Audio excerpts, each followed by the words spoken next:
The spectacle is important because a message has to be sent to everybody else. We're not going to put up, you've been elected by people to uphold the law, and some of the laws that have been most flagrantly violated in this country are immigration laws. You've got to get on board with upholding all the laws, not just the ones you like. Let me respond, Scott.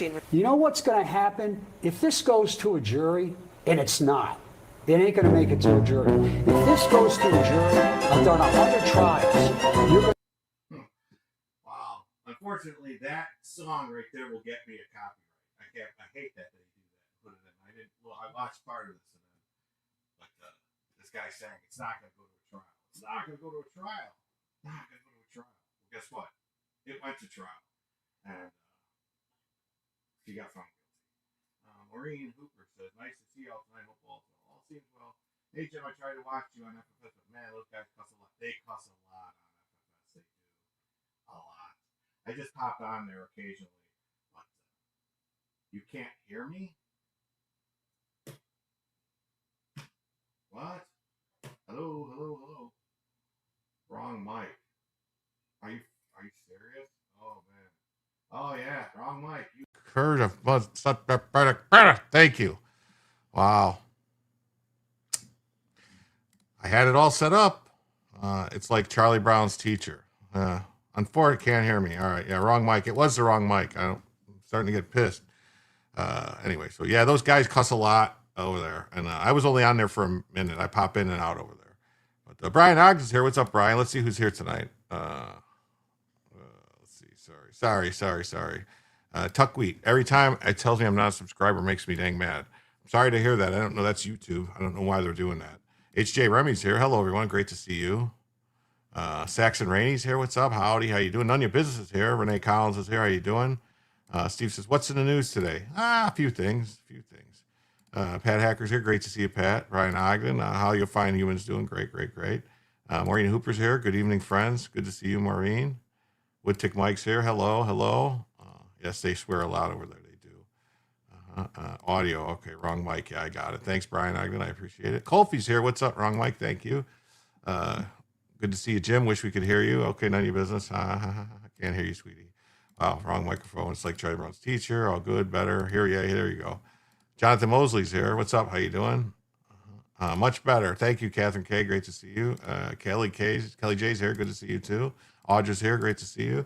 All right. So as I was saying, that I had to stop that because that little blurb from Curb Your Enthusiasm stuff, I got hit for that multiple times already. And so I'm probably going to have to clip it out anyway, because this probably was enough before I stopped it. But basically, this guy claiming, that nothing's going to happen to Judge Dugan. It's never going to make it to a trial. There's no case here. It did. She got found guilty. So we'll see. I mean, she better get some time. I'm not saying it like, oh, better like that. I'm saying like, if it was any other person, any other crime like this, it would be a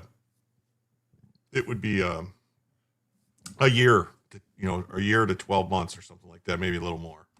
But we got that. And then I saw this other thing, which I want to play for you all. Maybe you guys can explain to me, because I heard this and I can't understand. It's very hard for me to, I don't know. Do I want to play this?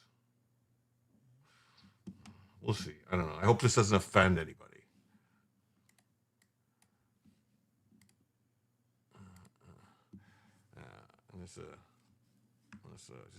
An American records what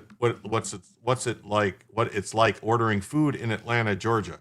They're speaking English, but it feels like I need subtitles to actually understand half of what's being said. What's up, Cannibalistic Wizard? Great to see you. You know what I didn't do? I didn't do a goal tonight. I'll do it in a second. They're speaking English, but I need subtitles. So this was December 9th of 2024. And this woman's ordering food in Atlanta, Georgia.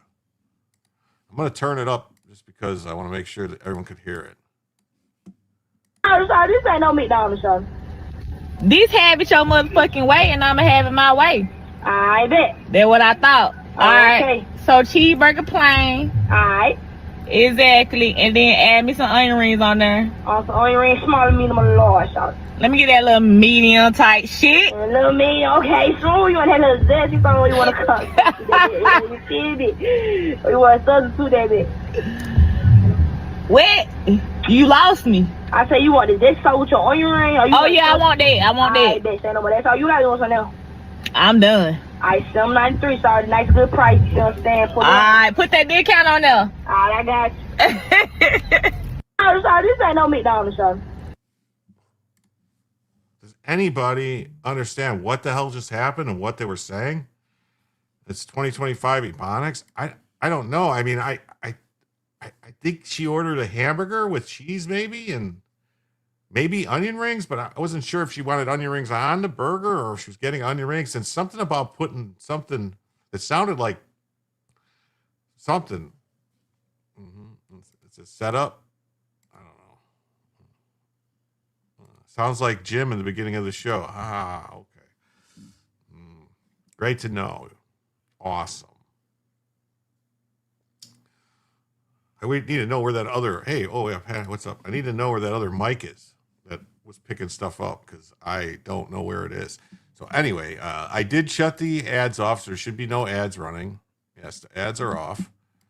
I want to thank everyone for being here tonight for another episode of Jim Tells You, where Jim's going to tell you some news stories, things you might have heard, things you might not have heard, and give you my opinions per se as they, as they are on the news.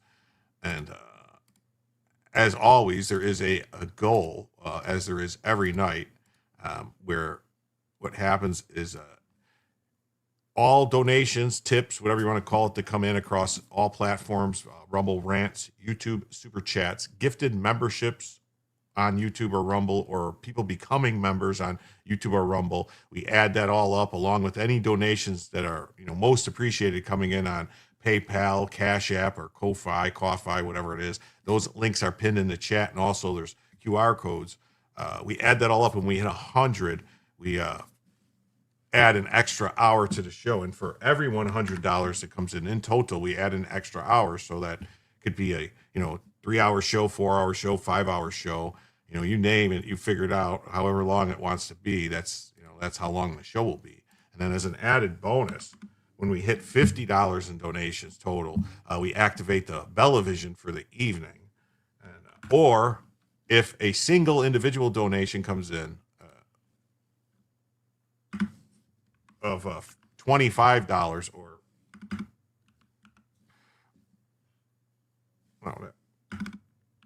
$25 or greater, then we activate Bellavision for that, which, that could be a $25 super chat. That could be 5 gifted memberships on YouTube or Rumble, anything like that is how that would work. And, just so everyone knows. And that's what Bella, oh my God, look at, she destroyed her bed tonight. What is she doing? Bella, what are you doing? Man, girl.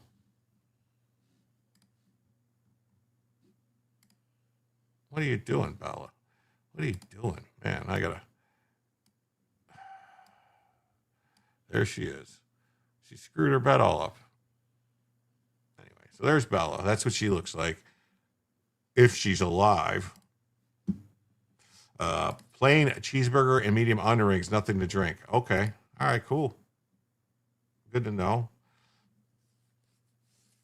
A tea burger. What is a tea burger? What's new? Q Ed was. What's up? Great to see you. There is some new stuff. A couple things. We'll jump into the first story right off the bat. We'll say a U.S. apprehends another oil tanker amid the Trump's Venezuela blockade. So this is accelerating. She seems more relaxed tonight. She wasn't. She was making all types of noise. She was jumping around. When I was on FFS earlier, she was barking and everything. And I was like, what is going on with you? Hey, Pyramid 7's here. Great to see you. Thanks for stopping by. Yeah, please remember, hit the like. If you haven't subscribed, please subscribe. We actually went over 1,780 subs, so we're approaching 1,800. I'm hoping to get there maybe this weekend. Maybe tonight would be nice. The U.S. intercepted a commercial vessel leaving Venezuela on Saturday, days after President Trump announced a complete blockade on all sanctioned oil tankers entering or leaving Venezuela as part of the administration's ramped-up pressure against the government of President Nicolas Maduro.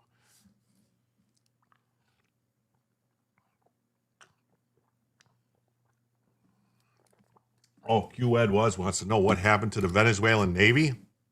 Well, the Venezuelan Navy is pretty much those ships we've been blowing up. I mean, there's really, I mean, the Navy could use more tankers. Sure, definitely. But hey, 3 puppy dogs is here. Hi, Jim. How you doing? So nice to see you. But in all honesty, I mean, really, there's only, I mean, you have the U.S. Navy, and then, like, in a distant second is, the Russian Navy, and then behind that, which I don't even know if the Russian Navy's still second or is the Chinese Navy, and maybe it's a toss-up between those two, and I don't know. And then you start getting, like, really down. Like, Japan's got a pretty decent Navy. So does Taiwan. South Korea does too. But, you start getting, like, England's Navy is nowhere near what it was. Oh, my Lord. Colfie 2A gifted 5 memberships. Wow. So with that 5 membership, that's an instant activation of Bellavision. Well, I'll have to correct that, but let's see who won those, who got that gift. It says William Nelson 614 received a membership. Dan Ragu, the big Ragu, received a gift of membership. C Souter 1524 and Balian 498 and Devers Law or Deverschla, I don't know, received a gift of membership.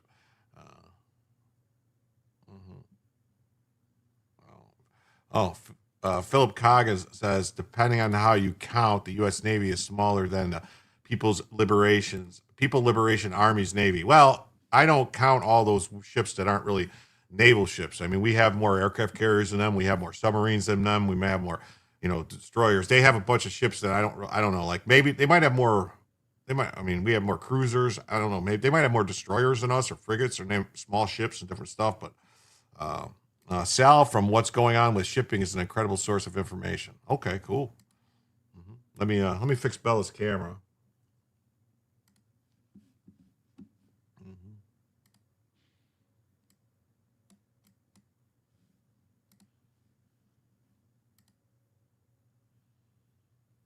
Okay, let me fix my camera.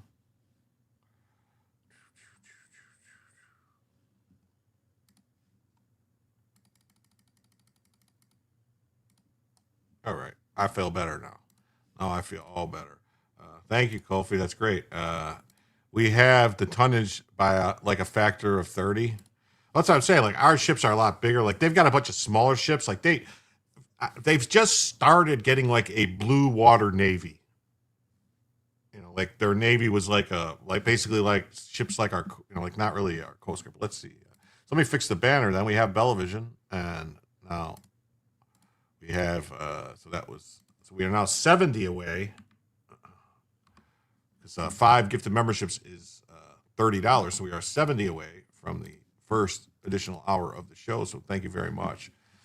So the U.S. Coast Guard members boarded an oil tanker that was last docked in Venezuela. Department of Homeland Security Secretary Christy L. Nome said in a post on social media. A video with the post shows helicopters hovering over a vessel as service members rappel on a rope onto a deck. Now, did they fast rope or not? Smaller than a Coast Guard cutter from the video I saw. Okay. Nome claimed the vessel showed an illicit movement of sanctioned oil that's used to fund narco-terrorism in the region, which the U.S. has used as justification to conduct military strikes in the Caribbean Sea.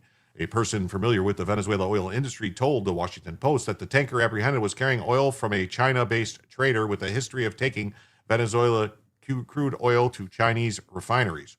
The person spoke on the condition of anonymity to discuss private business matters. But if we couldn't ever usable ship like China does, we could count every Bassmaster in Texas and win the numbers as well.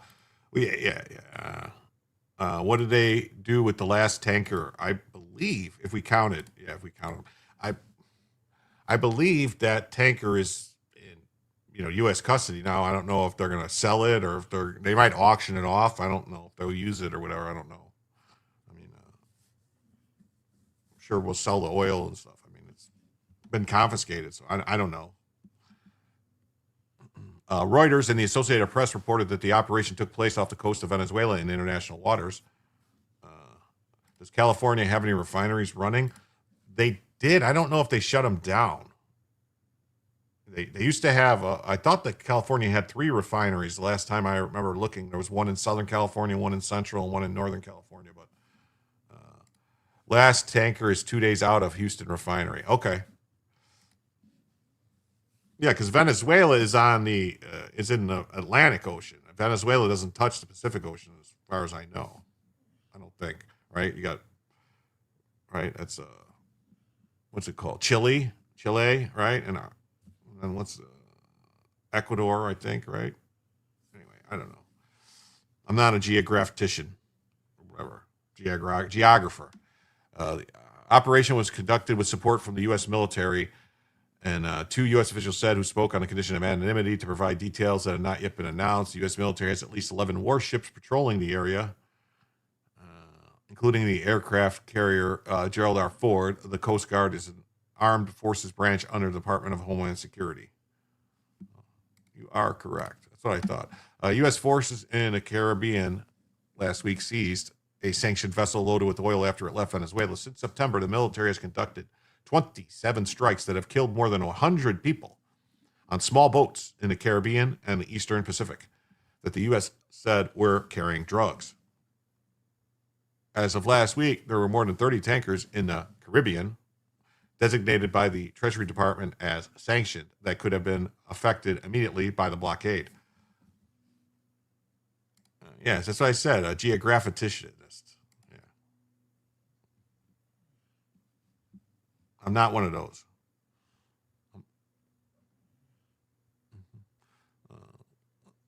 And so according to analysis from an independent ship tracking site, Tanker Trackers, and global intelligence company Kepler, of those, at least 12, including the skipper, which U.S. forces seized last week, are carrying Venezuelan oil, according to Kepler.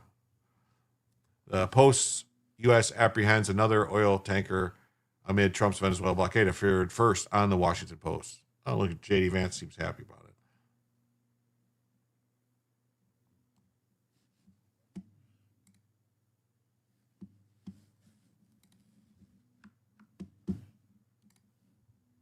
U.S. seizes second merchant. Now, this says U.S. seizes second merchant vessel off the coast of Venezuela.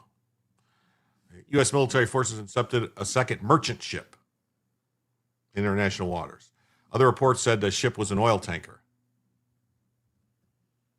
Is an oil tanker considered a merchant ship? Or U.S. Coast Guard Maritime Special Reaction Team, MSRT, and the U.S. Navy were reportedly behind the operation. The action comes just days after Trump announced what he describes as a blockade targeting oil tankers linked to sanctions as they enter or leave the South American nation.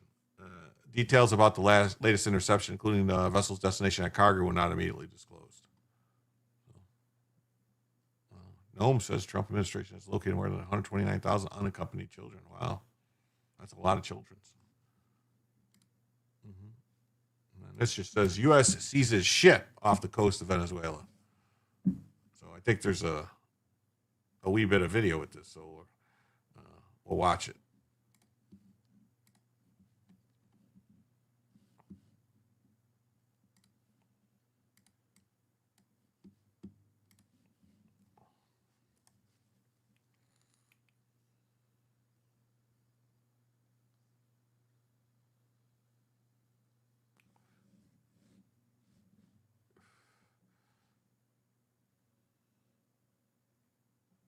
Are you going to see people fast rope down onto the deck, or?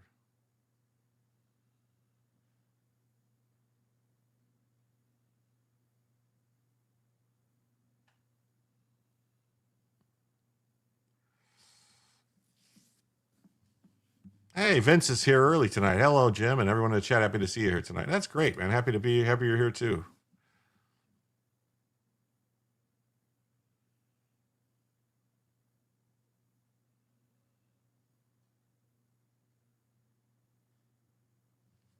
See, Wilkie says, so many misleading headlines, shameful. That's why I pull up more than one story. I don't just go at one story. I like to look and show the different stories. Hey, we got a S70 Ghost is here on Twitch. How you doing? Great to see you. Hi. Well, there's a guy on the ship. I didn't see him come down off a helicopter. The helicopter's been hovering in that same position for kind of a long time. They're not really supposed to do that.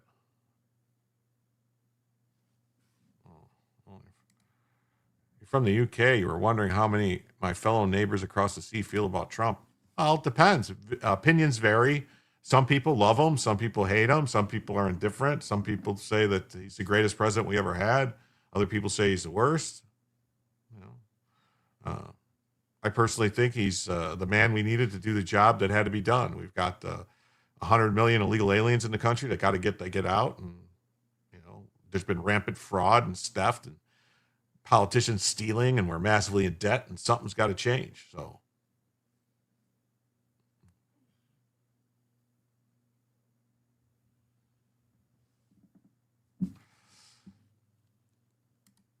this does not make any sense why they're sending the ships that way if they know the blockade is there. Well, the blockade is over the entire country.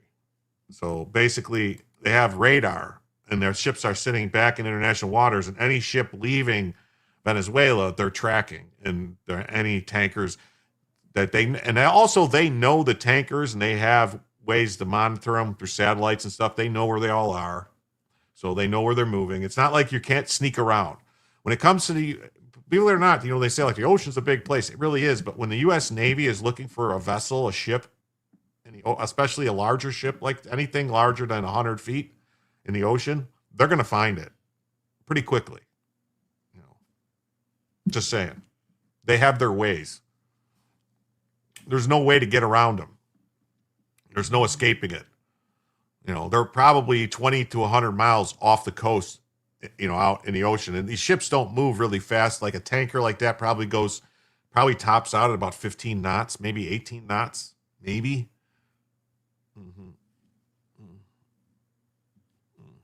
Ocean is huge, only 80% of the world.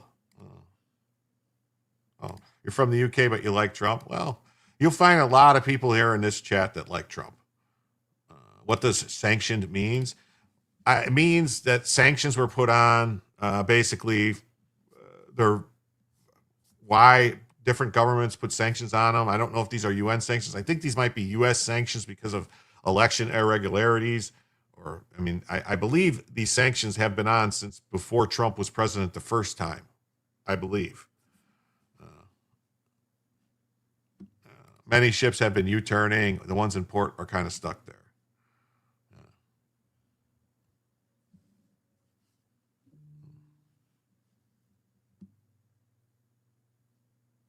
And then you also have to remember, like Audra and other people, that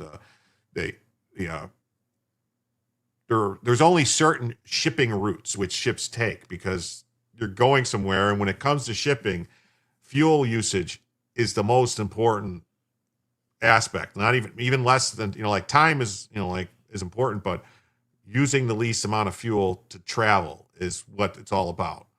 Because generally speaking, using the least amount of fuel is going to be the fastest travel too. But so they want to take the routes where they get the, I don't want to say winds, but wind does play a part in pushing the ship a little faster across in currents and stuff. Yeah, and the currents. The currents are the most important thing. They want to get in currents to where it's helping the ship move, so they're using less gas.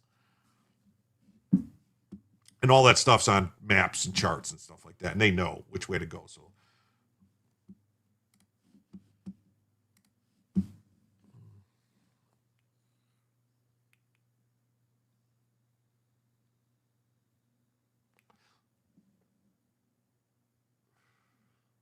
I mean, that looks like a tanker, right? Yeah.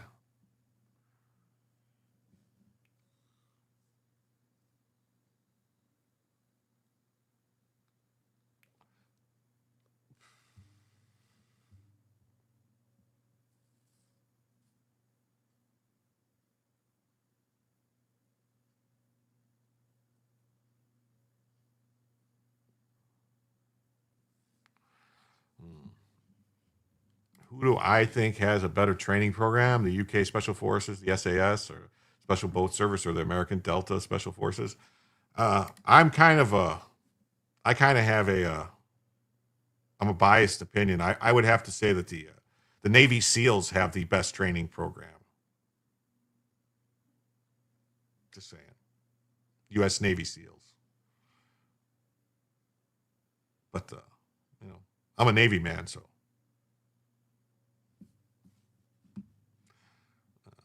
Sanction means disallow, while to sanction means to permit. Yeah. If they want to save fuel, they should go back to sails and microreactors. Oh, that would work.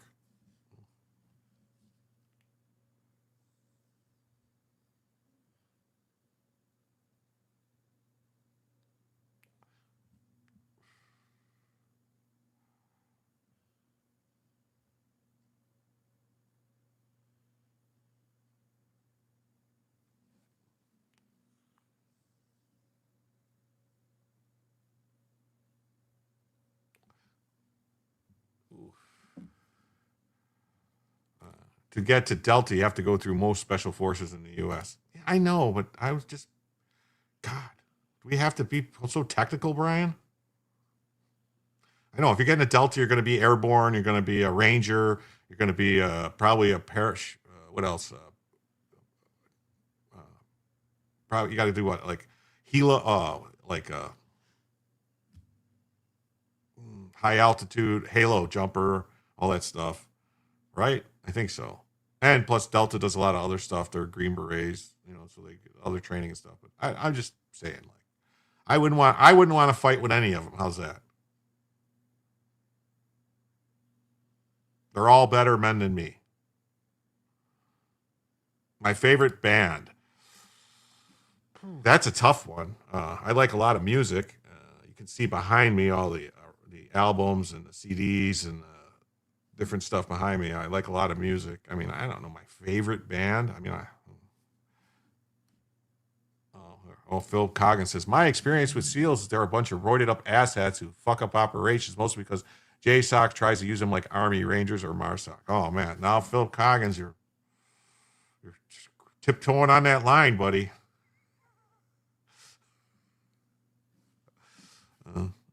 Am I misinformed? There are only a few refineries, most in the U.S., that can handle the heavy or dirty crude. That's right, and most of that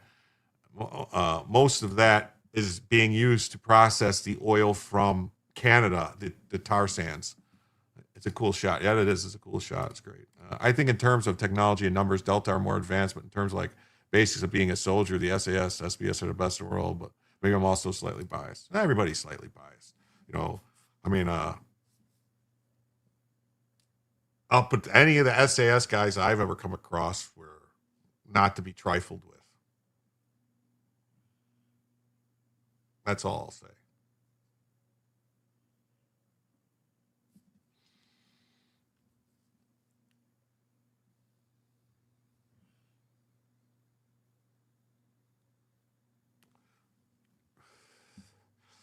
I wish there was some sound with this, like hear people screaming maybe or something, but it looks pretty uneventful. Like they just went and took the boat and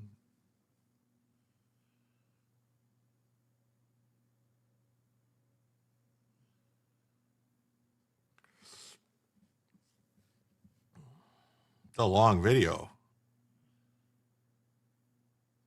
Now I wonder, I mean, I'm sure they probably have the person who you can't make, I can.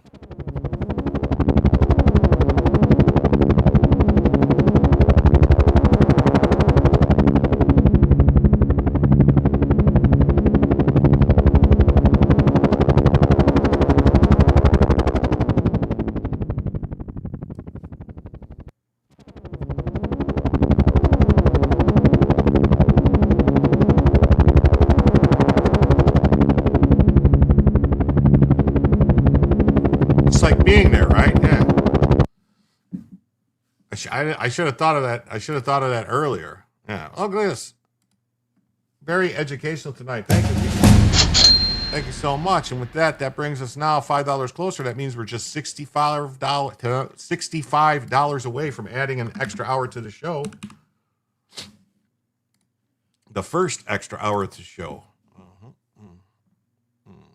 Fake copter sounds. Well, they're not real. I didn't have a helicopter here.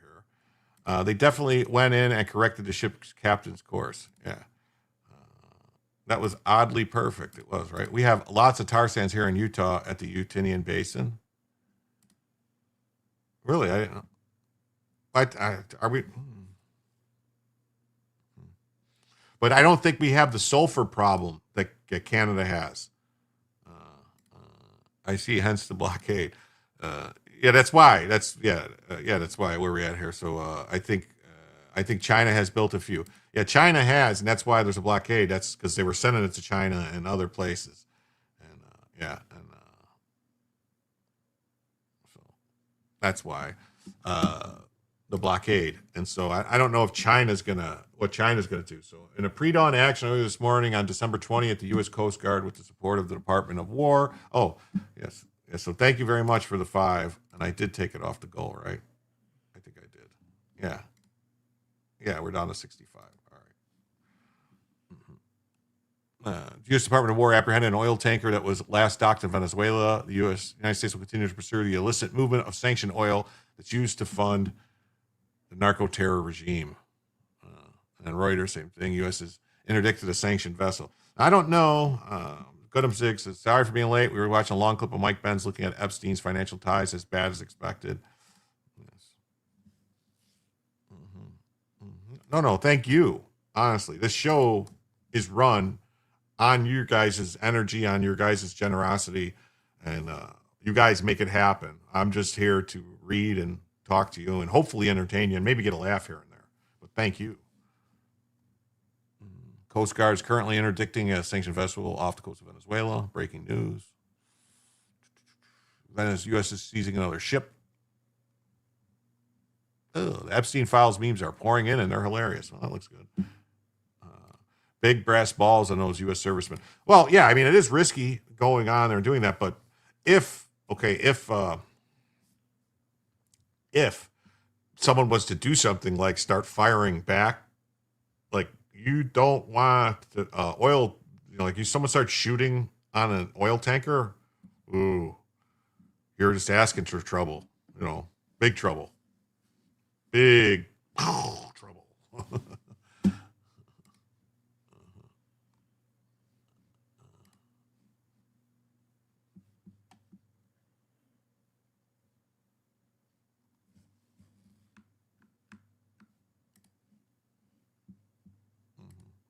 And Zero Hedge has it as Gunboat diplomacy accelerated as U.S. seizes another tanker off the Venezuelan coast. The United States will continue to pursue the illicit movement of sanctioned oil that funds the narco-terrorism in the region. So that. President Trump's gunboat diplomacy is aimed at disrupting crude oil flows moving from Venezuela to Cuba and onward to China. Bruce Willis trouble? Could be like Big Trouble in Little China. That's a great movie, man. I don't know if you haven't seen Big Trouble in Little China. You guys don't know what you're missing. Hey, Anthony's here. What's up, Soldier of Providence? Anthony's here. How you doing? Salute. Good to see you. The foreign policy campaign began earlier this year with U.S. warships stationed off Venezuela's coast in international waters, but it accelerated sharply weeks ago.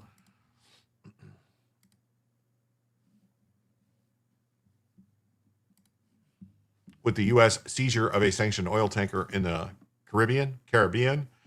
I never know how to say that word. What's the right way? Which way to use it? That's your Big Trouble in Little China is your favorite movie? It's a good movie, man. Good movie. And now it's escalated further. I'm Jack Burton. Now escalated further with reports of another tanker intercepted and seized. Reuters cites 3 U.S. officials on Saturday morning who said U.S. forces are interdicting and seizing another tanker off the coast of Venezuela in international waters. This could mark the second such seizure in weeks and comes days after Trump announced a blockade of all sanctioned oil tankers in the Venezuela region. Yeah. I don't know if you guys noticed either. I wanted to point out that you're lurking and driving. Oh, awesome. Well, don't text and drive. That's very dangerous. I've been putting out shorts every day because StreamYard all of a sudden decided to do something good for once, and now they made it so that you can get clips from any live stream size now, but there's only 4 clips. So they pick, you get clips, they give you 4 clips, and so far they seem halfway decent, I guess. I don't know.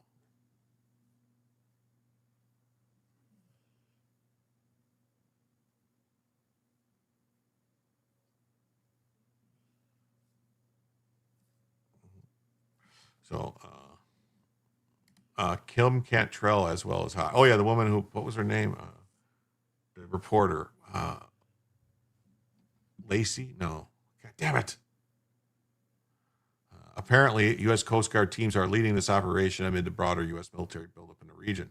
Trump's gunboat diplomacy is aimed at the country's autocratic leader, Nicolas Maduro. This ploy could accelerate regime instability in Caracas or materially weaken Cuba. The theory of change involves cutting off the support to Cuba. Juan S. Gonzalez, who was President Biden's top White House aide for Western Hemisphere affairs, said, under this approach, once Venezuela goes, Cuba will follow. Shorts? Yeah, little shorts. 4 were put up yesterday from yesterday's show. So every night a show that we like 4 shorts published. Gracie. Yeah, that's right, Gracie. What was her last name? Gracie what? Gracie, yeah. Then there was the redhead who was like, the redhead was the reporter. Gracie was just the activist chick, like doing stuff. And then on Tuesday, Trump ordered a total and complete blockade of all sanctioned oil tankers going in and out of Venezuela. He further boasted the country having been completely surrounded with the largest armada ever assembled in the history of South America. Gracie Law, okay.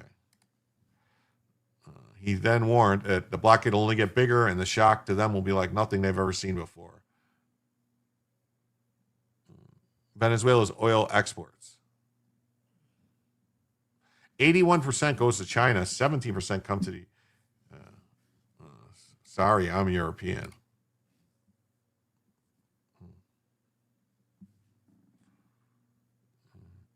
Brent crude market slipped underneath $60 a barrel last week, ending the week at $60.57 as traders appeared numb to Trump's gunboat diplomacy in the Caribbean. Yeah. I mean, look at the prices. They're down, man. Oof. From January. They were over 80, 82 in January. Now they're below 60. So that's... we're surprised Beijing hasn't lashed out at the U.S. for such actions, given that this disrupts oil trade flows from west to east. Perhaps a deal was made with Trump-Xi meeting in the fall.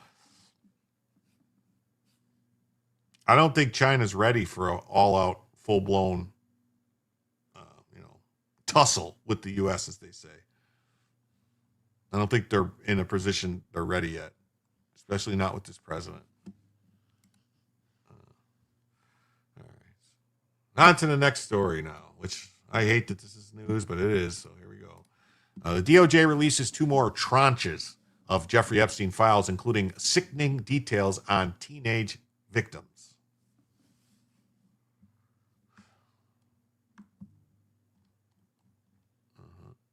Look, there she is. That's Maxwell. Friday afternoon saw the Department of Justice release over 300,000 pages of unclassified Jeffrey Epstein files ahead of a congressional deadline of December 19th, cemented in statute.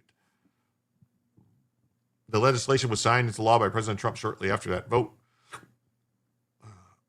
As Red State's Ward Clark wrote on Saturday morning, the administration kept it coming with 2 more tranches. More on that in a minute. A major feature of the initial tranche, something that could not have been missed by anyone reading it, was photos showing former President Bill Clinton with not only the convicted sex trafficker and his accomplice, companion, Ghislaine Maxwell, but various redacted people, women who were victimized by the couple and their relatives, according to the DOJ. It sure didn't elude one reader of the reporting, Slick Willie, Clinton himself, and he made his immense displeasure about the release known. My colleague Bob Hogue shared in a late Friday update that the former POTUS didn't exactly earn laurels for how he reacted. In the back of the ambulance with the patient, a nice old lady, she saw my badge and said my name. I responded, and she asked if my last name was Italian, and I said it was, and she asked if I go by Tony. Oh, do you go by Tony?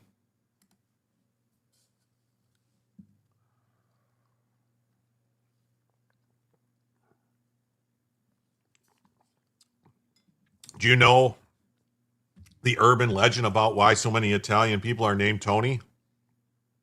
The urban legend is that because when they were getting on the boats as little kids, their mothers just wrote Tony to New York and put it on them. And so the people just thought that their name was Tony. I said urban legend because I don't think that's true.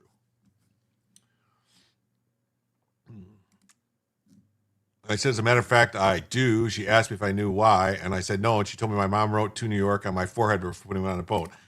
Hey!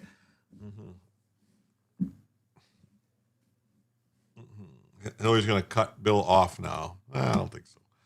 But as I hinted, the DOJ has released 2 more tranches of Epstein docs, multiple outlets reported, including a 2019 grand jury testimony by a Federal Bureau of Investigation agents on the sick method Epstein and Maxwell used to lure young women into their sex trafficking scheme, among other informations. So I think from now on, I'm going to call you Tony then, because if you go by Tony, I always call you Anthony. Anthony. Now I'll call you Tony instead of Anthony.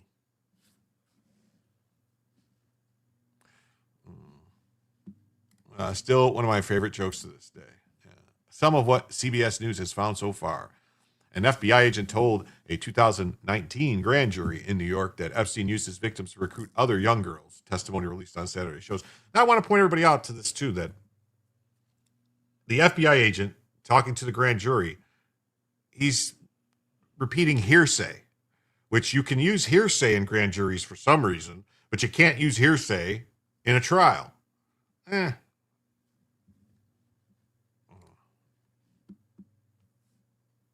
You're Tony, and your twin brother is Anthony. Mark Antony. And in the testimony, the FBI agent said that he interviewed multiple victims in New York and Florida who told him that they would go to Epstein's home and give him a massage and that things progress each additional time. The agent also recalled what he'd learned about a 2005 police raid on Epstein's West Palm Beach home, where they found a massage table and sex toys, phone messages, and more. In a room, they found message pads that included one note saying, "She has a female for Mr. J.E. and a date of birth." Yes. Tonight is Saturday Night Dad Jokes with Jim.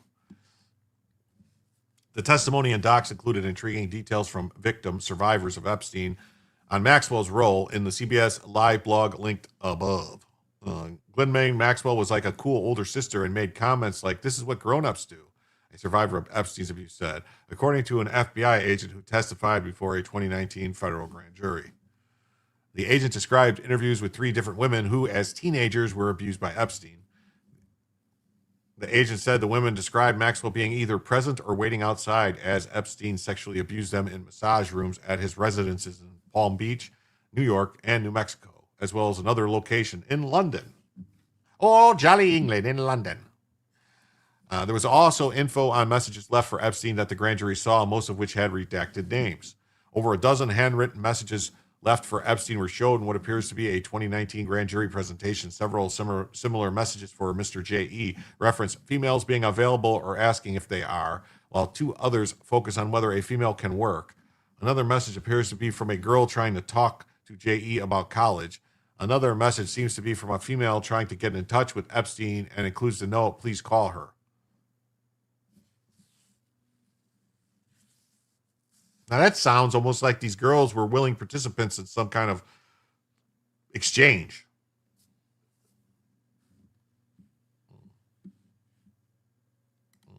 Two fish are in a tank. One says, do you know how to drive this thing? Can you comb through the newly released? You can comb through the newly released testimony and court documents officially known as data sets 6 and 7, respectively, here and here. We're not going to do that. As Red State previously shared about these document dumps, they could prove to be something of a snare for both the former president and former Secretary of State Hillary Clinton, who are trying to avoid testifying about Jeffrey Epstein in front of Congress. More information will continue to trickle out, undoubtedly. Ugh. Scared me. Oh, and then you got this. Now this is some Epstein files. A number of documents, including a Trump photo, reportedly removed from DOJ release site. How would they know? How would anybody know what's missing? This doesn't make any sense. If they knew what's missing, they knew what was there. So why don't they have it? You know, a photo showing President Trump's face, as well as many other files that were included in the Epstein files released on Friday, have apparently been removed from the Department of Justice's website. The photo displays a desk with a large assortment of framed and unframed photos and other items. The Justice Department released more files related to the Epstein investigation early Saturday. Yes, that would be good to watch if Bill and Hillary went to testify. How did they get out of testifying? Well, Bill Clinton might be able to get out of it because of presidential whatever. Because no president's ever been forced to testify to Congress. And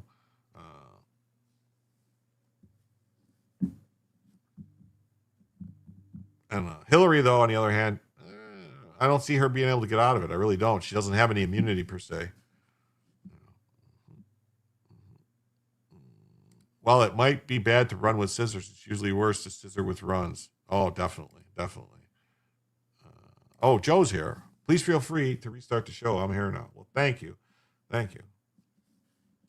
What's the difference between Wuhan and Las Vegas? What happens in Vegas stays in Vegas. Wow. Ain't that the truth? A photo showing President Trump's face that was included in a release of the investigative files on a notorious sex predator and more than a dozen other files appear to have been removed from the Justice Department website. The photo released on Friday, along with a slew of other files, shows a desk displaying a large assortment of framed and unframed photos and other items. Among those photographs are at least 2 that clearly show Trump's face. Lawmakers on Saturday were quick to note that the image was missing from the DOJ website. The photo, file 458 from the Epstein files, that includes Trump. What doesn't include Donald? See, this is the thing. It's like it was a picture of a picture. It was a picture of a picture on a desk. Doesn't make a lot of sense to me. It really doesn't. Why they're making such a big deal about it.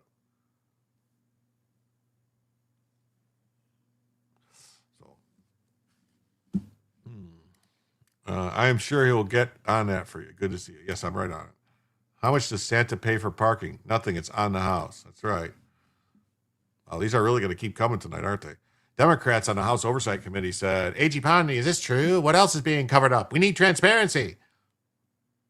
The photo featuring Trump was among at least 16 files that disappeared from the site, the Associated Press reported on Saturday. Friday's release included only some of the vast number of documents required to be disclosed under a deadline set by the Epstein.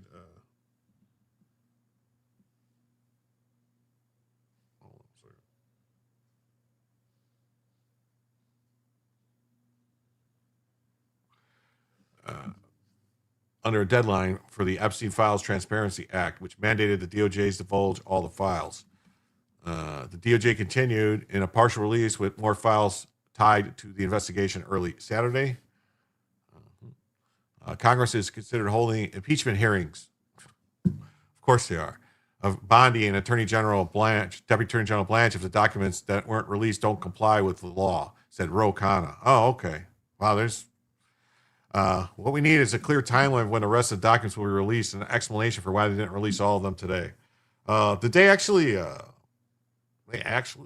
read the law that they passed? Because the law that they passed has a whole bunch of carve-outs that give Pam Bondi permission to not release shit. It's like, I take no responsibility for these jokes.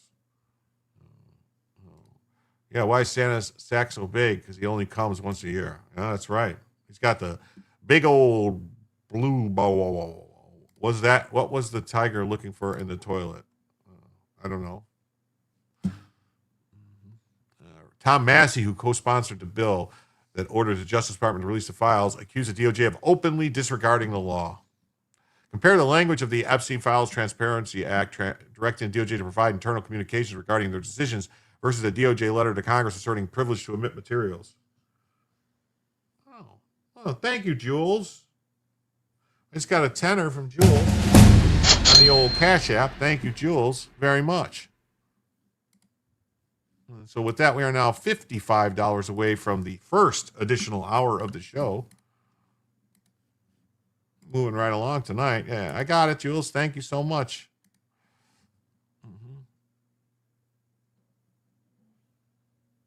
It could be, but it's not. He was looking for Tigger poo. Okay. Now, I said tiger. I thought you said tigers. You said Tigger. Okay.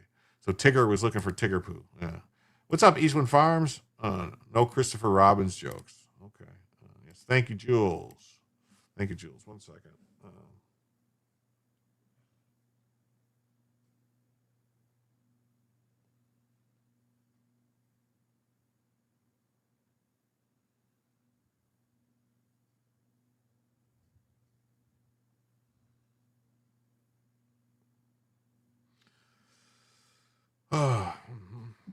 Hey, Spuds is here. What's up, Spuds? Thank you, Jules.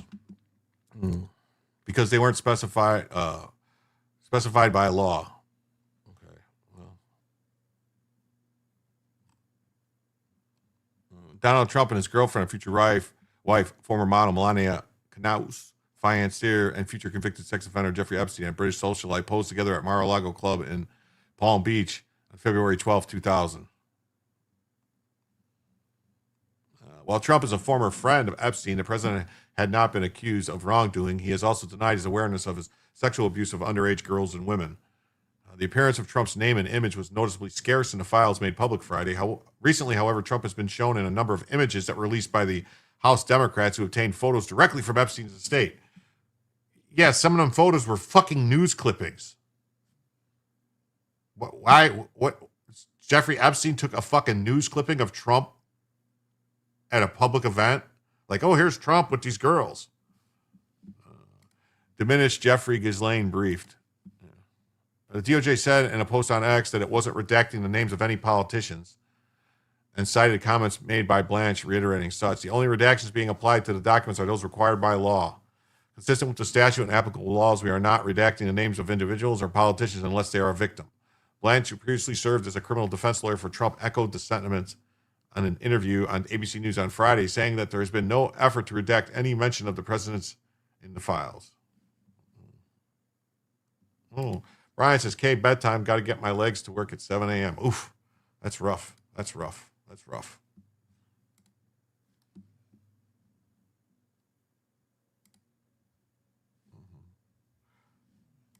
The White House referred questions about the missing photo to the DOJ. CNBC has reached out to the Justice Department as well as House Oversight Committee ranking member Robert Garcia. Former President Clinton appeared in several photos released Friday, and it's unclear when or where they were taken. Oh, yeah. They didn't say that about Trump, when or where they were taken. Like, one's a fucking news clipping. Sorry, one's a freaking news clipping. One showed Clinton sitting in a chair next to a young woman who sat on the chair's armrest. The former president has not been accused of wrongdoing. Oh, yes, he has. The hell he hasn't been accused of wrongdoing. They're seriously going to write that the former president has not been accused of wrongdoing. Really?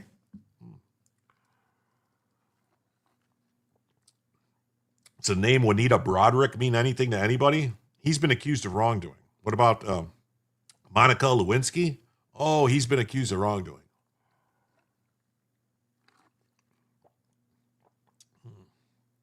Wasn't there also a picture of Bill Clinton getting a massage from the girl, Gouffre?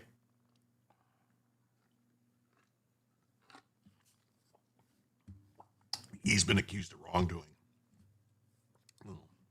Clinton spokesperson, Angel Arena. Wow.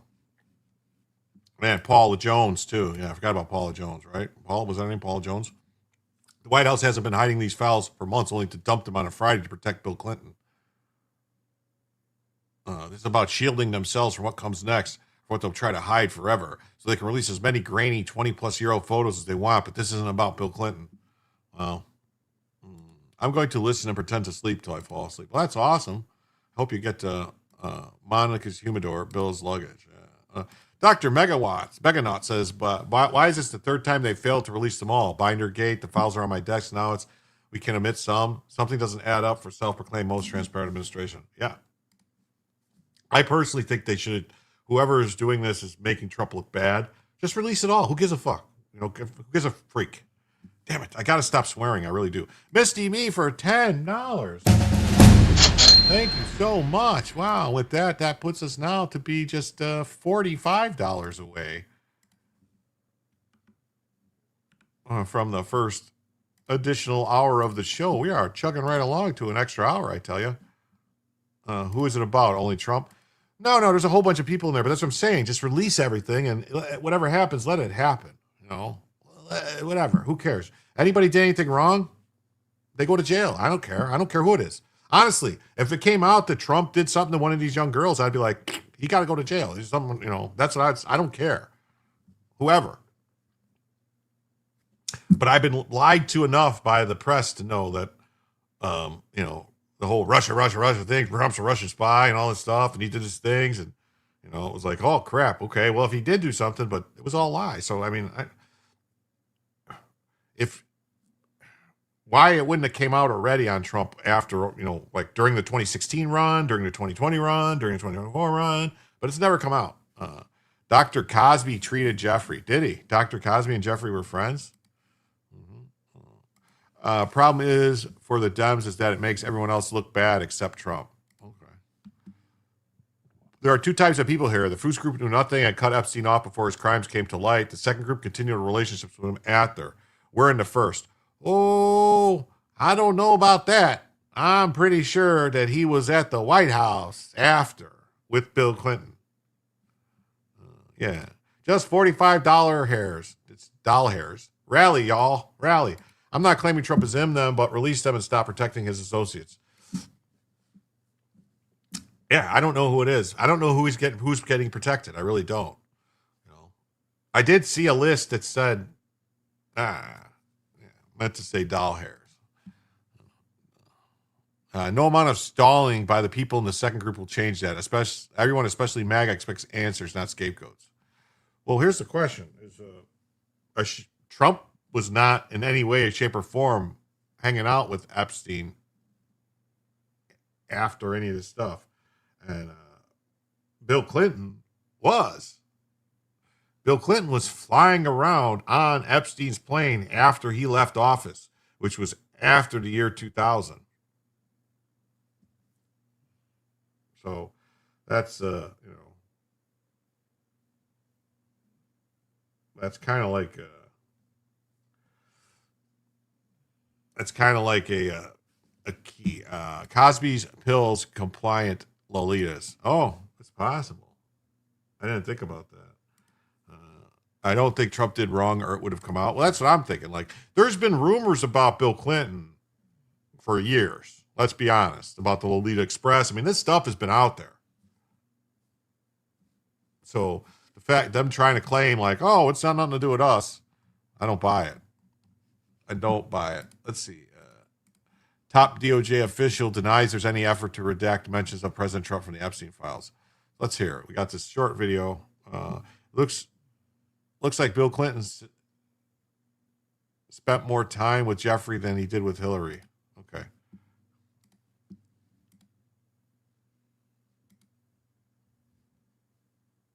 Developing at this hour, the Jeffrey Epstein case. The Justice Department now releasing hundreds of thousands of documents in the Epstein case, including never-before-seen photos because of this deadline. What we're seeing so far, and this evening why the Justice Department says it still needs more time. Here's our Chief Justice correspondent, Pierre Thomas, now. Tonight, after months of delays, the Justice Department has begun releasing hundreds of thousands of documents from its investigation into sex offender Jeffrey Epstein. Okay, I got a problem with that. The way they framed it. After months of delays, they were supposed to be released by the 19th. That's not months of delays. It's not months of delays. What a lie. What a bunch of framing horse crap to convince people like they've been holding it back for months. They went to court, asked permission to release stuff before it was voted on. A bill got voted on to release the stuff. And they said, okay, and they put a date on it.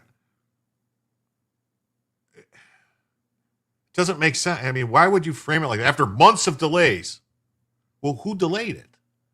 Congress put the date on it the 19th of December. Why? It came after Congress forced their hand, passing a law requiring DOJ to release the full FBI files by the end of the day. But that won't happen. What's being released now, sources tell us, is less than half of the files. In this initial release, never-before-seen records from the investigation and thousands of photographs, some graphic and heavily redacted.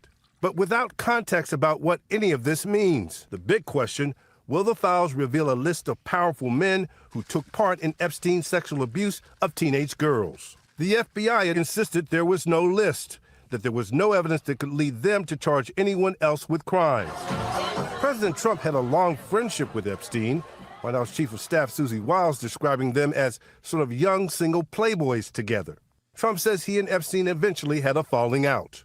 I have nothing to do with Jeffrey Epstein. I threw him out of my club many years ago because I thought he was a sick pervert. The White House Chief of Staff says Trump's name comes up in the files, but not doing anything awful.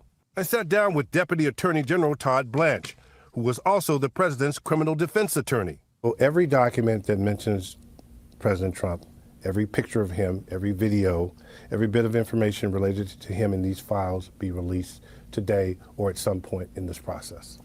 Assuming it's consistent with the law, yes. So there's no effort to hold anything back because there's the name Donald J. Trump. Trump has tried to turn the focus to Epstein's relationships with Democrats like former President Clinton.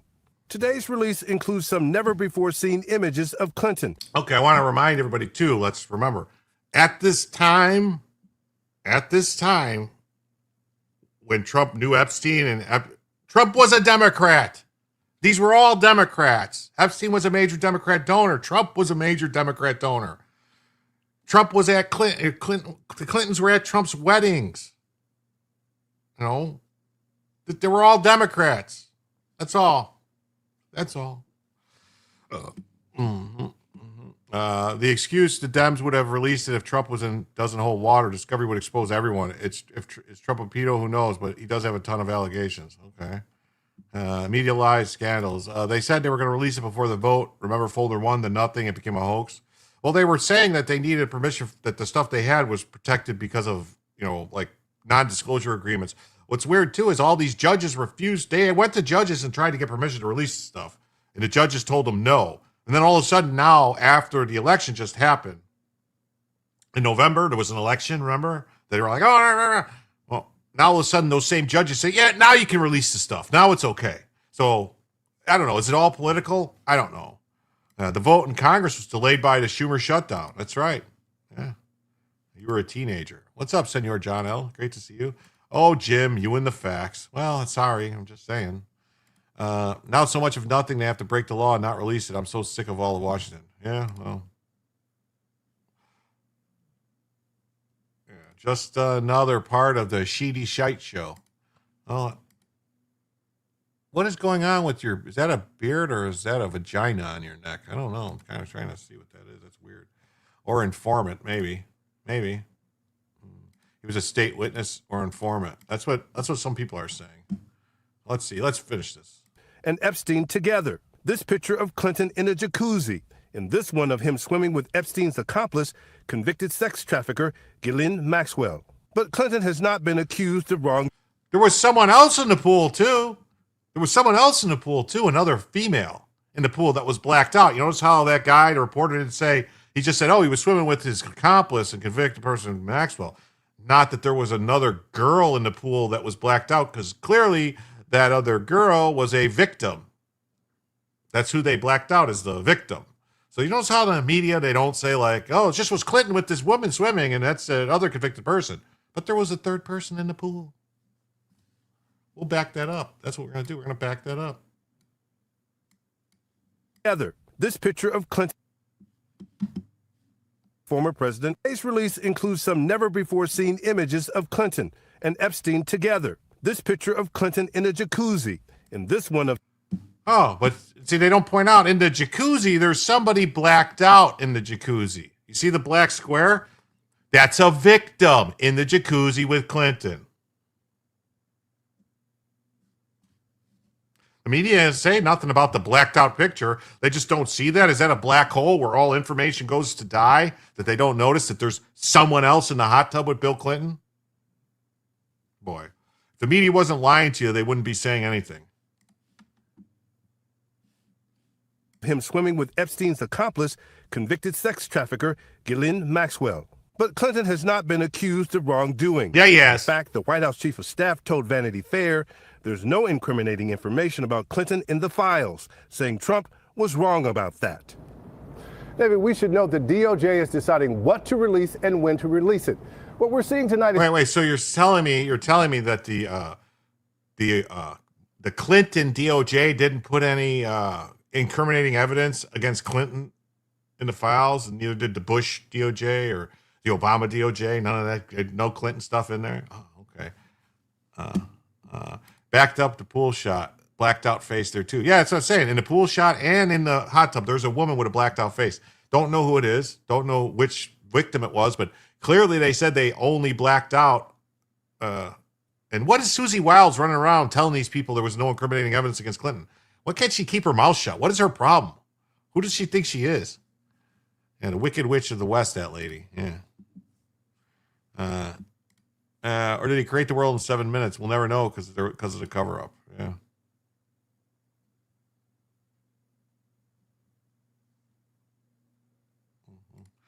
One of the victims has said Trump was involved on the not one of the victims said Trump was involved. On the contrary, they said he was not. I swore one of the victims said something about Clinton. I mean, there's a picture of Clinton getting a massage from one of the victims. just part of the Epstein files, with additional batches of documents expected to be released in the coming days and weeks. David? All right, Pierre Thomas on this breaking story on a Friday night. Pierre, thank you, Pierre. So, the number 2 official in the Justice Department told ABC News in an interview that there's been no effort to redact the president's name.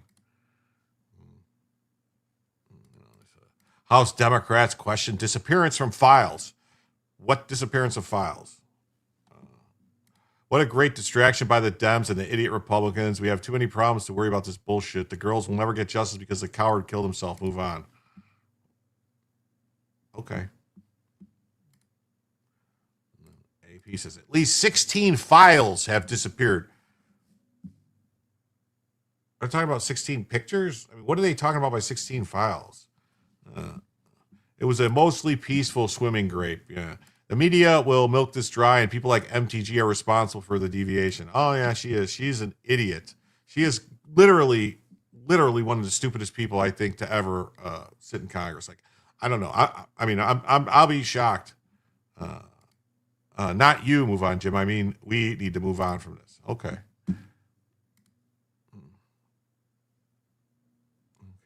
Here we go. Look at this. This is something I wanted to talk about. One of the few revelations in the Epstein files is a copy of the earliest known red flag about the sex offender, a report taken by the FBI in 1996. Who was in charge of the FBI in 1996? I'll tell you since you asked. A guy by the name of Robert Mueller was the head of the FBI, right? Or no, was it Willie Free? Wait, am I wrong about this? When did Mueller become? Mueller was before Comey. Well, Clinton was the president, but I can't remember if it was Freeze, whatever his name was, Freis, or was it? When did Mueller become? I should have looked this up. Now I look like a dummy. Who was FBI director? Louis Freeh was Louis Freeh, yeah.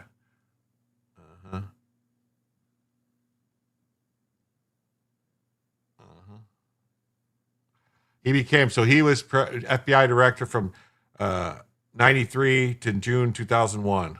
Oh. But anyway, my point is still valid. It was Bill Clinton's. Mueller was first appointed by Clinton. I thought so too. Willie Free, it's saying. Louis Free. Yeah, Louis Free. I get it. Epstein's a scumbag. There's lots of other scumbags. No one's getting prosecuted. Can we just move on? Yeah. I wish so. Joe says, literally, Joe, the fact that people are still worried about this crap, look how much bigger problems happening. Like, Clinton was. That's right. Clinton was in charge. Literally, Clinton was in charge of the FBI. And Clinton was palling around with this guy. This guy was in the White House tons of time, gave tons of money. You know, as soon as. Anyway. Justice Department released thousands of files about the convicted sex offender, but the incomplete document dump did not break significant ground. The files included photographs of famous people who spent time with him, some candid snapshots of Bill Clinton, who flew on Epstein's jet and invited him to the White House in the years before the financier was accused of wrongdoing. Well, was it the time before he was accused of wrongdoing if there was a report that he was accused in 96? The FBI got a report in 1996. That would qualify as being accused, wouldn't it?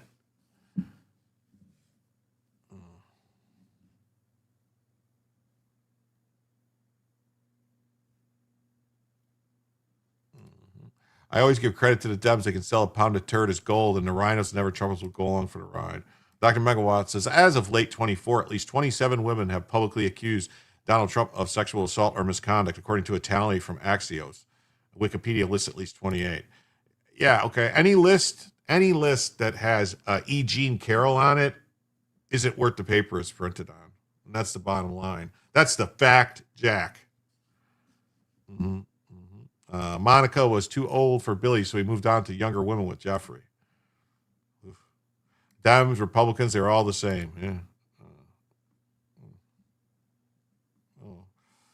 Sanglan says, how many were minors? Yeah, none of the people that have accused Trump of anything were underage, ever, at all. I paint dry creeks blue. Yeah, so do I. Bears just tied the game. I don't count her. Oh, okay. The record is consisting largely of pictures, but also including call logs, grand jury testimony, interview transcripts, and other documents arrived amid extraordinary anticipation that they might offer their most detailed look at nearly 2 decades worth of government scrutiny of Epstein's sexual abuse. They seized on a limited release and accused the Justice Department of failing to meet a congressionally set deadline. In a letter to Congress, Todd Blanche wrote the Justice Department was continuing to review files in its possession, was withholding some documents under exemptions meant to protect victims, and expected additional disclosures by the end of the year. Trump, who was friends with Epstein for years before the two had a falling out. Oh, wow, look at that. What about Bill Clinton? Wasn't he friends with him for years? Tried for months. Oh, my God. Trump tried for months to keep the record sealed. You flying shitbags. But bowing to pressure from fellow Republicans, he signed the bill last month. Trump is hardly glimpsed in the files, with a small number of photos of him appearing to have been in the public domain for decades. Those include 2 in which Trump and Epstein are posing with now First Lady Melania Trump in February 2000 at an event at Mar-a-Lago. Trump's connection to Epstein is well documented, but he has sought to distance himself from his former friend. Epstein hired a young female employee from Mar-a-Lago and has repeatedly denied knowing of his crimes. The FBI and Justice Department abruptly announced in July that they would not be releasing any additional records. But the president reversed course once it became clear that congressional action was inevitable. The White House, meanwhile, has moved to shift focus away from Trump's ties, saying that she had ordered a federal prosecutor to investigate Epstein's connections to Trump's political foes, including Clinton. The Bears. She alleged in 94 when she was 13-year-old, Trump and Jeffrey Epstein forcibly. Oh, wait a minute. You're talking about this one crazy girl that got proved that she wasn't even. Yeah. Primary accusation of assault involved a minor comes from a single anonymous plaintiff who filed civil lawsuits in 2016 under pseudonyms. Yeah, they got tossed out because it was just a ploy to try to stop his presidency. That's all. Hey, ID Crisis says, good night, all. Thanks for the news. Well, thanks for being here. Even if they claim to release all the files unredacted, could you trust them to be the files or all the files? That's the thing is, who knows what happened to the files for the past 30 years? Where's the story? You said there was a report about the new photo. Unlike Trump, Clinton is featured prominently in the files. Oh, yeah. It shows him in a pool. See, look at this. Some photos show him on a private plane, including one with a woman whose face is redacted, seen alongside him with her arm around him. Oh, gee, I wonder who that is. Another shows him in a pool with Epstein's longtime confidant and a person whose face was also redacted. He's also seen in a hot tub with a woman whose face is redacted. Oh, and we know that the face is redacted of people who are victims. Yes, those claims were unfounded. It was proven that Trump was elsewhere at the time. Yeah.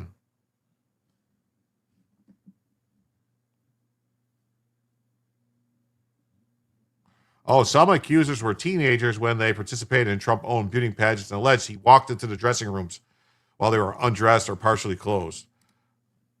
So you're saying that there was a whole big thing where there was a bunch of people and cameras, and I don't know if you've ever been to anything like that. These women are like, they're not like hiding themselves and shy. They're changing and stuff, and there's men walking around with stuff. It's like happening. Like I don't think it's right, but that's just the way it is. And none of them were complaining. They were all like happy to be there.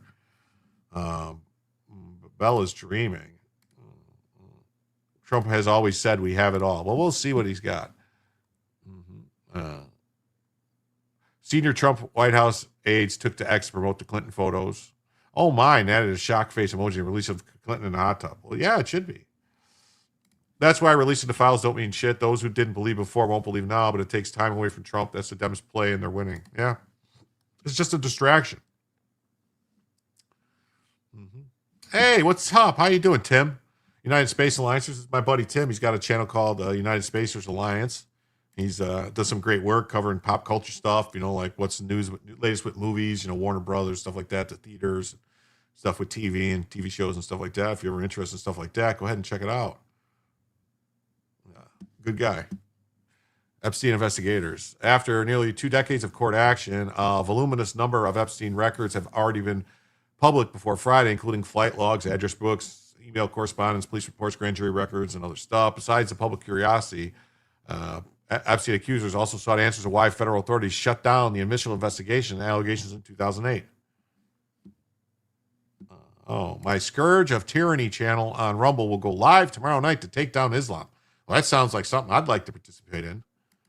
Where was Hillary? Yeah, where was Hillary and all this going on? I retired from the military years ago, but my tongue has not joined me yet. Sorry, I apologize in advance. Just put out the file, said Marina Lacerda, who says she survived sexual assault by Epstein, and stop redacting names that don't need to be redacted.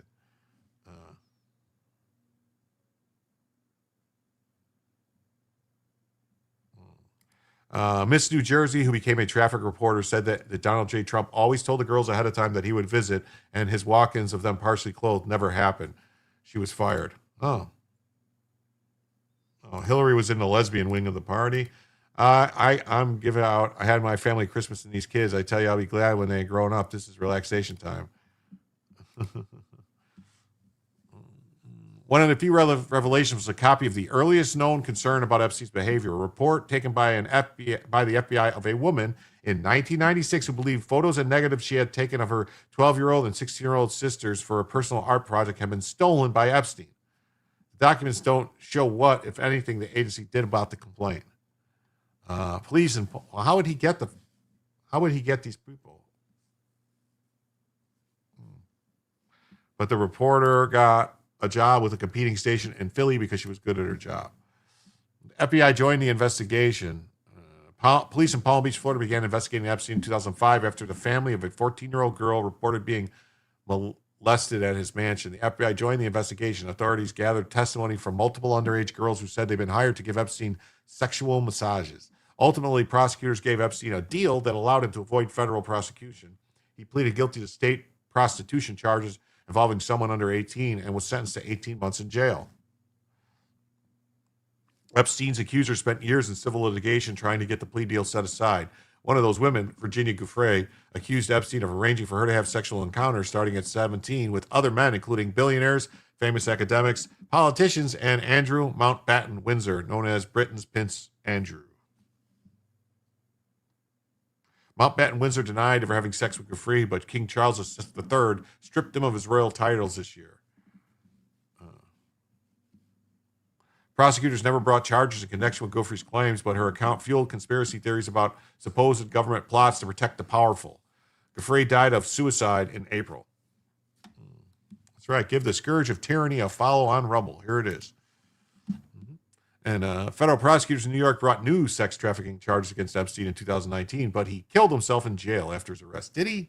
Did he kill himself in jail? Did he really? I mean, I think he did die in jail, but I think somebody gave him a little helping hand. Prosecutors then charged Maxwell, his longtime confidant, with recruiting underage girls for Epstein to abuse. She was convicted in 2021 and is serving a 20-year prison sentence. The thing I want to know about Epstein is how he got a teaching job without a credential. Yeah, and who gave him that? Who gave Epstein that teaching job? Oh, why, it was Bill Barr's father that gave him. Bill Barr's father, who was had all types of CIA connections.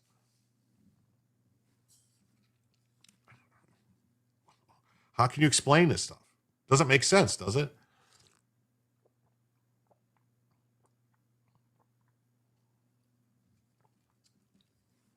It's almost like this guy was being protected. Almost, right? Almost like he was being protected. It's almost like maybe somebody made a phone call and told somebody, hey, this guy was working for intelligence, so we got to give him a deal. How the hell do you teach without a degree and it be legal? Well, you see, it's a private school. So it's not, we will get you on there really soon, Jim. Well, thanks. Open airlock policy. What? That's spacers now. It's got to be.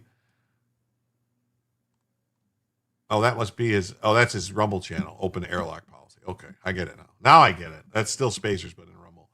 The Post, one of the few revelations in Epstein files, is a copy of the earliest known red flag about the sex offender. A report taken by the FBI in 96 appeared first on Fortune. DOJ caught passing up old PR photo as new Epstein evidence. The White House has been accused of having no shame after redacting the image of Diana Ross and Michael Jackson. Well, why would they want to put? Isn't that disrespectful? To put them in there? No.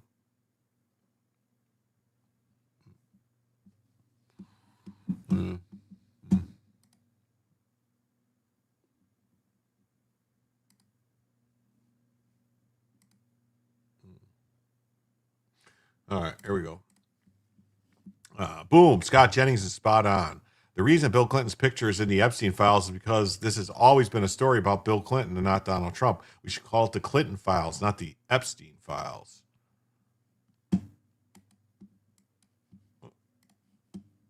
Scott, don't you think that because they are not releasing everything that Congress and the president signed to say you have to release this in 30 days, doesn't it give more fodder for the conspiracies that exist? I mean, they're not following the law. Well, look, they've released how many documents tonight? 200,000?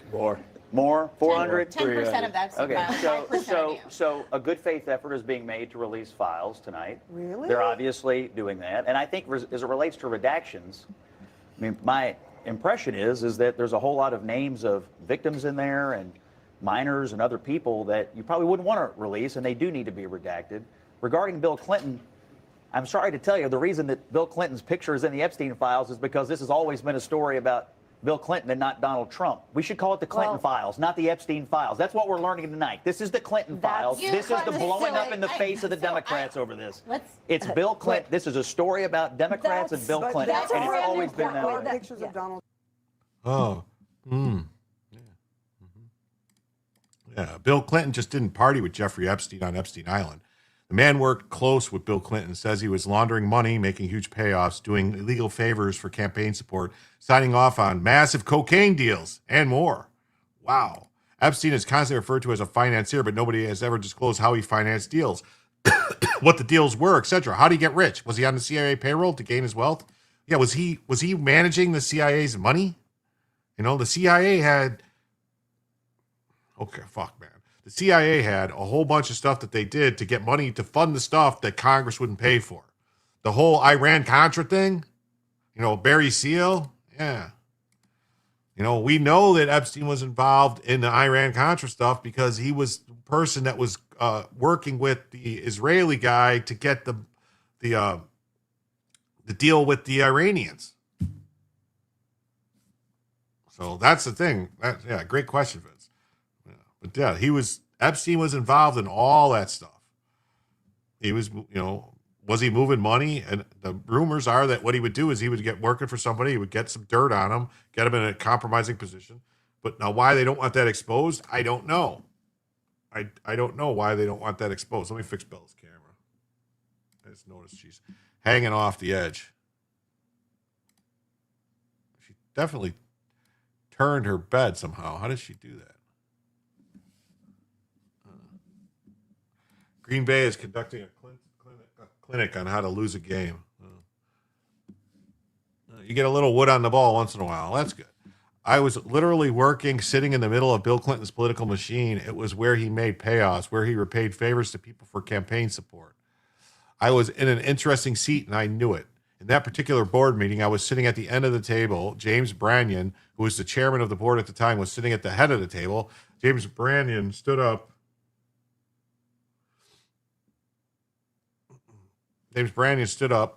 All right, in a public restaurant, and he hollered at Beverly Enterprises guy, Bobby Stevens, and said, "Did you get the $50,000 campaign contribution from the client you're introducing the loan for?" He said, "Not yet." He said, "Well, then hold up the loan until we get it."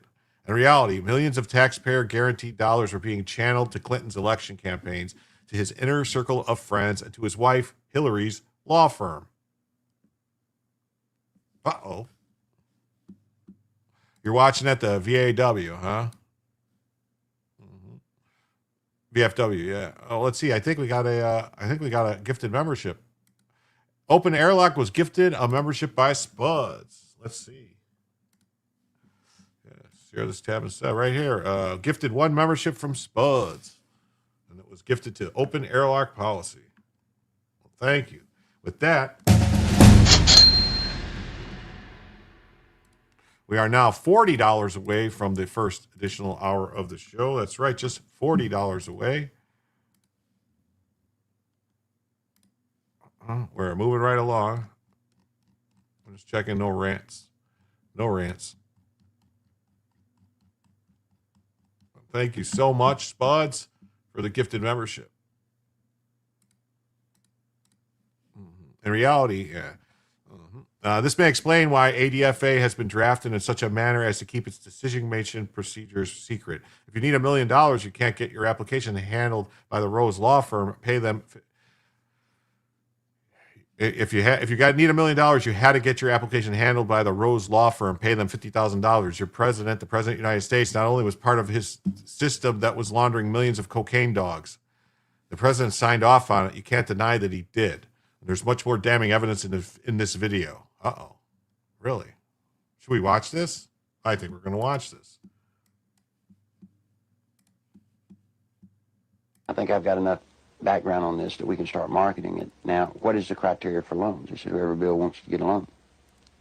To go back, though, to that moment in time, I'd been there about a month, and I realized that I was in the epicenter of what I'd always heard about all my life. What most people have heard about is the machine. I was literally working, sitting in the middle of Bill Clinton's political machine. It was where he made payoffs, where he repaid favors to people for campaign support.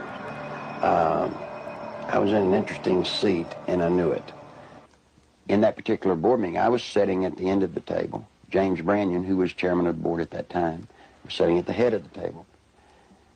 James Brannion stood up in a public restaurant, and he hollered at the Beverly Enterprises guy, Bobby Stevens, and said, "Did you get the $50,000 campaign contribution from the client that you're introducing the loan for?" He said, "Not yet." He said, "Well, then hold up the loan till we get it." I stood up, went up to James, and I said, "James, don't yell stuff like that. You don't need to be yelling it in a restaurant. That sounds real bad." He was just burly and arrogant. He said, "Who cares?" Bill Clinton sold the concept of ADFA to the people of Arkansas as a vehicle for creating jobs and assisting churches and schools. In reality, millions of taxpayer-guaranteed dollars were being channeled to Clinton's election campaigns, to his inner circle of friends, and to his wife Hillary's law firm. This may explain why ADFA had been drafted in such a manner as to keep its decision-making procedures secret. If you needed $1 million, you had to get your application handled by the Rose Law Firm, pay them $50,000. There were 5 other companies in the state of Arkansas that were actually more qualified in bond structuring and applications, but Rose Law Firm got them all. I started checking around, and I kept asking, well, one thing's bothering me, to the comptroller, Bill Wilson, how do people make payments on these loans? He looked at me and said, "They don't." He thought I knew. Well, that blew my mind. And this is about 2 months in, and it was getting tough then. So I started gathering the documents. After everybody left, I would stick around as if I were working on the annual report. That would give me access to all the documents, and I make copies of them all. For about 2 months, I watched accounts accumulate money. At the end of the month, they zero balanced. I didn't understand totally what that meant, but I thought I'd go ahead and steal the records anyway. I did. It was soon after that I met a man named Bill Duncan. Bill Duncan took the zero balance, and he told me what that meant. He said, "You know what that means?" I said, "Oh." He said, "They're laundering drug money." Oh! There were $100 million a month in cocaine coming in and out of Mena, Arkansas. They had a problem. They were doing so much money in cocaine, $100 million. You create a problem in a little state like Arkansas. How do you clean $100 million a month? This is some guy that was inside the political machine with Clinton. Clinton's machine in Arkansas, inside the state party in Clinton's Arkansas. Are any of these people still on this mortal coil? I think so. The Clinton's political machine is the DNC. Yeah, here's the thing. I think it's deeper than that. I honestly think that Clinton was put into governor of Arkansas by the CIA. I mean, Clinton, how did this guy who was a Rhodes Scholar, remember? He's traveled all over the place. And, and all of a sudden he becomes didn't he die weirdly? I think this guy did die weirdly. I think he did. I think he did, actually. We can look it up. Let me fix Bella's camera first. I got to make sure that people get what they paid for here. And then let me do this. And do this like this. There we go. There we go. And there is Bella. Bella. Oh, no. There we go. Perfect. I used to know his name, hence Barry Seal. Yeah. I mean, I can actually, hold on. Here's his name. We'll get his name right here.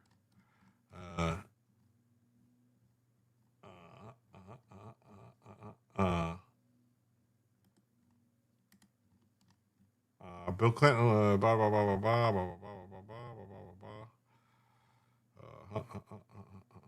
Where's his name?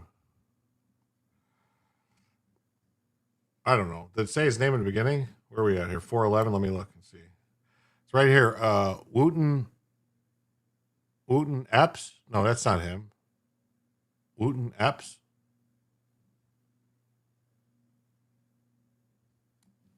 In cocaine, $100 million. You create a problem in a little state like Arkansas. How do you clean $100 million a month? ADFA until 1989 never banked in Arkansas. What they would do is they would ship the money down to Florida, a bank in Florida, which later would be connected to BCCI. They would ship money to a bank in Atlanta, Georgia, which, by the way, was later connected to BCCI. They'd ship to Citicorp in New York, which would send the money overseas. And there's an interesting one, a bank in Chicago. That bank, by the way, is partially owned by Dan Rostenkowski. Dan Lassiter would get the bonds. He would become the broker for the bonds. If I'm not mistaken, Dan Rostenkowski went to jail. He was a congressman, like a very long-serving congressman. He went to jail for some, like, something to do with. They got him on. They got him on like stealing postage. Like he was using fake he was using a Mike Friedman. Yeah, I think that might be his name. They got him on like stealing postage or something like. So they had him on. That's what they decided to charge him with. That's what he went to prison for. But obviously, yeah, Hillary is from Chicago too. Yeah, she's from the northwest suburbs of Chicago.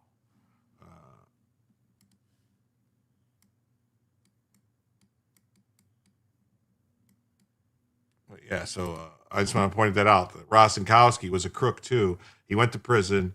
He got convicted. That was in the 90s, I think, or no, 2000s maybe.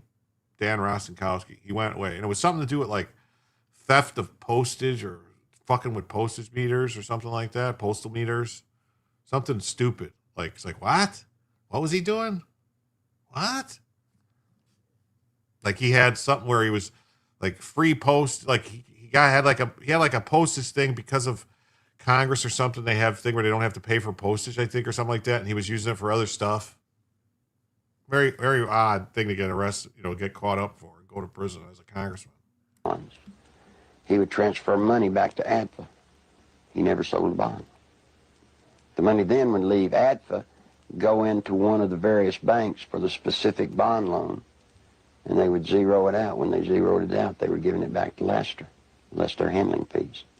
Your president, the President of the United States, not only was a part of a system that was laundering millions of cocaine dollars,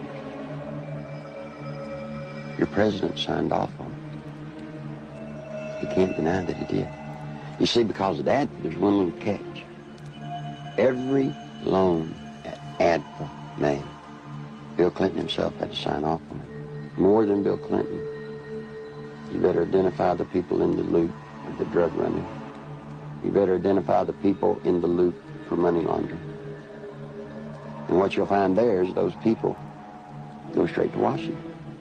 Act 1062, if you look at it, it says that ADFA was developed and created to provide low-interest bond loans for churches, schools, colleges. So now look what happened to our legislature. They voted on a bill creating ADFA, thinking that they were getting money to colleges and schools to buy books and so forth. What better way to run thousands of, tens of millions of dollars, launder it, clean it up, and use the cover of a state agency to do it. The first loan made at ADFA was made to Parkometer, a company called Parkometer. Seth Ward was the owner. As I started looking, I found out that the Secretary Treasurer was Webb Hubbell. Webb Hubbell. Then I found out Webb Hubbell was Seth Chelsea's Ward's dad. son-in-law. Guess who drafted the legislation creating Act 1062, which created the Arkansas Development Finance Authority? Webb Hubbell. Guess who introduced the legislation to our legislators and got it passed through our House? Webb Hubbell. Guess who got the first loan? Webb Hubbell. Imagine this. Guess who did the audit and the evaluation of the application? Rose Law Firm. You guessed it. Who signed it? Webb Hubbell, Hillary Clinton. You see, that's against the law in Arkansas. You can't investigate yourself when the good faith and credit of the state of Arkansas is involved in a bond issue. He broke the law.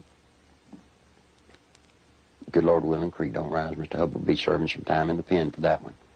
Ironically, Webb Hubble, a senior partner at the Rose law firm, was chairman of the Conflicts of Interest Committee at Rose. Oh. In 1988, he successfully advanced the Ethics in Government Act, which required Arkansas legislators to report governmental conflicts of interest. Incredibly, this law specifically exempted Governor Bill Clinton, his appointees, and his relatives. Clinton's appointment of Hubble to the U.S. Justice Department exemplified the administration's total disregard for legal ethics. Hubble's hasty resignation in March 1994 for supposed overbilling of Rose's clients was merely a ploy to remove Hubble from the limelight before extensive criminal charges could be brought against him. Let me tell you about Parkometer. The first loan was $2.85 million. Never was a penny of that paid back. It was all a scam. They had, let's say, 100 employees when they started. They got $2.85 million. You know how many employees they had after they got that influx of cash? 100. Didn't increase anything. It's not a new building on the property. They didn't even remodel a bathroom.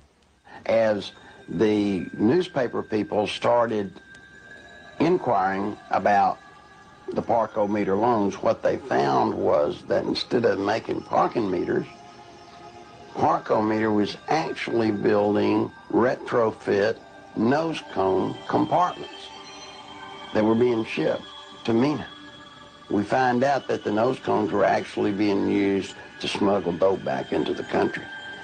And what is scary, what's so scary, it's the same cast of characters. Webb Hubble, the Rose Law Firm,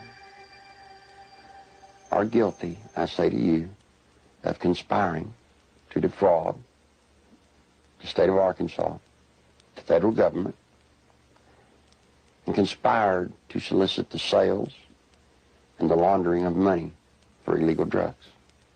This is your president. Yeah. It all made the Clinton This is a Foundation. circle of Yeah, power. exactly. These are the people, when he got elected president, he did not Duck pass Fat, go. great to see you. He took them straight to Washington with him.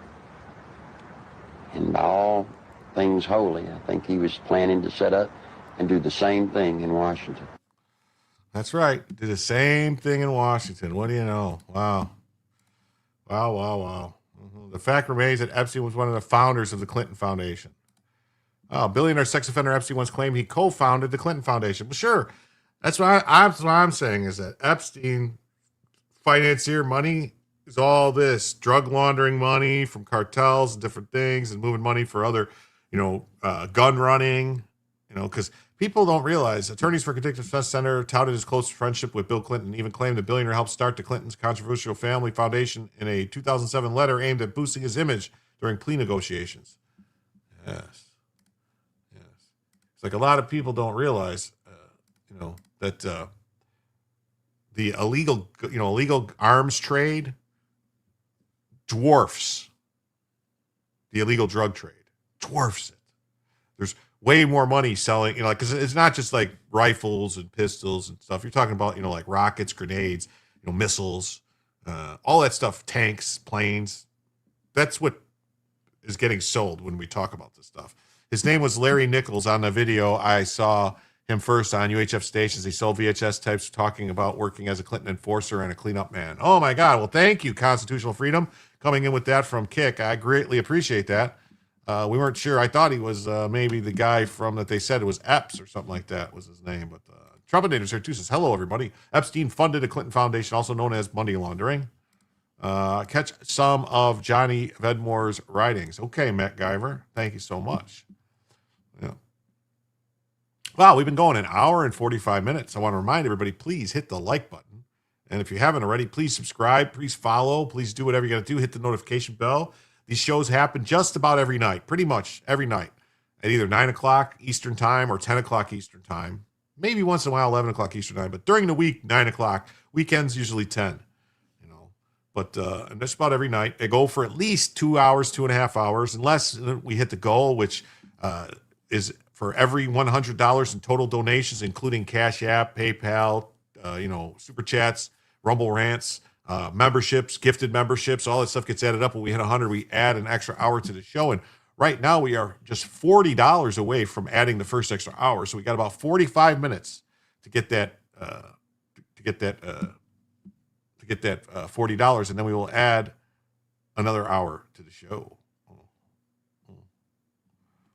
Yeah, share the link on all social media platforms. Yes, that works. Do that. I don't know what this is. This is not what I was supposed to be watching. So this is supposed to be about Bill Clinton. So Bill Clinton breaks silence and deflects Epstein photo dump. Former President Bill Clinton issued a statement on Friday. Oh, look at this. Lisa comes in with the 5. There you go, Lisa. Thank you so much. Wow. And with that, now we are just $35 away from an extra hour of the show. The first extra hour, hopefully, of many more. Thank you so much. They need to bring Bill's SS team and ask them about the Energizer Bunny. Yeah, give Scourge of Tyranny a follow and check out his first stream on Rumble tomorrow night. That's right, check it out. Guessing Bill never inhaled. Well, I think this right here, SWA, I believe that was going to be a gifted membership. I believe that's a gifted membership. Let me look. Yes, SWA 223 gifted a membership over there on the Rumbles. Thank you so much. And Duck Fat was gifted a membership. Thank you so much. Thank you so much. And with that, folks, that brings us now to just $30 away from the first additional hour of the show. Wow. Thank you so much. Yes. And then we got, Brian Ogden comes in with $1.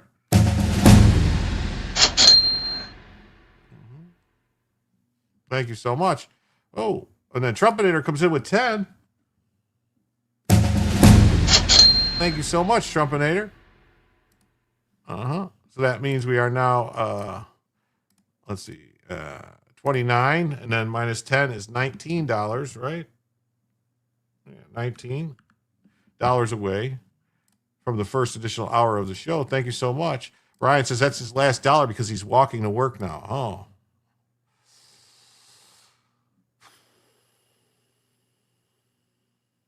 Thank you, Trumpinator. Thank you.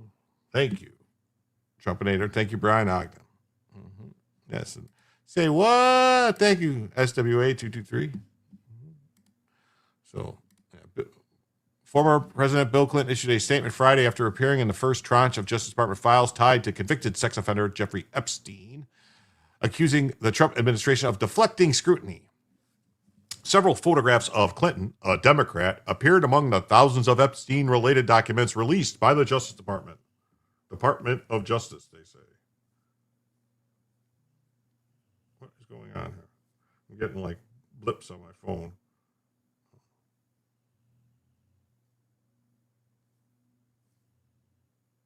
Okay. Anyway, Brian had to sell his car. Why do you have to sell his car? Oh, I think he said something about that, right? That he had a Jeep or something that it was lemon, and they only offered him like $600 or something for it, and it's like several thousand. Yeah, I don't know. I remember something about that now. You towed it to your brother's house. Okay. The images include Clinton aboard a private plane, including one photo showing a female whose face was redacted sitting on his lap. On his lap. Well, she was taking Bill for a ride, was she? Other photos depict Clinton in a pool with Epstein's longtime associate Maxwell and another unidentified person, as well as in a hot tub with a female whose identity was also redacted. The DOJ was directed to redact only images of minors or Epstein victims. But Clinton pushed back through a spokesman saying the Epstein investigation isn't about Bill Clinton. It isn't. Maybe you can rebuild it? Yeah. Well, you could make it the $6 million car, and you can rebuild it. Stronger, better, faster. The White House hasn't been hiding these files for months, only to dump them late Friday to protect Bill Clinton. There are two types of people here. People who didn't know who Jeffrey Epstein was, and people like Bill Clinton who were working with him to traffic drugs and launder money and become filthy, filthy rich and find other ways to steal money from governments. The second group continued relationships with them. We're that group. Yes, they are. No amount of stalling by people in the second group will change that. No, it's a $12,000 piece of poop. The law compelled the public release, and death was ruled as suicide. Yeah. So that's what Bill Clinton is saying. We saw that.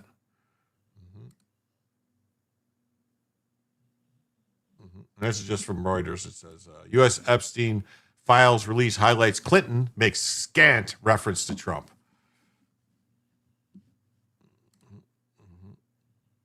Okay. On to the next story.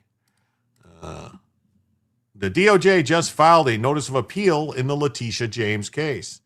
We have another gifted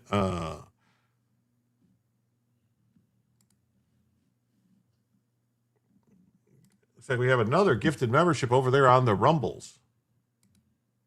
Looks like Spuds gifted a membership, and Mr. MacGyver got a gifted membership. Thank you. Thank you so much over there on the Rumbles. And with that, folks, that makes us $5 closer. That puts us now just $14 away from the first extra hour of show. What do you know? What do you say? Wow. Yeah, thank you for being a friend. That's right. A lemon law complaint would be great. I wonder if you could contact, what's his name? There's a guy on YouTube. That's all he does is car stuff. And I follow him and everything, and I know and I watch his stuff all. Leto's Law. Steve Leto. He's in Michigan, too. I think, aren't you in, I don't know. Brian, are you in Michigan? Because he's in Michigan. You could reach out to him. Am I confused? Brian not in Michigan. Is that Phil is in Michigan? But anyway, Phil Leto, or Steve Leto, Leto's Law. He does all that stuff. That's basically what he specializes in. Toledo, Ohio. Well, you might want to reach out to him anyway, because I think Michigan and Ohio, they're pretty close. He might do work there. You might know, maybe he could know somebody that could give you the right name and the person to get a hold of. You could send him a message on, So we basically got 18 minutes to get $14 right now. Oh, you missed Jake Paul getting his jaw broke? No, he did? Wow. I wish I had a video of that. So this guy, Sam Antar, which if you don't know who Sam Antar is, he's the guy who had this thing called Crazy Eddie's Appliances in New York, which had a scheme where they were basically like doing stuff to make it look like they were making a bunch of money, and they were selling things at a discount. And it was just basically a scam where he was ripping embezzling money from his own store. Yeah, good for Jake. Builds character. They're fighting Judge Curry's dismissal on the appointments clause. The procedure battle continues. The documents don't change. The 4 properties, 40 years, 4 contradictory sworn statements, a federal judge documenting a leak with timestamps. Yeah, because somehow this leak. Oh, look at this. Scammers. Yeah, look at this. We got a gifted membership from Charles. Oh, thank you, Charles. Let's see who got that over here. It says that Fennersworth received a gifted membership. Fenri Fenrisworth. I don't know who that is, but thank you. Thank you so much. And with that, now we are just $8 away, folks. Just $8. $8.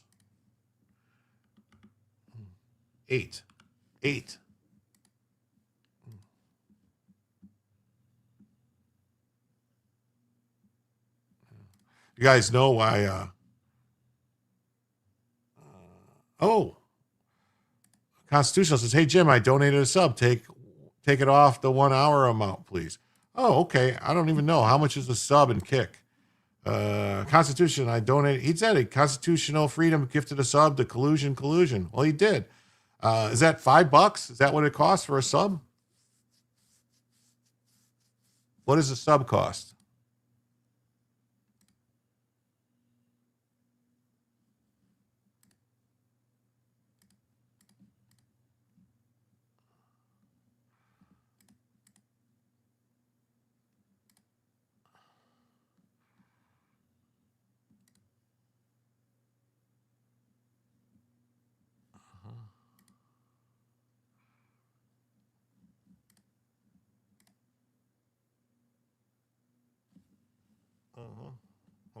find out.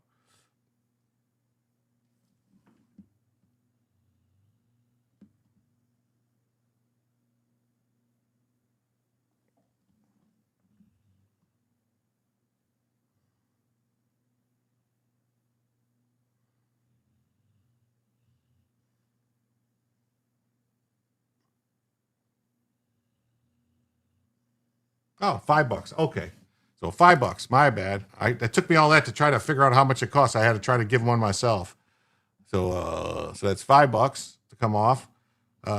Jim is on fire. Okay. Well, thank you, Constitutional. I'll take that off. That's $5 off. So that's 5, 6. So that's $3 now. We're just $3 away from the first additional hour. I had to do a little kadoosh to get it to work. Thank you. And then we got Richard Parker. I'm on fire tonight. Yes. And Richard Parker for $1. So now, a $5 footlong is $15. That now makes us now to be just $2. I want my $2. I want my $2. Better Off Dead was the movie. And then, 2. 5. Oh. And I believe 5, but I just donate subs from time to time to support people. Thank you. Okay. Looks like you're got a whole bunch of people. So we got SWA donated another sub over on Rumble. Thank you. And how much is Rumble cut for cash donos? Well, it depends. Rumble depends. Thank you, SWA. And Tim Finman was gifted the sub by SWA on Rumble. Rumble takes, sometimes it depends. Sometimes they take 25%. Sometimes they take 50%. Because I think if it's done on an app, the app gets 25% and Rumble gets 25%. But so that with that 5, that takes us now to tactical assessment. Red Chinese victory. Impossible. America will never fall to communist invasion. Communism is the very definition of failure.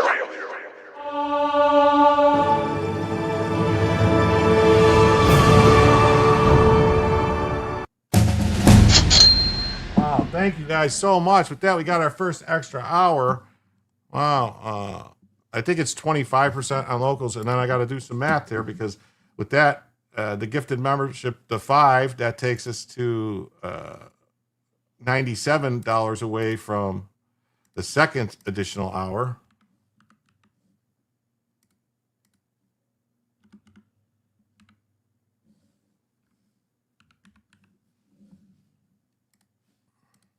And then we got Vince over here for a gifted sub. So that's $6. And so that takes us to $91 from the second additional hour. And then Trumpinator for 2. Thank you, Trumpinator. And then Richard Parker says, I'm late. I was watching the Unsubscribed podcast. Well, that's awesome. Thank you. So that's another $4 off. So that takes us to $87 away from the second additional hour. Thank you all so much. Check locals. Okay, I'll check locals too. Let's see. I don't get a notification from locals. Let's see.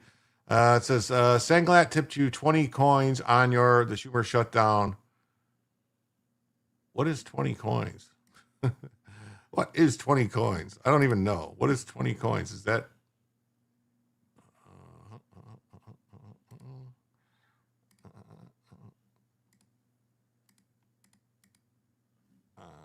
So 50 coins is $5. So 20 coins is $2. Okay. So 10 coins is $1. All right. So that's, thank you for local Sangla for $2. Okay. So that means we are now $85 away from a second additional hour. We're moving right along tonight, man. You guys are liking the show tonight. Thank you. Tim Finman, congrats on the red rash. 20%. No, I think it's 25. Yeah, SWA coming in hot. China. You are all an amazing community. Yeah, it's the Democrat Party is communism. Yes, they are. Scourge of tyranny bingo. That's right. Aha, Spuzz, we're going to love a guy named Greg Hates Everything. Oh, Greg, yeah, he's awesome. Greg's an awesome dude. Yeah, $2. I got it. Thank you so much. Thank you all for with money still available this close to Christmas. Yes, I know it's a rough time of year. I'm not. Rumble only takes 20%, I believe. Donate on a browser to avoid the app fees. Gifted subs, I think Rumble takes 0 to 5%. I don't know. Like I've seen specifically, I know for a fact, I've seen stuff where people gifted me gave me like I got a $50 Rumble rant and it only came in as $25 on the accounting. So I would think it had to have been on an app maybe or something. And then I've seen some people sign it for subs and where it comes up where it's almost nothing, where it's like it's the whole amount. Like it's like, I had someone gift 5 subs and it said it was like $24 and something on the accounting. And then another time it said $13 and something. So I don't know how Rumble does it. I really don't.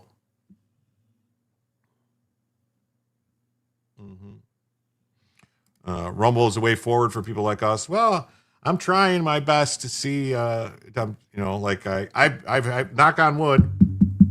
I've had a good run on YouTube with monetization so far where, unfortunately, for whatever reason, last night's video was yellowed. It was the first one in months that I got hit on where they, where they said, and I think it was because of all the drug talk about legalization of marijuana. I think that had to have been what it was. They don't like that on YouTube.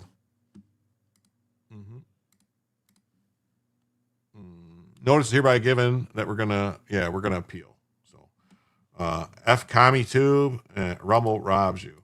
Yeah, Rumble has been very hard for me to grow on. That's all I will say about Rumble. It's been I've been struggling on Rumble to get over 500 followers. Where on YouTube, I'm approaching 2,000. That's the difference, I think. That's the main difference for me. You guys are all amazing. I was behind and literally about to ask if we made the goal. Well, we made the goal for the first extra hour. Let me see. What do we got here?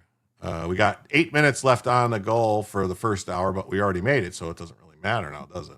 And let's see where we're at on likes here. We got 86 likes and 130 people watching. We could pump that up a little bit, can't we, guys? Maybe a couple more people, throw a like in there, because that helps. It really does. The more likes there are, the more it reaches out.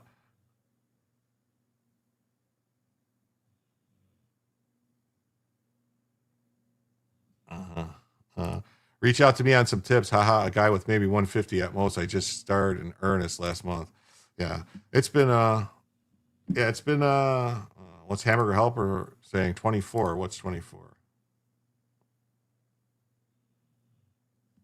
YouTube doesn't know it's legal now. I don't know.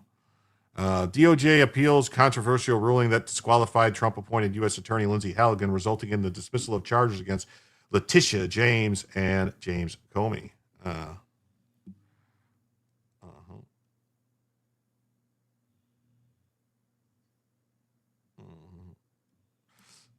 Yeah, it's 24 likes, just bumped it. Okay, thank you. Yeah, Mod. It's the problem is honestly that's the one thing Rumble needs to work on is you have to actually go into the Rumble. You have to actually go into the Rumble back end and manually type in mods' names to make them a mod. Like YouTube, you just click on to make it a mod. Yeah, isn't Spuds also a moderator on Rumble? Am I wrong? I thought Spuds was also a moderator on Rumble. Yeah, Spuds is, and so is Neurodivergent One, and I have to get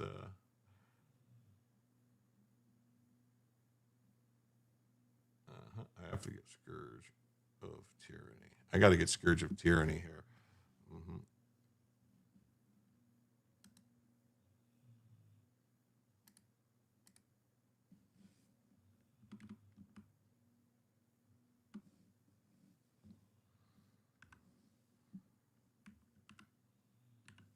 No.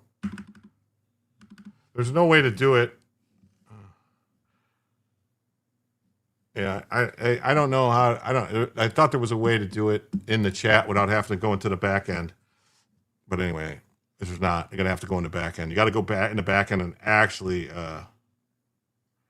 type in the name. Oh, so I see. So your open airlock policy on here, but if I pull it up here, look at that. All right, so that's the difference. That's the channel. That's the channel name. So if I pull it up here, show this one. See, it says Scourge of Tyranny, but here it says Open Airlock Policy. Wow.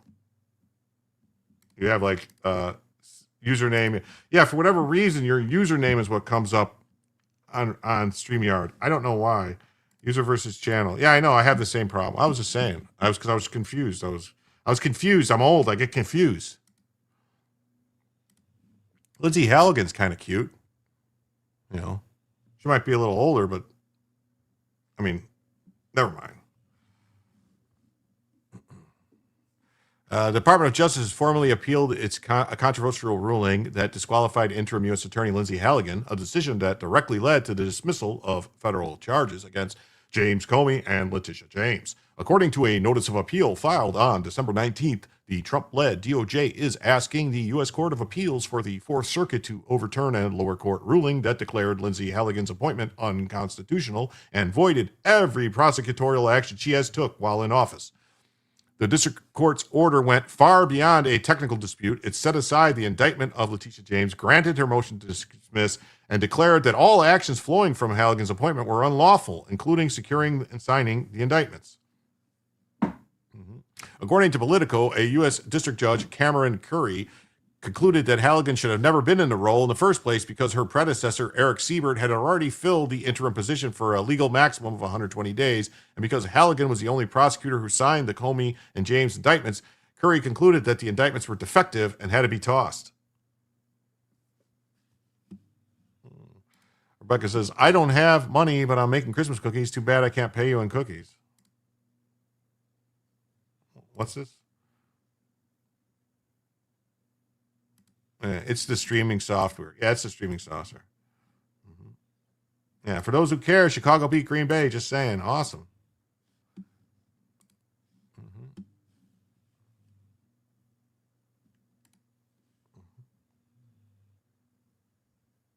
Oh, I thought there was maybe a.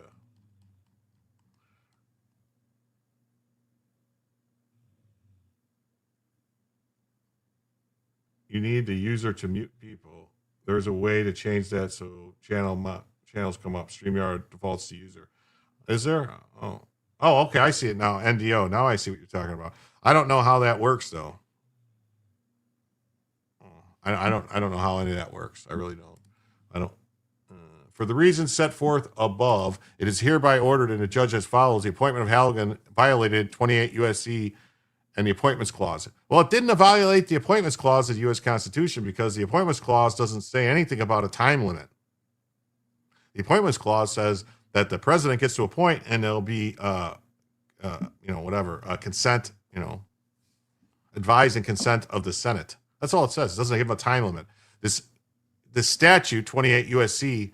546, might be unconstitutional because how can a statute of Congress impose restrictions on the president's appointment of people who prosecute people who are, charging people with crimes, the ultimate executive power, bringing charges. That is executive power, plain and simple. So I think everything they're doing is going to cause a whole bunch of changes. Where in the Constitution does it give Article 3 courts the power to pick who the prosecutor is? Nowhere. That was some cockamamie thing that Congress came up with. Well, Congress can't take power away from the president. It doesn't work that way. You have many, too many? Okay. All actions flowing from the defective appointment. Well, it wasn't defective because the president gets to pick who gets to prosecute people. And if you guys were paying attention to the arguments about the firing cases that were at the Supreme Court, the one of the Rebecca Slaughter from the, I think it was Service Barrett Board or something, or only SCOTUS can fix this. Oh, and they're gonna fix it because the arguments about this at the court, the people arguing that Trump didn't have the power to fire people in these executive offices that brought civil charges, they said, well, this isn't criminal. We admit that the president would have complete control over somebody who could bring criminal charges. This is it. The commies love Congress because Parliament in the UK is a dictator entity. This is the USA. Yeah, we'll see. The ruling effectively handed a massive legal win to the left, wiping out prosecutions against figures that have relentlessly targeted Trump and his allies. James Comey, and the disgraced former FBI director who launched the Russia hoax, and Letitia James, the hyper-partisan New York AG who built her career on targeting Trump, both benefited directly from the ruling. In the filing, the Department of Justice filed its appeal under 18 U.S.C. 3731, signaling that the DOJ intends to fight aggressively to resurrect the case. The filing argues that the district court overstepped by stripping the executive branch of its prosecutorial authority and handling interim appointment power to the judiciary itself. I have a feeling that statute's going to be ruled unconstitutional. SCOTUS doesn't need to fix anything. All they have to do is tell the judges to stop their bullshit, but Roberts is a coward, so he won't.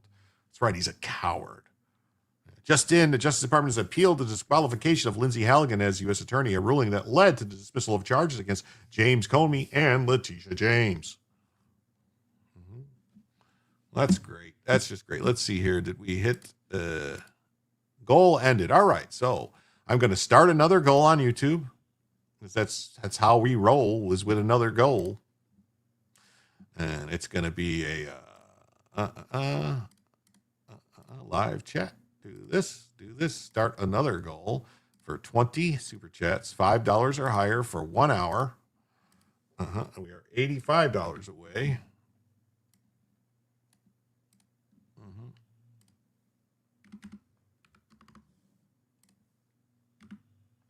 From a second additional hour. That's awesome. There we go. It's all started. So we got 1 hour to make $85, and we go for another hour. But, did they do this with Biden? No. Hey, Fran VT, what's up? So great to see you. You're late, but you know what? Better late than never. And we all are welcome at any time to the House of Jim. The judges are the strategy of the Dems to demoralize 77 million voters, slow down the president's agenda, and take away his power since they couldn't do it at the ballot box. This man speaks the facts. Joe should have his own show. He should be explaining all this stuff because all I do is sit here and read what he says, and then I look smart.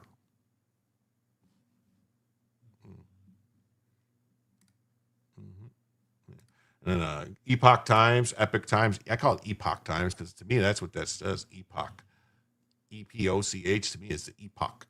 But judges run the country. Well, they think they do, and they need to get smacked down. So DOJ seeking appeal on dismissal of the criminal cases, which is good. And then Just the News says that Justice Department appeals dismissal of Comey and James criminal cases. And this is a great thing that I saw and I wanted to bring up too. It's DOJ lawsuit against Illinois draws support from election integrity advocates. I used to have my show had YouTube spanked me too many times. Well, it's hard. You gotta really.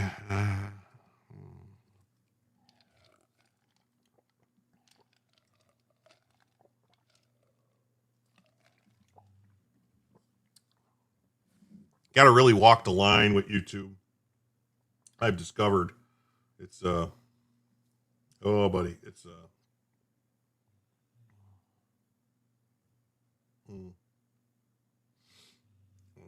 single tweet from Ross Vaught.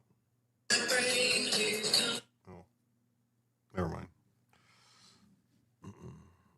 They think they do. No, they have been. Well, they have been sort of, but correct. Don't need to vote for POTUS. The judges know better and everything. Well, that's actually, if you heard what Ketanji Brown Jackson said in the cases, she said, that we want experts. We don't want a president that doesn't know anything running stuff. We want experts to make these decisions that the president can't control. What? What the hell is that called? That's not called democracy or a Republican form of government. Yet Candace still has her show. The U.S. Department of Justice lawsuit seeking access to Illinois' unredacted voter registration database draws praise from an election integrity advocate who says the move enforces long-standing federal law rather than partisan politics. Presidents know how to lean back in a hot tub. What's an expert? Well, generally speaking, it's somebody with like a bunch of degrees that's really, brainwashed into the leftist orthodoxy. The DOJ filed suit Thursday in federal court in Springfield. That's the capital of Illinois. Unfortunately, it's not the Springfield from The Simpsons, although I'm starting to wonder if maybe it's being run by Homer, Illinois.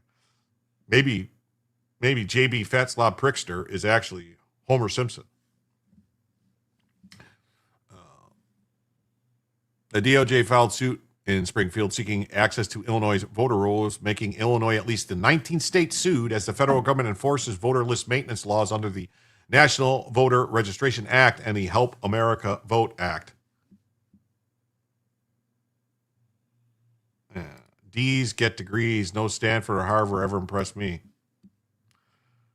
Carol Davis is the Illinois Conservative Union chairman and the election integrity advocate. Let's just say constitutional freedom says no court can approve or disapprove of any appointment. Only Senate can approve or disapprove of a presidential appointment. Courts have overstepped the separation of powers in these three branches of constitutional government and the United States. Yes. And I also point out, though, that this statute that they're talking about that says like, oh, you only get 120 days and then a judge gets to pick, that's unconstitutional. That's the whole thing. That's what these courts are saying. Well, there's a statute that says that we get to pick the attorney. That's not the Constitution. The Constitution overrides that, which is the president's choice to have who he wants in there. Mm-hmm. The stupidest people I ever met were in college with me. Yeah. An expert is someone who can dazzle you with their brilliance or baffle you with their bullshit. Street smarts are what I look for mostly. Yeah. The unfortunate problem, Hamburglar helper, is that today common sense is extremely uncommon. I applaud Harmeet Dillon, Assistant Attorney General of the Justice Department's Civil Rights Division, for her diligence in insisting that all states comply with federal law regarding voter list maintenance. Davis rejected criticisms of the DOJ's request, calling concerns over data access overblown and politically motivated. I'm dismayed at the hand-wringing and pearl-clutching over what seems a simple and straightforward request to states to provide unredacted voter list data to the DOJ. The Illinois Board of Elections declined to comment on the merits of the case. We have requested representation from the Illinois Attorney General's office. We do not comment on pending litigation. According to Davis, the action follows months of formal notices sent to states. Months ago, AAG Dillon began a systematic and nonpartisan effort to notify states that the DOJ is serious about ensuring that federal election laws such as the NVRA and HAVA are enforced.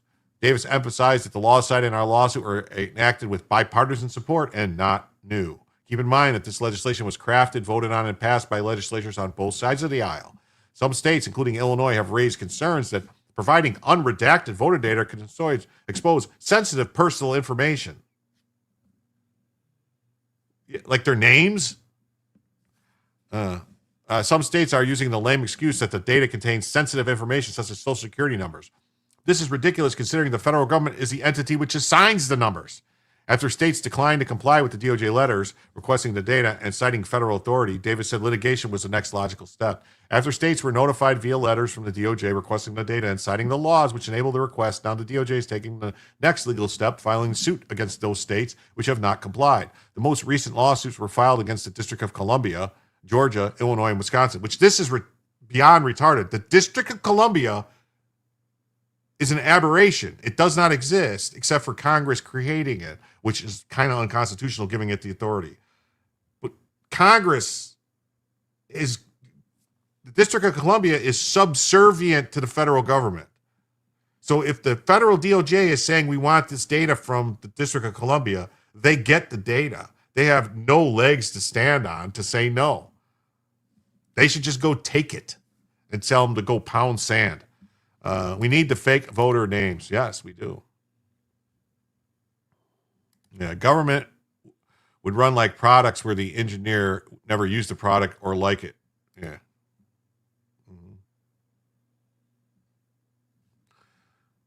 Poll after poll indicates broad support for election integrity and transparency reforms, such as regular, systematic maintenance of state voter rolls. She cited Section 8 of NVRA, which requires states to maintain accurate voter registration lists. Election integrity watchdogs, including the great volunteers who help us, have been trying to hold local and state officials accountable to comply with this for years. We are extremely thankful the DOJ is validating our concerns about the voter maintenance list and taking concrete steps to ensure clean voter rolls. Prickster. Yeah, direct.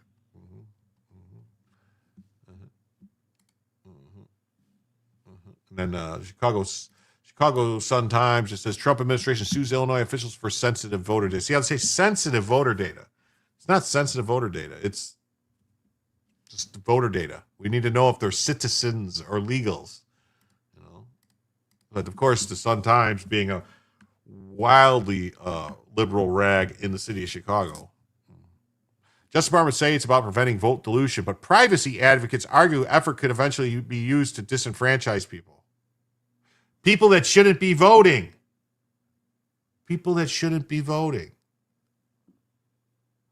Of course, we want to disenfranchise anybody who shouldn't be voting, who's not legally allowed to vote.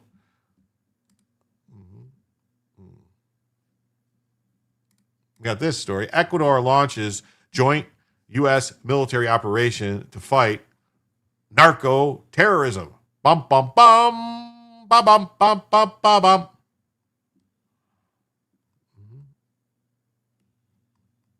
The president of Ecuador, Daniel Noboa, announced on Wednesday that his country would be welcoming members of the United States Air Force for a temporary joint operation intended to fight drug trafficking and narco-terrorism. Is anyone shocked that blue states are refusing to release their voter rolls? Here's my shocked face. Hey, Critter Sitter says, howdy, y'all. Please hit the like and thanks for having a great, relaxing night. Well, thank you, too. Remember, hit the like button, hit the follow, and subscribe up if you really like it. And tell your friends. We're here all week. Try the veal. The American embassy in Quito, Ecuador, confirmed that the arrival of the U.S. forces to the port city of Manta, where the Ecuadorian military maintains its Air Force units and facilities where the U.S. forces were formerly stationed prior to the country banning permanent foreign military bases. That's right, we used to have a military base there until they said, get out. The news arrives shortly after the Department of Homeland Security Chief Kristi Noem visited the Manta Air Force Base alongside Noboa in November and follows months of Noboa publicly asking President Trump for reinforcements to help the country fight its increasingly powerful drug trafficking gangs.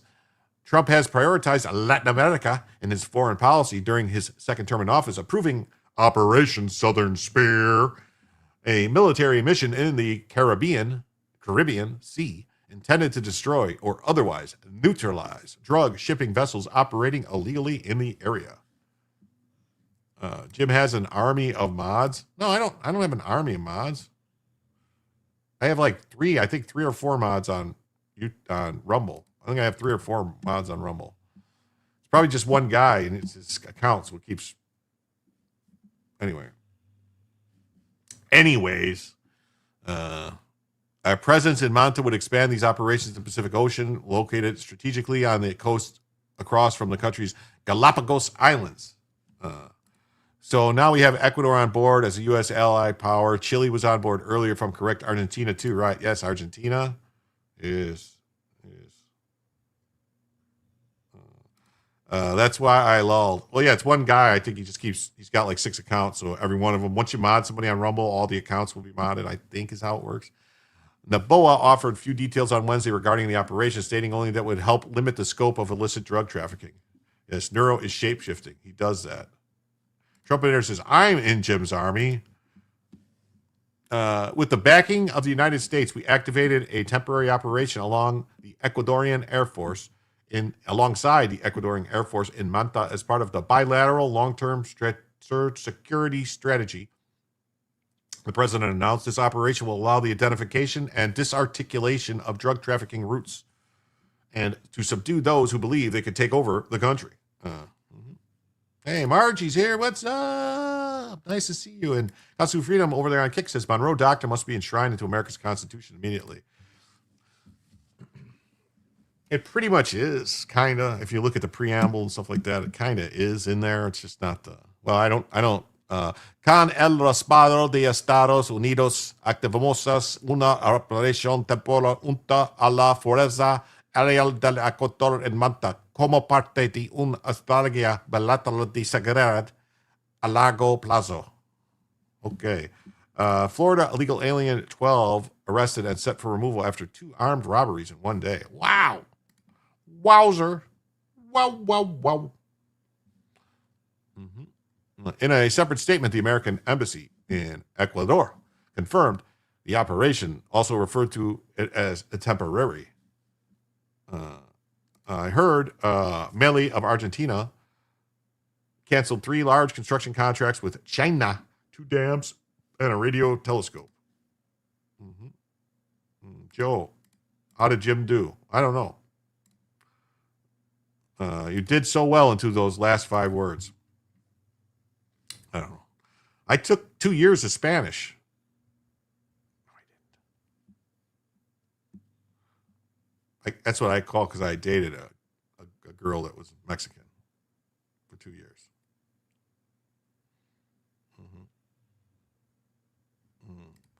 I understood him. 20 years old in grade 6. Well, his name is Ricky. His name must be Ricky. Where he was looking for Julian and Bubbles. The operation will improve the Ecuadorian Armed Forces' capacity to combat narco-terrorists, including the strengthening of information gathering and capacity to fight drug trafficking, and is designed to protect the United States and Ecuador before our shared threats. U.S. military was actively present in Manta, Ecuador until 2009, when then-President Rafael Correa, an ardently anti-American socialist, banned cooperation with America. Correa was later accused of widespread corruption, costing Ecuador billions of dollars in oil revenues through shady deals with China. He is currently a fugitive, avoiding an arrest warrant for his arrest by living in Belgium. Oh, well, that's weird. Maybe since Belgium is a NATO country, why don't we go grab his booty and bring him home? Noboa was reelected with a solid 11% lead in April on a platform vowing to end organized criminal violence in the country. Upon taking over following his special election in 2023, Noboa faced an outburst of gang violence that threatened to destabilize the country. Wow, so you're saying that the gangs in Ecuador are also controlled by the socialist left-wing communists, just like they are here and everywhere else. Wow, what do you know? What do you know? It's like there's a pattern. His presidential campaign repeatedly made use of his positive relationship with President Trump, notable given Noboa's first presidential campaign framing him as a center-left outsider focused on climate change, and he personally advocated for more American involvement in the country. Noboa visited Trump's Mar-a-Lago in Florida shortly before the April elections, reportedly asking the president for more joint cooperation in fighting drug trafficking. During the visit, Noboa told reporters that he also approved of Trump's efforts on the Atlantic Ocean to contain the nefarious effects of the drug trafficking allied with the socialist regime in Venezuela. He asked me what I thought what he was doing, and I told him it was good. Do more. Get him. Get him. Get her done. That's fucked. Jim, I got the TPB reference. He slows down. Can enunciate better. That's why I speak French. I slow down. Okay. The United States has an anti-dictatorship, anti-terrorism stance at the same time, and American companies buying oil from Venezuela, is my opinion. Yeah, well, that's the thing. It shouldn't be. Oh, there he is. Who's the girl?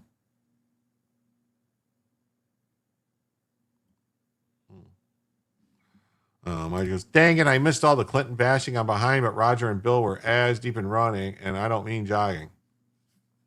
Okay. We would like to cooperate with U.S. forces, and I think there are many ways to do that, Noboa said after his reelection, especially in tracking illegal operations moving out of Ecuador. But the control of the operation will be in the hands of our military and our police. In November, the Ecuadorian president welcomed DHS Secretary Nome and gave her a tour of the Manta Air Force facility, among other joint events. The visit by Secretary of Homeland Security aims to consolidate technical cooperation mechanisms between the security institutions of both countries and strengthen capabilities in the fight against transnational organized crime. the Ecuadorian foreign minister said at the time. Beautiful post on Instagram. Let's remember that this is Noam's second visit. We are here to discuss security cooperations. And Ecuadorian Defense Minister Giancarlo Lafredo, sounds like an Italian mafia guy, said during her time in the country, we are visiting this location precisely to remember the close cooperation and assistance the United States and Ecuador maintained in the fight against drug trafficking. $3 million bail for an 18-year-old stabbed a 16-year-old in the neck with scissors. Yeah, over a vape pen. I have that story. I have the story. It's a little deep in the stack, but over a vape pen, a $20 vape pen. $20 vape pen. Crazy. Hey, Jim and everyone. I'm late. When did you start? Merry Christmas, everybody. We started at 10. We already got the first extra hour.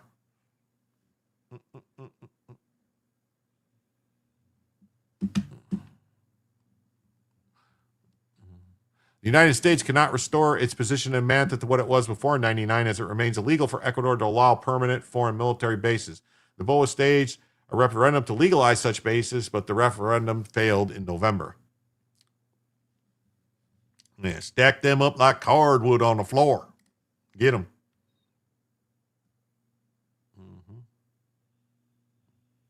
Yeah, make sure you hit the like, follow, and smash that button, and subscribe. What makes Spanish difficult is the way some words can mean different things to people in certain countries, so you have to speak basic. Yes. Well, I'm not very good at that. I'm not a very basic type of person.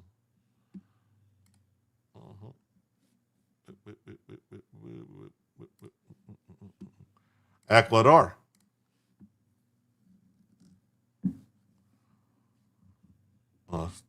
Stack them up like cordwood on the floor in Ecuador. Maybe. So there's that. And PJ Media just says, the U.S. sends troops to Latin America, but not to Venezuela. Well, we have troops sitting right outside Venezuela, just like chilling.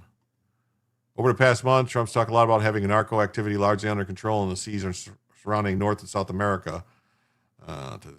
Marco Rubio responded to a reporter. Suffice it to say, there's no dogs on the ground as well. But we're aware of that, and good news is that we have officials in Ecuador, El Salvador, and Guatemala, and these countries in the region, in Panama. Yes. Kevin says everyone should definitely hit those like and subscribe buttons. Jim's the best 9 toes. Hey, man, I got 10 toes. Until the last 5 or 6 years, Ecuador was one of the safest, most peaceful countries in Latin America. Now it's not. Homicide rates are high. Extortion, kidnapping, high-profile crimes are common. As a matter of fact, I actually just did a search to see if anyone in mainstream media was actually telling you about what I'm telling you, and the one thing I could find in Ecuador news was a professional soccer player was murdered on Wednesday. Mario Pineda, who is the defender for Barcelona Soccer Club, was shot in Guayaquil, and even ESPN attributes it to the rise in crime. Ecuador is expected to have its most violent year on record with more than 9,000 homicides. Wow. According to the Ecuadorian Observatory of Organized Crime, that figure was at 7,063 violent deaths last year, and a then record 8,248 in 2023.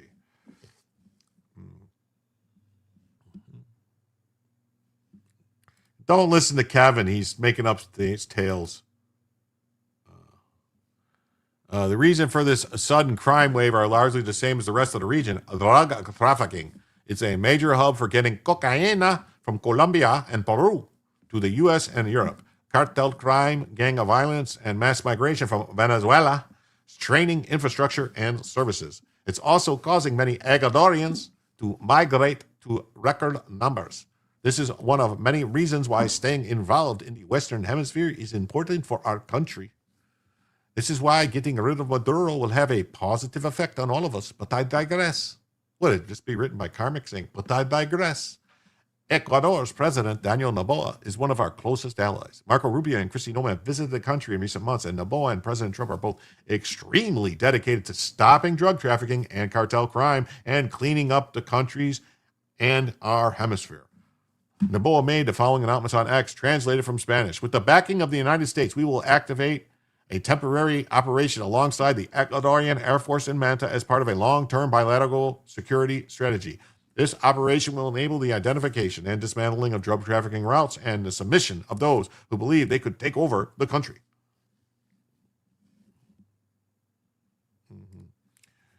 English is the same as Spanish. If you go to England and ask for biscuits and gravy, you get cookies slathered in gravy. So we're deploying members of our Air Force to Ecuador's Manta Air Force Base, which was actually a U.S. base from 99 to 2009. Yeah. Jim tows you the news. Yeah. The country currently has a ban on foreign military bases, and last month voters there rejected the idea of making exceptions as part of the current fight against cartels. However, because this is a temporary effort, it doesn't break those laws. We're just flying it to give them a little boost. Go to Epcot Center and practice with the employees there. U.S. Embassy in Quito. This short-term joint effort is carried out as part of a long-term bilateral strategy in line with current valid agreements. The operation will enhance the capacity of the Ecuadorian military forces to combat narco-terrorists, including strengthening intelligence gathering and anti-drug capabilities. I'm all for it. Okay. I'm too busy implying that land strikes means, oh my God, war in Venezuela. The man who calls himself the peace president isn't starting wars. He's just cleaning up crime and corruption that make our countries less safe. I hope so. I hope so.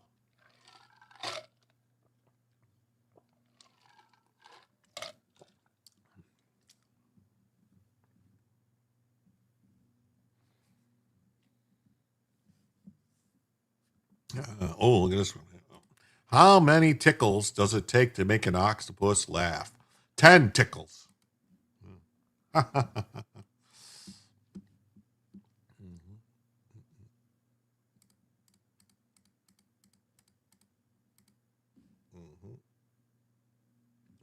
Then Newsweek just says U.S. military gains access to South American airbase. I wonder if they have any permission to use that airbase to strike at Venezuela. They've joined forces with Ecuadorian counterparts on base of Manta. So we got that. And then we got this. There was more strikes against ISIS. More news on that. U.S. retaliates on ISIS for killing 3 Americans in Operation Hawkeye Strike. This about this or something else? That we saw Secretary of State Marco Rubio giving. And what do you think of the job he's doing so far? Yeah, and we saw him speaking to reporters there. Rockets or killing Israelis. All right. The U.S. military launched a large-scale strikes against dozens of Islamic State targets in Syria on Friday in retaliation for an attack on American personnel. A U.S.-led coalition has been carrying out airstrikes and ground operations in Syria, targeting Islamic State suspects in recent months, often with the involvement of Syrian security forces. President Trump has vowed to retaliate after a suspected ISIS attack killed U.S. personnel last week in Syria. War Secretary Pete Hegseth said the strikes targeted ISIS fighters and infrastructure and weapon sites, and the operation was Operation Hawkeye Strike. You know, Santa's been reading all of your posts this year, and most of you are getting Bibles and dictionaries. The Epcot sphere should be shaped like the Tower of Babel. Maybe it is. This is not the beginning of a war. It's a declaration of vengeance. Today we hunted down and killed our enemies, lots of them, and we will continue. Trump said on social media about the strike it was a very serious retaliation. Very serious, the biggest retaliation ever. A speech in North Carolina, Trump called it a massive blow against ISIS. We hit ISIS thugs in Syria. It was a very successful. The U.S. Central Command said the strikes hit more than 70 targets across Syria, adding that Jordanian fighters supported the operation. One U.S. official said the strikes were carried out by U.S. F-15 and A-10s, along with Apache helicopters and HIMARS rockets. Jordan's Air Force participated in the strikes. State-owned Jordan TV reported on Saturday, saying that they had targeted sites affiliated with the Islamic State in southern Syria within the framework of Oman's cooperation with the U.S.-led coalition. Yeah, I was looking forward to coal, yeah. And I need coal for my furnace. Thanks, Santa. On December 20th, 1957, Elvis Presley got his draft notice. And you know what? Elvis Presley went and served. He didn't try to get out of it. He went and did it. Unlike Mr. Cassius Clay. Just saying. Syria reiterated its steadfast commitment to fighting Islamic State and ensuring that it has no safe haven on Syrian territory. 2 U.S. Army soldiers and a civilian interpreter were killed on Saturday in the central Syrian town of Palmyra by an attacker who targeted the convoy of American and Syrian forces before being shot dead, according to the U.S. military. 3 other U.S. soldiers were also wounded in the attack. About 1,000 U.S. troops remain in Syria. The Syrian Interior Ministry described the attacker as a member of the Syrian security forces suspected of sympathizing with the Islamic State. Syria's government is led by former rebels who toppled leader Bashar al-Assad last year after a 13-year civil war, which included members of Syria's former al-Qaeda branch, which broke with the group and clashed with the Islamic State. Syria has been cooperating with the U.S.-led coalition against the Islamic State, reaching an agreement last month when President Ahmad al-Shadaa visited the White House.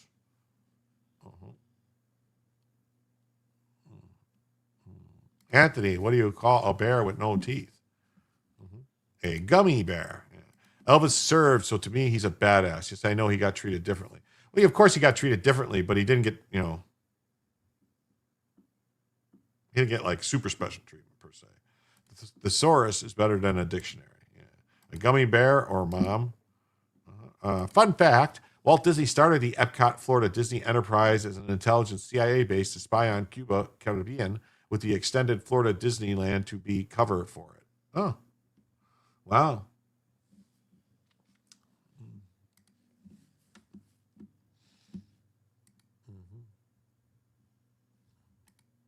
NBC5 just says, very serious retaliation. U.S. strikes ISIS targets in Syria. Newsweek says, Jordan confirms it joined U.S. airstrikes in Syria. Cassius Clay was guided by racism. Yes, he was. His brain was twisted up by the prophet. I don't know if he's a prophet. By the Elijah Muhammad is his name.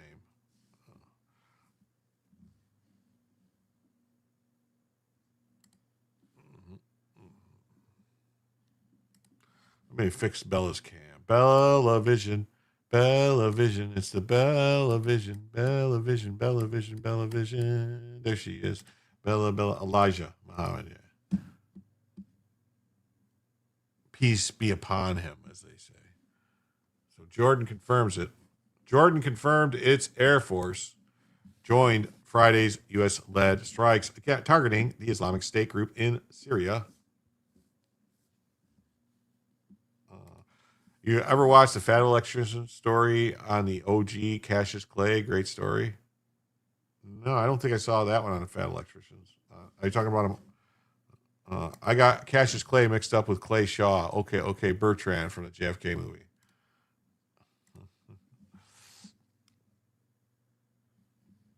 My daddy loved Cassius Clay until he changed his name to Muhammad Ali. Secretary Pete Hegseth has decided a declaration of vengeance for a lethal attack that killed U.S. citizens earlier this month. Why it matters. An ISIS gunman ambushed U.S. troops in Syria last week, killing 3 service members, 2 Iowa National Guard soldiers, and a civilian interpreter. The assault marked the first deadly attack on U.S. troops in Syria since the fall of President Bashar al-Assad last year. The U.S., along with support from Jordan, carried out Operation Hawkeye Strike, targeting ISIS.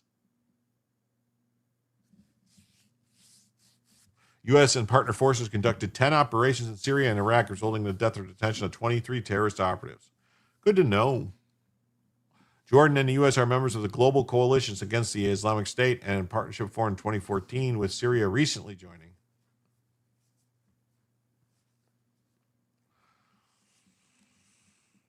Jordan military said on Saturday in a statement that its Air Force participated in precise airstrikes. I wonder if King Abdullah flew to flights himself. The king of Jordan was actually in a fighter jet flying airstrikes during the Iraq War. Well, during Desert Storm, for sure. I think he was doing it in the second one, too. Pretty sure.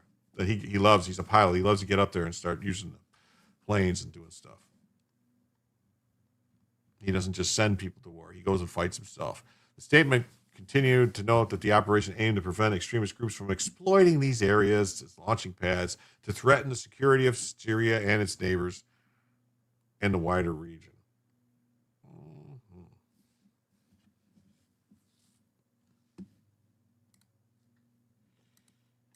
Jordan says the Air Force joined the U.S. strikes. Jordan says it took part in U.S.-led strikes on ISIS in Syria that killed at least 5 people.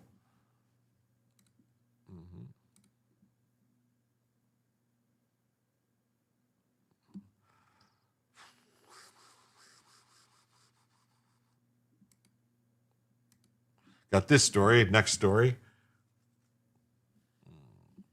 Thing about the Nation of Islam is they literally call the white man the devil. Cassius Clay should have been canceled for joining a hate group. Shows how powerful being famous people to cancel. Yeah. Yeah, it's a shame. Ain't that a shame?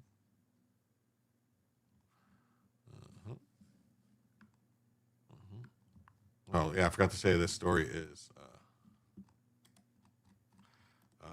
exclusive. It says Trump appointee inspired by conservative media outlet push for probe of Democrat congressman.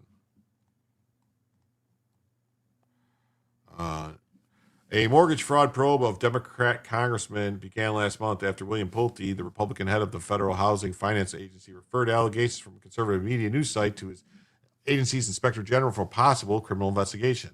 On November 12th, the Gateway Pundit, which is a great news site, I like to use the Gateway Pundit as much as possible. I think they're really good, published an article alleging that U.S. Representative Eric Swalwell, who farts on film and has sex with Chinese spies, had improperly listed his Washington, D.C. home as his primary residence on mortgage paperwork. Swalwell, a critic of President Trump who represents a Northern California district. Well, I mean, the bottom line is every Democrat is a critic of Trump.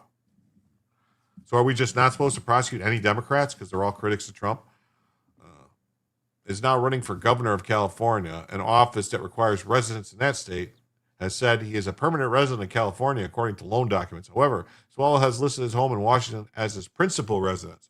Oh. So it's not his primary, just a principal residence. Oh, okay. Good to know.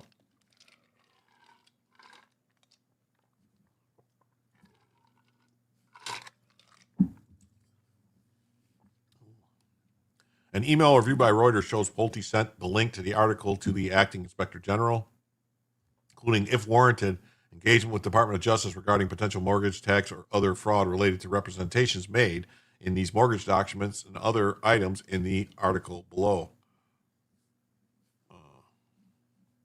What's it say? His dad was a slave owner and he became a powerful opponent to slavery. Challenged many men to duels over the matter and never lost. His boot count was impressive.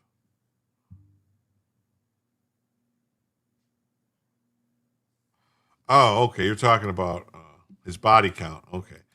You're talking about You're talking about the. All right, I know who you're talking about. No, you're not talking about the boxer. You're talking about older guy. Pulte did not respond to requests for comments. A Gateway Pundit contributor who wrote the article said he's happy to see more coverage of the issue. Yes. Banks generally offers low interest rates to principal residents when compared to vacation homes or investment properties, allowing owners to save money on the mortgage payment. OG. Yeah. So I'm saying it's not the one who, got charged with draft dodging in the 60s. The allegation against Swalwell echoes those from Pulte is leveled against several prominent Democrats, who also all broke the law.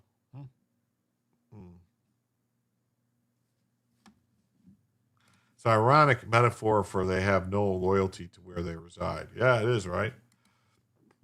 It's been part of a broader pattern of the Justice Department to try and go after people who broke the law.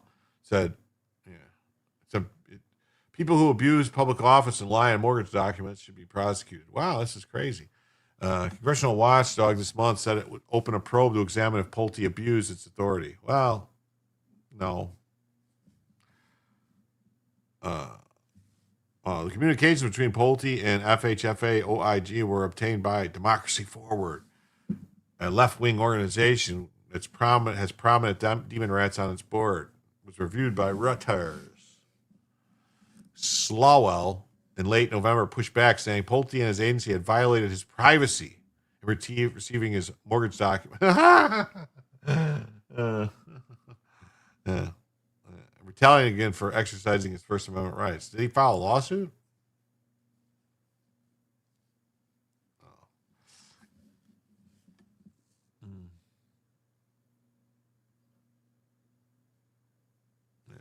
In the lawsuit, Swalwell has said that he is a permanent resident of California and disclaimed any intent to occupy the District of Columbia home as his primary residence in a sworn affidavit. Trump and his team allegations against me are nonsense. Well, we'll see. We shall see. A federal judge has dismissed a fraud case. Yeah. And 2 subsequent grand juries are declining. Oh, yeah, so there you go. That's why. That's what they're doing. They're playing games. Playing games.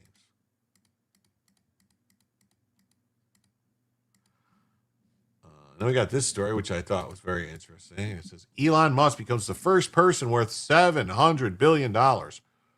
Yes, Elon Musk is worth $700 billion after court ruling on pay packages. That's right, because that crazy judge that said, oh, yeah, just because you made a contract and they agreed to pay you this amount of money, and if you did this thing, even though you've done that thing, and so now they owe you money, I'm going to say, no, they don't owe you the money.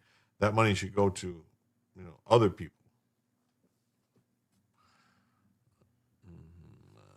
Elon Musk surged to $749 billion after Delaware Supreme Court reinstated his stock options worth $139 billion that were voided last year by a judge who completely overstepped her bounds.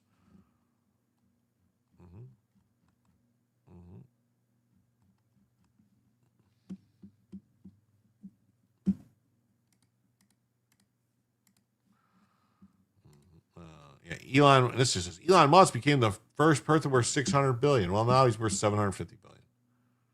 Oh, that story is no good. All right, now this story, I was like, whoa. When I read this. Nick Reiner, Rob Reiner's son, made dangerous schizophrenia meds change just before the murders.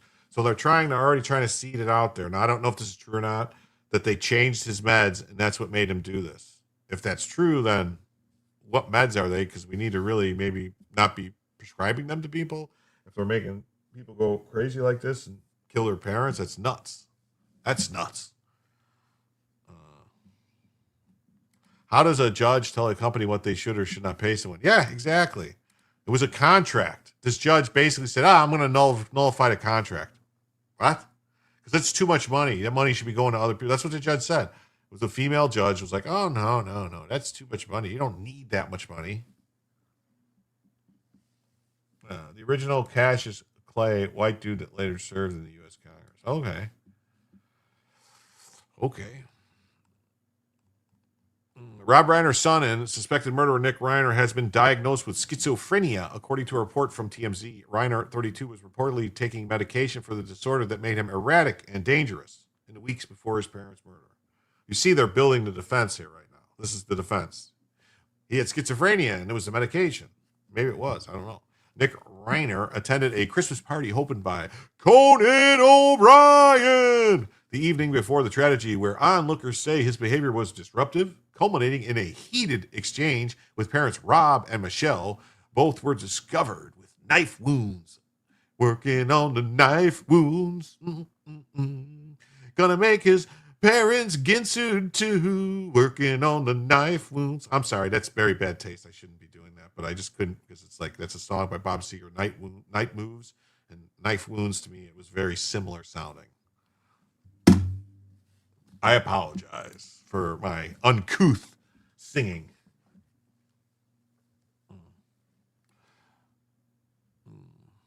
They were by their youngest daughter, Romy.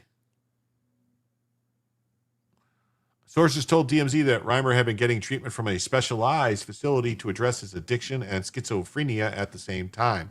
He was seeing a psychiatrist for the illness who had changed his medication about 3 to 4 weeks before the murders in an effort to stabilize him. I haven't heard anything about the fact that San Francisco passed a reparations bill almost unanimously, and the only thing stopping it is being signed or vetoed. Well, San Francisco can pay whatever they want. It's up to I don't really, When a medicine has a disclaimer of violence, suicide, or erratic behavior, it should not be allowed to be prescribed. It should be banned in America.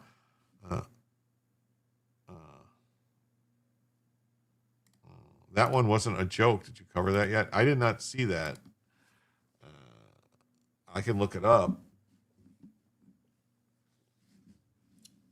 I know they were talking about it. I know that California, that Gavin Newsom was doing some stuff. Like, Gavin Newsom wants to run for president, and he thinks he's got to do that. 28-year-old daughter still living in a home or has access to go in without permission. Alan Jackson's a good attorney. Yeah, that's right. Alan Jackson is his attorney, right? The fame from the Karen Reed trial.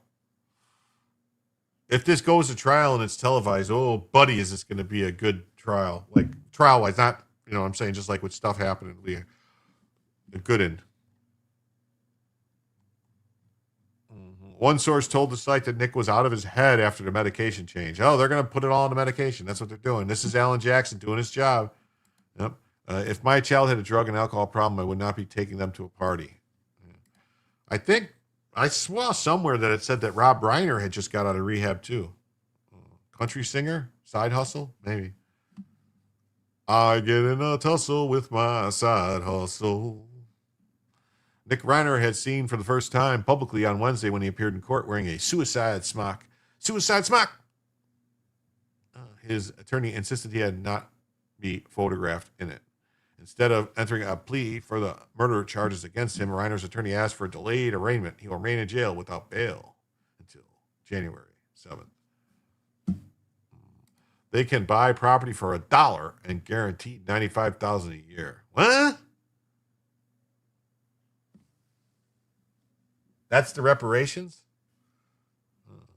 The daughter lived in another house on the same property, I think. Yeah, it's probably a pretty decent sized estate. They probably had guest houses and stuff, you know. They wanted their kids to go live out on their own, so they had a little guest house built for them. The post Nick Reiner made dangerous sacrifice murder appeared on the Daily Beast.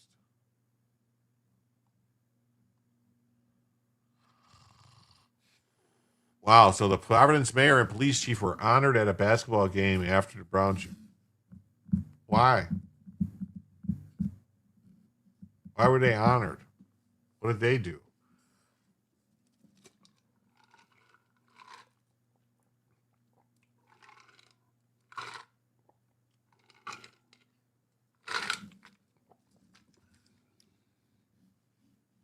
You believe the party was during the day and not a boozy party? San Francisco is not the capital of California. The daughter lived across the street.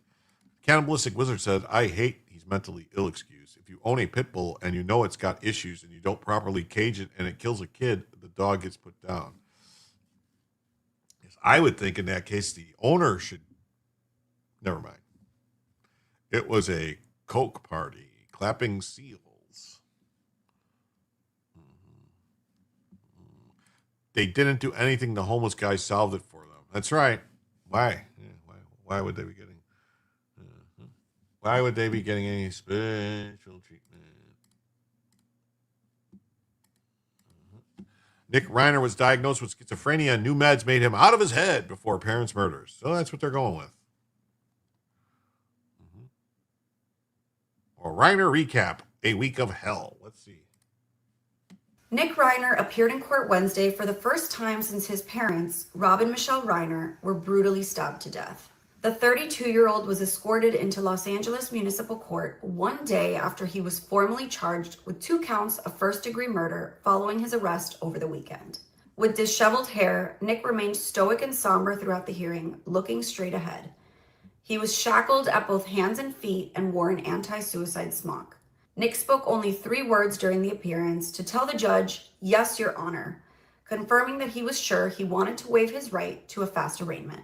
Following the short hearing, Nick's lawyer, famed criminal defense attorney Alan Jackson, announced to reporters outside the courthouse that his client would be arraigned on January 7th. He also asked the public to not rush to judgment or jump to conclusions, as he described the case as, quote, very, very complex and serious. Nick's siblings, older brother Jake Reiner and younger sister Romy Reiner, released a statement following the hearing. They spoke about the unimaginable pain of the horrific and devastating loss of their parents. notably not mentioning their brother. On Sunday afternoon, Rob, who was 78, and Michelle, who was 70, were found by their daughter stabbed to death in their Brentwood home, with sources claiming their throats had been slit. The LA County Medical Examiner has confirmed that the couple died from multiple sharp force injuries, ruling that the manner was homicide. Nick, who has a history of violence and drug addiction and lived in his parents' guest house, was arrested near downtown LA Sunday night after allegedly leaving bloody evidence at a hotel in Santa Monica. He was charged with 2 counts of first-degree murder with a special circumstance of multiple murders because he used a deadly weapon, a knife, to allegedly kill his parents. He is facing a maximum sentence of life in prison without the possibility of parole or the death penalty. On Saturday night, Nick joined his parents for a Christmas party at Conan O'Brien's house. Sources said Nick looked out of place at the bash and was acting crazy, behaving creepily, and freaking everyone out. Creepily. He also allegedly had a bizarre exchange with Bill Hader. Allegedly, Rob scolded his son over his inappropriate antics, which led to some kind of argument. A source who knew Nick as a child described him to Page 6 as intense and egocentric, explaining that he had inexhaustible energy and serious behavioral issues. Our source wondered whether ADHD was ever at play, as children and teens with ADHD are more likely to abuse substances. Notably, Nick has been to rehab almost 20 times and experienced bouts of homelessness, which he and Rob chronicled in the 2015 film Being Charlie. Nick has allegedly always had a hostile and volatile dynamic with his family, but his anger was mostly directed at his parents. A source elaborated to Page 6 that Nick really resented his dad and hated himself for not being as talented, prolific, or beloved as the award-winning actor-director. Another source described Nick as a spoiled and unappreciative Nepo baby. For more on this developing story, stick with page6.com. Wow. Well, I mean, wouldn't Rob Reiner also be a spoiled and entitled Nepo baby? His dad was Carl Reiner. We're going to get a lot of Reiner next year and in 2027. Same parents as a boy named Sue. Well, I had a female cousin who went by Bernie. Her name was Bernadette. Yeah. Oh, Bernadette, won't you play my clarinet? Know what that's from? Surprise, Nick didn't live in Portland. He did. He might have lived in Portland for a while. He was all over the place. He does have, like, you can see, like, his weight goes up and down, like, drastically up and down. That's weird. You know what I mean? Like he looks kind of chunky here, and in other stuff, he looks super skinny. Like, I wonder what was causing that. So look, that's the estate. It's a pretty decent size, house. So yeah, if you look, you can see the main house, and then it looks like there's another house right behind. Like, if you look at the house, the weight is due to the meds. Okay. If you look at the house, like, you got the main house here, all right, and then look to the right, there's a smaller house to the right. And then it looks like there's another house in the back, which is also, Big Bang Theory. If you're a parent and you name your kid Bernadette, then you are permanently ruining their life. He's got that far away look in his eyes. Yeah. He's a 1,000-yard stare. Doctors were trying to adjust his medication to balance him out, but the adjustment reportedly was not working and actually made things worse, combined with his substance abuse. Well, that's the thing, too. Like, it doesn't matter what kind of meds you give somebody. If they start using substances, it's going to cause a problem. Believe it or not. I don't know. Never mind. I'm not even going to get into it. The only question is, what did he think he would gain? He had everything he wanted and lost it all now. Well, if he truly was schizophrenic, who knows what he thought? Maybe he thought his parents were the CIA trying to control him or something. Or maybe he thought the voice. I don't know. Schizophrenia is like, boop, boop. Chooch McGee says his DNA was corrupt at birth. Once his medication was changed, Nick was out of his head, a source told TMZ. He had been receiving treatments at the ritzy LA mental health and substance abuse facility favored by the rich and powerful that charges an eye-popping $70,000 a month. He was paying $70,000 a month. What? What? Sounds like dad glorified the son's dysfunctional behavior. Probably.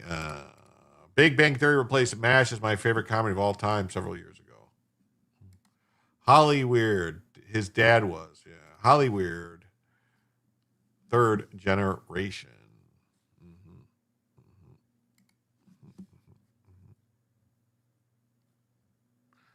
Reiner was schizophrenic. His new medication was making him out of his head. Doctor malpractice. Why did he switch the meds? Maybe. I'm sure that's going to come up. I mean, Alan Jackson is going to throw everything at this, but the kitchen sink. Reiner was arrested on Sunday, December 14th. Oh, they got him out on the street.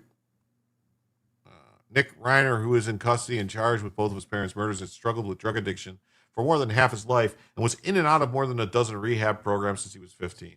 Well, some of it, you got to wonder if it was the schizophrenia that was making him do things and act different. He was taking drugs and stuff, and it was just making people say, like, oh, he needs to go to rehab, when really he just needed to be in a padded room tied to the wall so he doesn't eat the paint chips. The drugs can onset schizophrenia, but he could possibly have a personality disorder. Yeah. Klinger is from Toledo. Yes.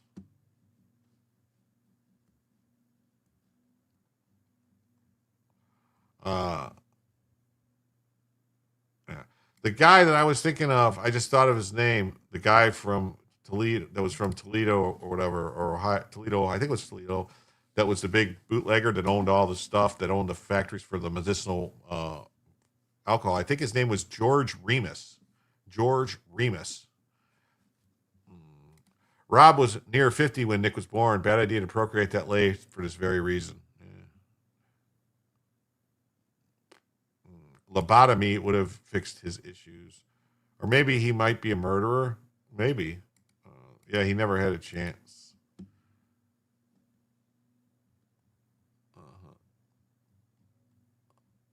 Rob Reiner's body was discovered around 3:40 p.m. Sunday afternoon by his daughter, Romy, who did not even know that her mother was dead until paramedics also found her slain inside. Also, so the daughter went in, saw the father, went, ah, and screamed and ran out of the house. I mean, that's probably what happened, right? Didn't look around the house, just went freaking out, running out. And,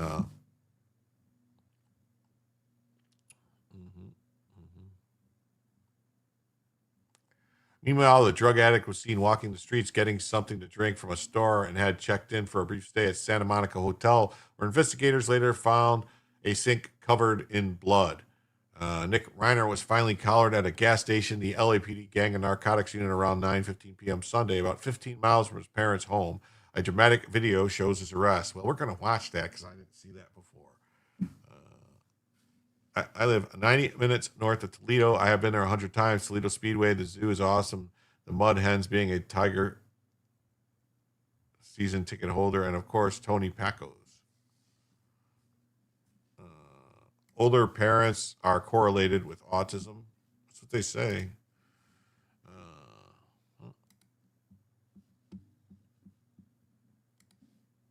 He made his first appearance in court on Wednesday, showing up in a suicide vest. All right, he's back in court. So let's see. We're going to show the shocking video. Shocking moment. Nick Reiner surrenders. Let's see. Oh, no.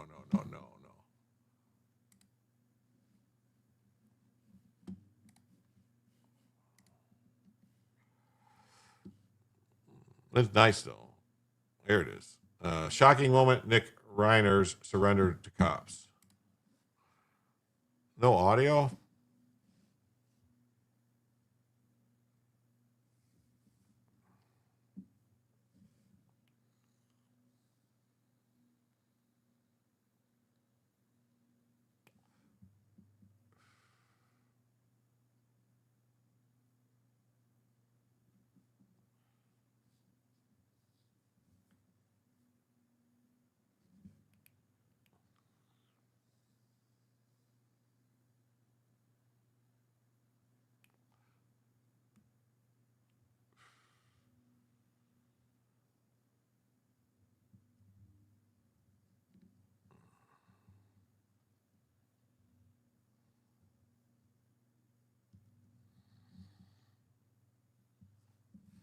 wonder if the trial will be available to live stream. Well, it's a California trial and it's a state trial, so more than likely, yes, it will be live streamed if this goes to trial.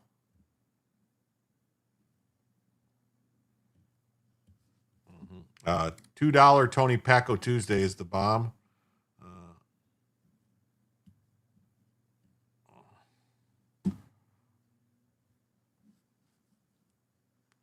They're saying he surrendered? How did he surrender? They came up and said, "Hey, I'm here," and he goes, "Okay, I surrender." Yes, the revolution will be televised. It will. It will be televised. What's up, Serenity? Yeah, ooh, definitely. Yeah. The role of Nick will be an Oscar winner, is what producers saying. Oh, probably. You don't have any talkies to show anymore? No, we like the oldies. The oldies. This is just him getting arrested. So I thought it would be, they said, shocking moments, but it would be more shocking if there was some kind of screaming and crying. But yeah, so this is everywhere. Report Nick Reiner diagnosed with schizophrenia prior to the murders. Oh.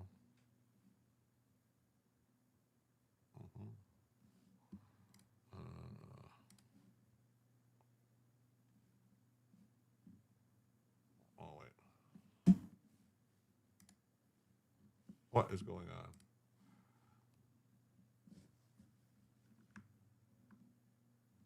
No.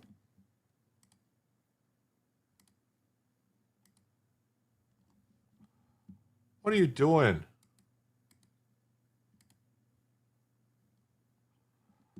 This is not the story. All right, I guess that's it. This is not the story I wanted.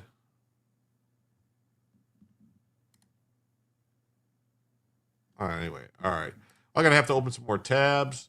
Let's see here.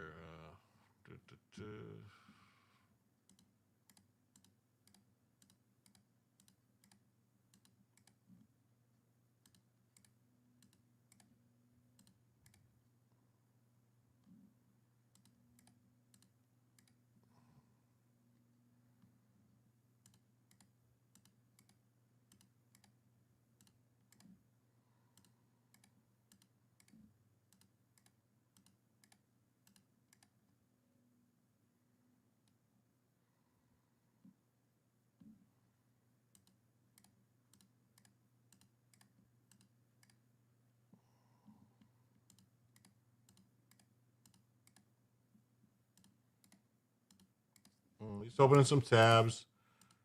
Hopefully get a rally, get another hour here in a minute. Got some good stuff coming up. A lot of illegal alien crimes, a lot of other demon rat crime. Brought to you by Soros judges and DAs.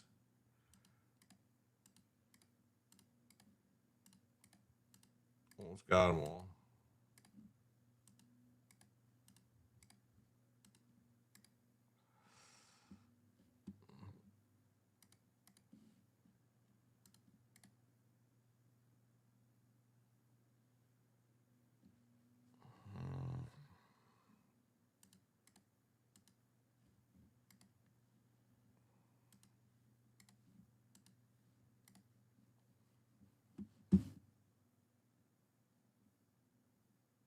All right.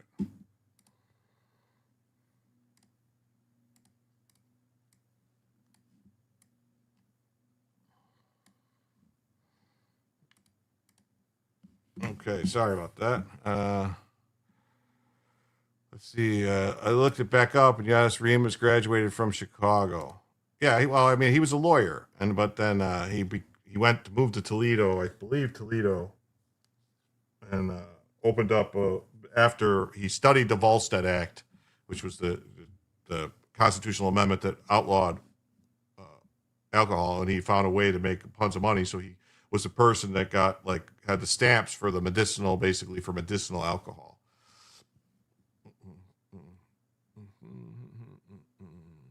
Unrelated, but this Ben's video, if you wish to watch at your leisure. He cracked the entire Jeffrey Epstein. Well, if we, tell you what, I'll put that aside, and if we make another hour here, because let's see here, we got, oh wow, no, we didn't. The goal ended. didn't even realize that. The goal ended and we're 8. What are we still away? What do we got here? We're still 85 away. Oh my God. We didn't take any money in that. We were on a roll. Right when this goal started, we were 85 and we didn't take any money in an entire hour. That's wild. I'll tell you what I'm going to do. That's 36 minutes long. Well, what I'm going to do for everybody here is I'm going to reset the goal for 30 minutes for this 85 to see what we can do. Should I? I don't know. Should I do that? Doesn't seem like maybe I should.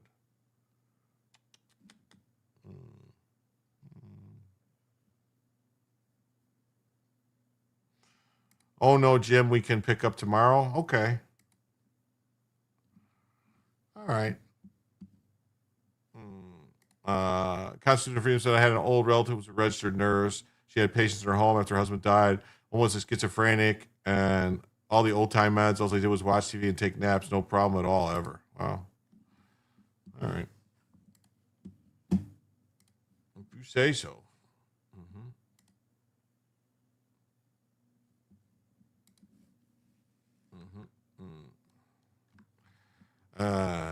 In Florida, migrants grant guardianship of their children to relatives for fear of deportation. No, let's try to get that 85. Oh, okay. All right. Rally time. All right. That's what I'll do. I want to say we got, I'll give it 30 minutes.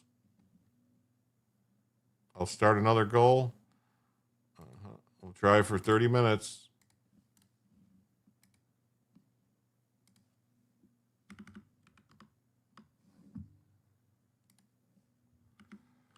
See what happens.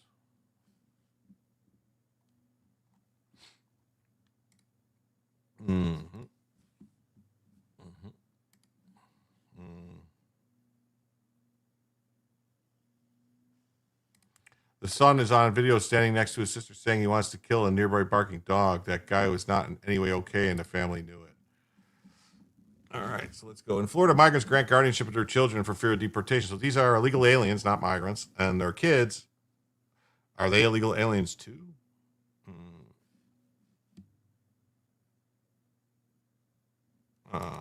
Oh, I see. No, his booze got picked up in crates marked potatoes in Toledo. Yeah. Rose found herself alone with her 2 children when immigration authorities detained her husband in Florida for fear of suffering the same fate, and the children would be abandoned. He decided to grant legal guardianship of the minors to activist Nora Sandiego. Well, the kids should go with them. Why wouldn't the kids go with them back home? This is the problem with this, interpretation of the birthright citizenship crap that says two illegal alien parents can come into the country, pop a kid out, and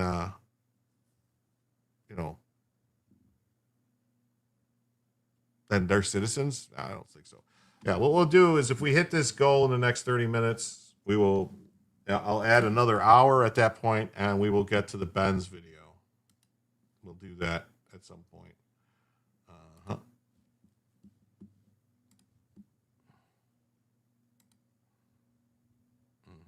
No, where are we at?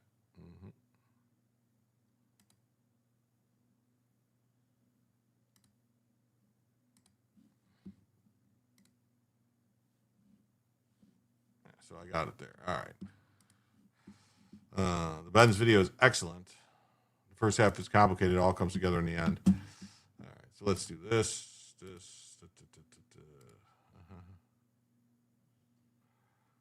And then this is how they report it. The Trump administration separates thousands of migrant families in the U.S.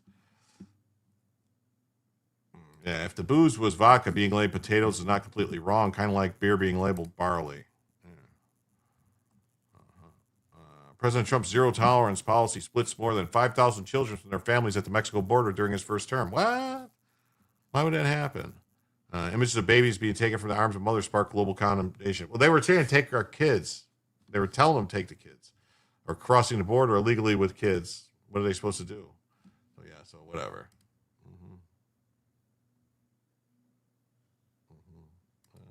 Photos of families who set off on a migration journeys are found themselves torn apart. Oh, okay. So you're crying about they came illegally. Yeah. Invader kids must go. Not citizens. The 14th Amendment is only for slaves and their children, no one else. I agree. The kids get to stay on Medicaid and food stamps, and the guardian's now eligible for TANF benefits up to $2,000 a month. Oh, what the hell? More scams. More scams.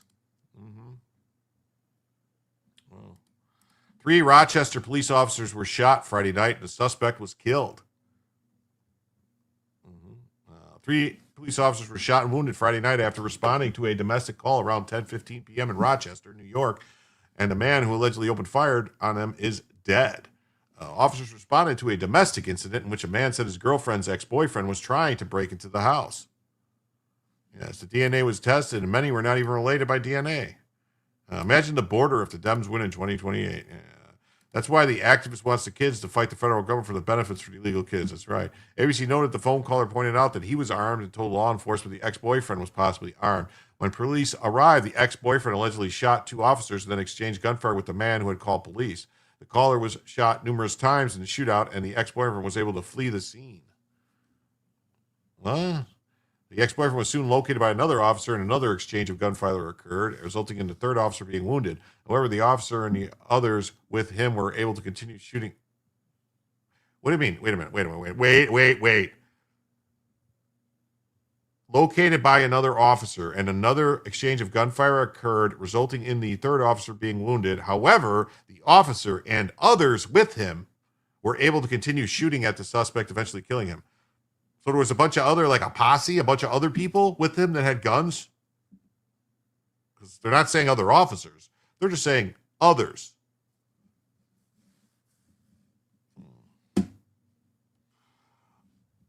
One of the wounded officers was listed in critical condition and required surgery, but is now stable. Crazy story. Yeah. 3 officers wounded and suspect killed after Rochester domestic violence call.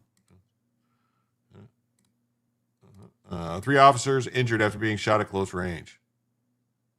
Oh, let's see. Is this going to be? Was reported as an active domestic. Rochester Police. 10:15 tonight, officers from the Rochester Police Department Genesee section responded to the 600 block of Charlie Avenue for what was reported as an active domestic. At the scene, multiple shots were fired. The suspect did flee from the scene. There was another encounter with officers further down Thurston Road. So what I have at this point is the suspect in this is deceased. 3 officers were wounded. They are at Strong Hospital. I don't have statuses on them now.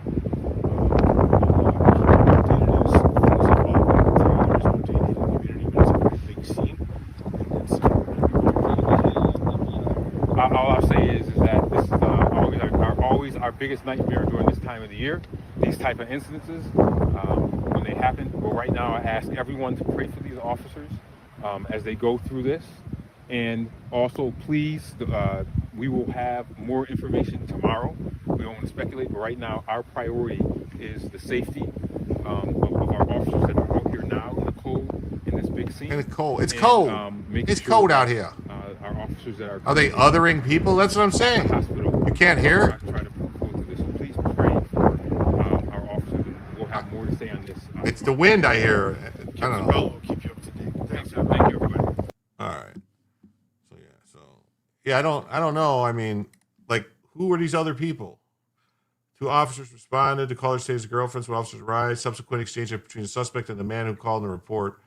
The caller was taught multiple times. The suspect fled. Another officer located him. When the officer ordered him to stop, the suspect pulled out his gun and shot the officer. That officer then returned, and others returned fire. So there was other people there firing. All right.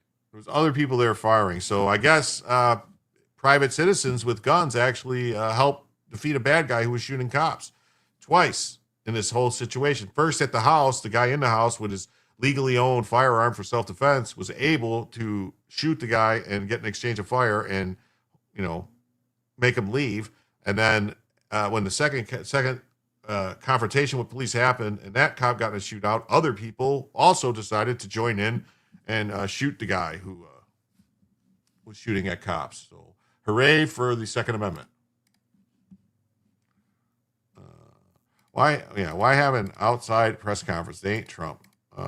Portland, Oregon, outside ICE facility, hijab-wearing ICE protesters punched Portland police sergeant in the face and was charged with felony assault. Well, that's going to get dropped, Chooch. They're going to get, yeah. Shea Dion Broughton is booked into jail as a male, but the press release says woman. Yeah. You know. You know.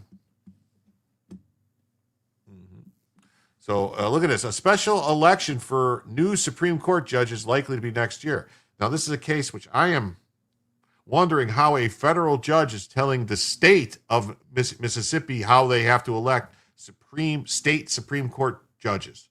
This seems that a federal judge has absolutely zero authority to tell. Is that legal to assist a police officer in a shootout? I would think so. You're giving, that's self-defense, aid of others. That's classic self-defense. You're aiding, protecting someone else. Someone is shooting at someone else, so you're helping that person. It's an aid. You're coming to the aid. I think that's legal in every state, pretty much. I would think. I would ask Bronca, but I would bet money that it's completely legal. That's how the country used to be. No, it is. That's how the country used to be. But a special election will likely be held next year under new Supreme Court district lines expected to be drawn during the 2026 legislative session. Special elections will likely be held under the new Supreme Court. On Friday, U.S. District Judge Sharian Aycock. Do we have to pull up who she looks like? Because I could bet you money I could name what she looks like. Said a special election likely need to be held under the new lines. However, she did not say what seats would be subject to the election and could not say until after the new Supreme Court district lines are drawn. If this court does not hold special elections, the harm inflicted by the election of justices under a legal map would not be rectified until January 2033. That is a substantial amount of time, particularly considering that this is the court's first and foremost obligation at this stage is correct the Section 2 violation. The order is the latest in a lawsuit filed by Diamond White, Derek Simmons, and others saying the current district lines for the state's high court dilute the state's black vote.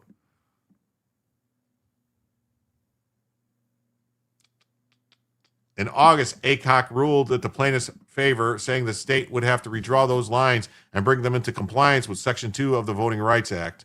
Section 2 of the Voting Rights Act is about to get struck down by the Supreme Court. It is. Anything white just ain't right. In my state, we can help law enforcement or anyone else. I am in that state. Yeah. The court determined that Mississippi legislature could do so during the 2026 legislative session, which begins in January. The state is to notify the court of the new lines within 7 days. Who does this judge think she is? It says, the real Kara Fro says, hey, Jim. Oh, this is the moderator to the stars, if I'm not mistaken. Merry Christmas. Glad I caught the stream. I believe this is moderator to the stars, if I'm not mistaken. I meant any state anywhere within my state. Okay. She's a king, Jim. Okay.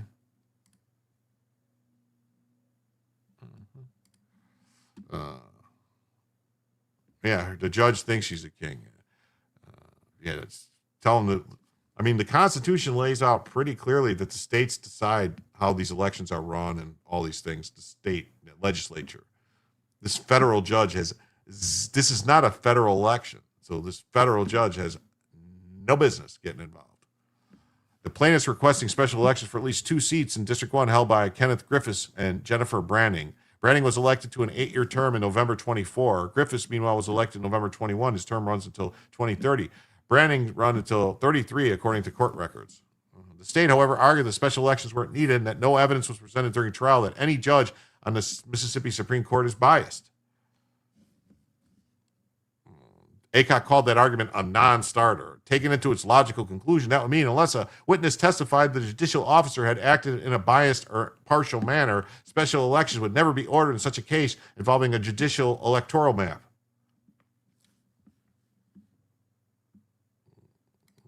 Says, my Google account was hacked. I got to get my moderator to the stars named back working on. Okay, cool. That cannot be the case. She pointed to a previous case involving the Mississippi NAACP in which elected officials had only served 6 months of a 4-year term. and that if the district lines were left as is, black voters would be served for a full term by a legislator chosen in an election that was diluted. Well, this is not a legislature. This is the Supreme Court. It's kind of different. Refusing to order special elections in this case, considering the extensive amount of time remaining on these terms, would, in the court's view, be inequitable. Special election will be held November 26th. I have a feeling this is going to be appealed. It's going to get overturned because it just don't make no sense. It just don't make no sense. Well, I don't know, folks. I granted you guys all an extra 30 minutes, and it's been 15, and not a single donation has come in. They're taking power. They're trying to. Not a single one. Let me ask, are judges dictators? They sure think they are.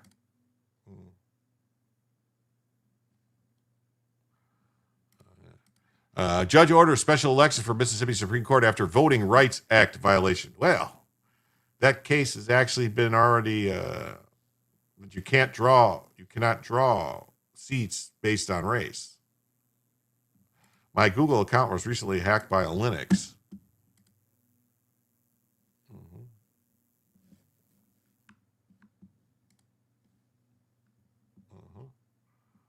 Oh, look at this. Transportation Department mandates English proficiency for cross-border Mexican railway workers.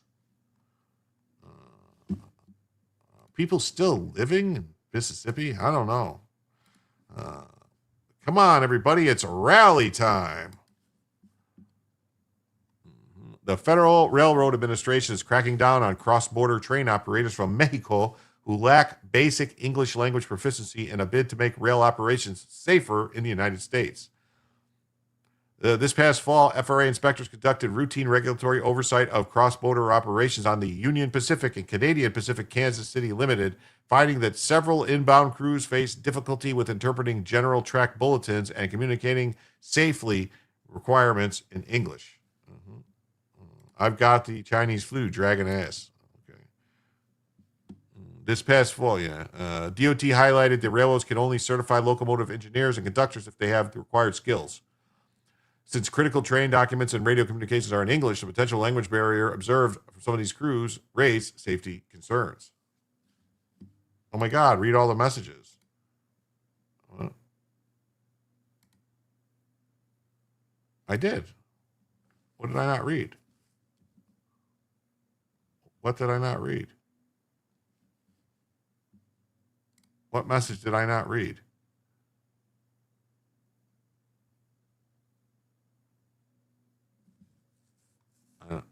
What message did I not read? I don't understand. I don't see any message I didn't read.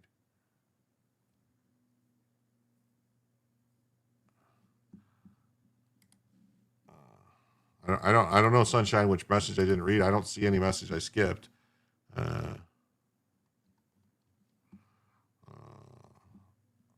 Which one? I didn't skip one. Jim is a trans you didn't read. Where? I don't see it. Let me look and see if there's something in here. It's rally time. I gotta realize that one. My Google account. We're working on a Jim. They're taking power. Let me ask the judges dictators. They'll call them Trump King.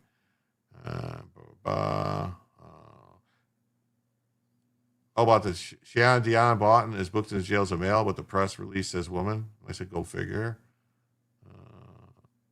I don't know what you're talking about. I did not see. I don't see a message I skipped. I don't. I'm sorry. PayPal. Okay. PayPal. I received $20 from Sunshine. Well, thank you, Sunshine. Thank you so much. Wow. That's a rally and a half right there. That's a 20. Not see. What did I not see? With that, now we are $65 away, folks, from a second additional hour. What do you know? Wow. Thank you so much. Come on, everybody. It's rally time. That's the third message. I did not see anything from.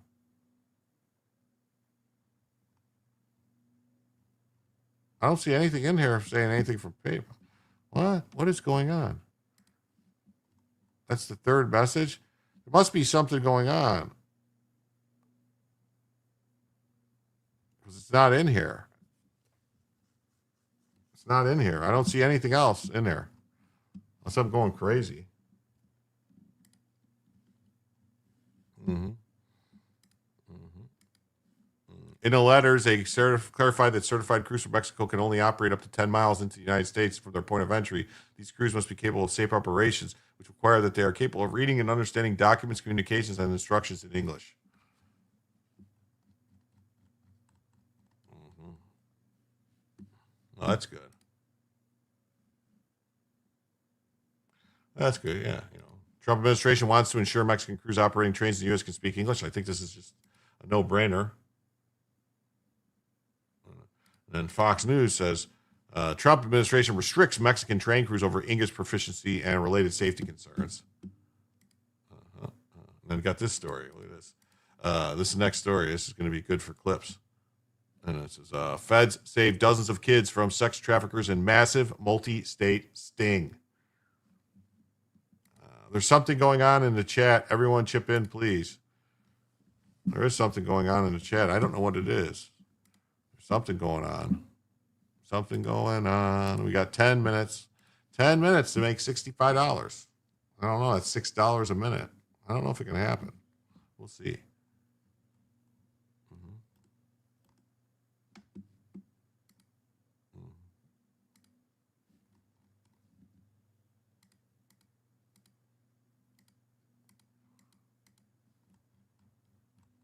Why is this posted?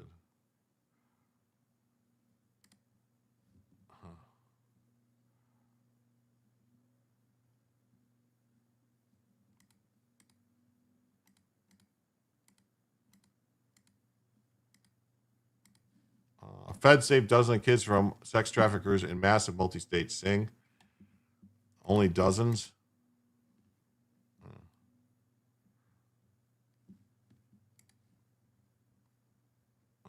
Dozens of missing children, some as young as one, were rescued from sex traffickers in a massive federal sting that led to nearly a dozen arrests. In all, 43 critically missing children were found across 14 counties over 2 weeks, the U.S. Marshals Service said. Because of all the tireless dedication of the U.S. Marshals and our law enforcement partners, 43 endangered children will now be safe at home for the holidays, said Greg Lajadadal, acting U.S. Marshal for the Northern District of Florida. Oh, wow, look at that. 10 subs. 10 gifted membos from Anthony, from Tony, Soldier of Providence. Let's see who got those. Wow, we got Camelot. That bum, Camelot 331 received a gifted membership. Mikey Goofs received a gifted membership. Harold Hamilton received a gifted membership. Do It Together received a gifted membership. Paul in Tucson. WPJ 1362. MC Reekins, CEO. Mick Reekins, CEO. And LW 2939. And then HJ Remy. And then Fat Potato 49. Wow. Wowzers. Thank you, Tony. Quote to William Wallace, burn them. Yeah. And so with that, folks, we are now $5. We are just $5 away from a second hour. Just $5. Just 5 measly beans. Just 5 measly beans. Just a buck ahead from those who haven't contributed gets us there. Never mind. Soldiers effed up my math. Lol. Way to go, soldier. Yeah. Really. I mean, honestly, it's $5. $5 gets us there. Oh, look at that. Kofi comes through with a gifted membo. Tactical assessment. Red Chinese victory. Impossible. America will never fall to communist invasion. Communism is the very definition of failure.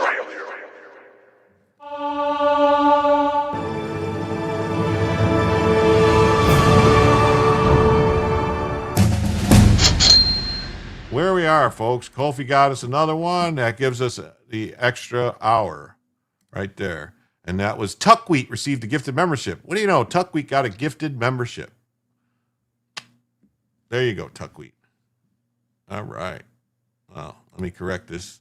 And so with that, folks, we are now $99 away from a third additional hour.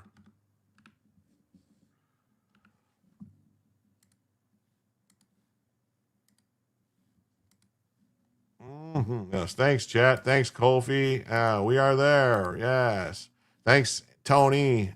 Came through, and Kofi 2A came through. Yes. Thank you, everyone. Yes. Everyone came through. Big, fast, and loose.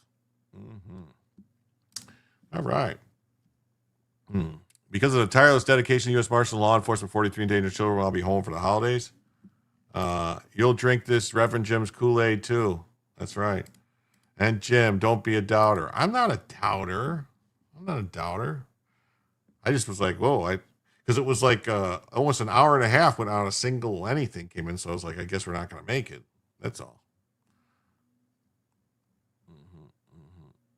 9 people were arrested in the operation. Could result in additional charges of human trafficking. The recovery of over 40 missing children reflects the unwavering commitment and teamwork from law enforcement, said Homeland Security investigator, Special Assistant Agent in charge, Nicholas Ingegno, something about Yayo.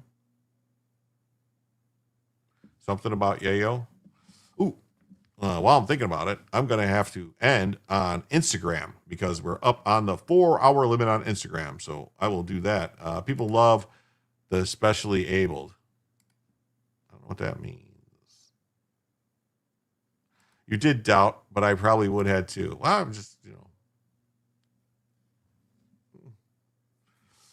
I gave everybody a 30-minute additional bonus thing, kind of like, because I felt bad last night because I started closing and people were like, no, wait, we'll do it. And I was like, whatever. So anyway, that's what I did last night. So there's that. And then this just says, Feds saved dozens of kids from sex trafficking in massive multi-state sting. The Marshal Service rescued more than 40 missing children. All right. Well, this has a video, so we'll do this. True 30-minute bonus. Yeah.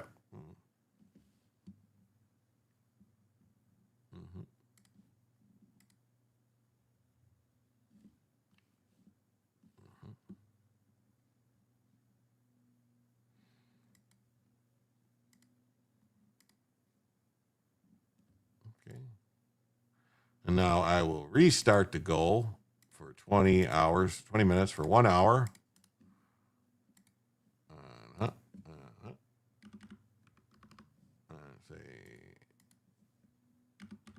99 away from a third additional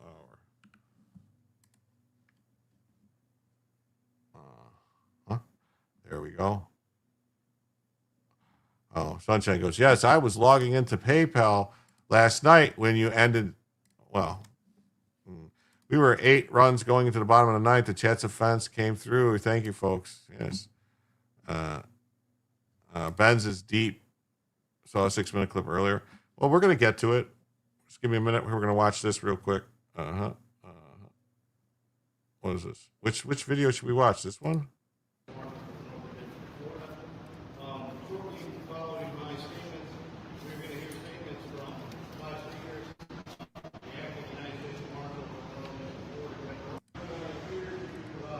Don't they have a microphone?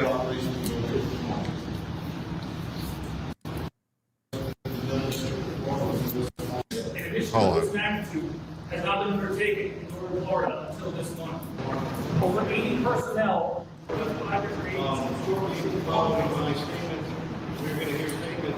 Well, that is a shitty video. That the sound sucks. I ain't gonna play that. So it says 43 missing kids recovered in federal operation across North Florida. He's very far away. I don't make no sense. It doesn't make no sense why they would do that. I got this. Check this out. Google warns some Visa employees not to leave the U.S. due to significant return delays of up to a year. So They're telling them don't leave, even though their visa's expired. They're telling them don't leave. I think that's against the law. I think it's against the law for Google to tell people don't leave when their visas is expired. The company's outside counsel, BAL Immigration Law, sent an email on Thursday advising staff who require a visa stamp to re-enter the U.S. not to leave the country because visa processing was taking longer than usual. Be aware that some U.S. embassies and consulates are experiencing significant stamping appointment delays, reported up to 12 months. Yeah, so break the law. That's what they're telling them. This lawyer is advising them to break the law. Yeah, Google has illegals working for them. Yeah, what's up, yo? What's up, Kush? Great to see you guys, man. Yes. Kush Genie, people. So yeah, what's up? So yeah, so I think Google might have stepped in it here. I really do, because they're advising, lawyers are advising people to break the law. Yeah, a little bit better, folks. They need to do better. A spokesperson said it was conducting online presence reviews for applicants. While in the past, emphasis may have been on processing cases quickly, our embassies and consulates around the world, including India, are now prioritizing thorough vetting of each visa case above all else. Yeah, what the hell do Google employees on visas do that Americans can't? Well, their CEO's an Indian, and so he wants to bring more Indians in. That's what they're doing. It's called nepotism, or whatever.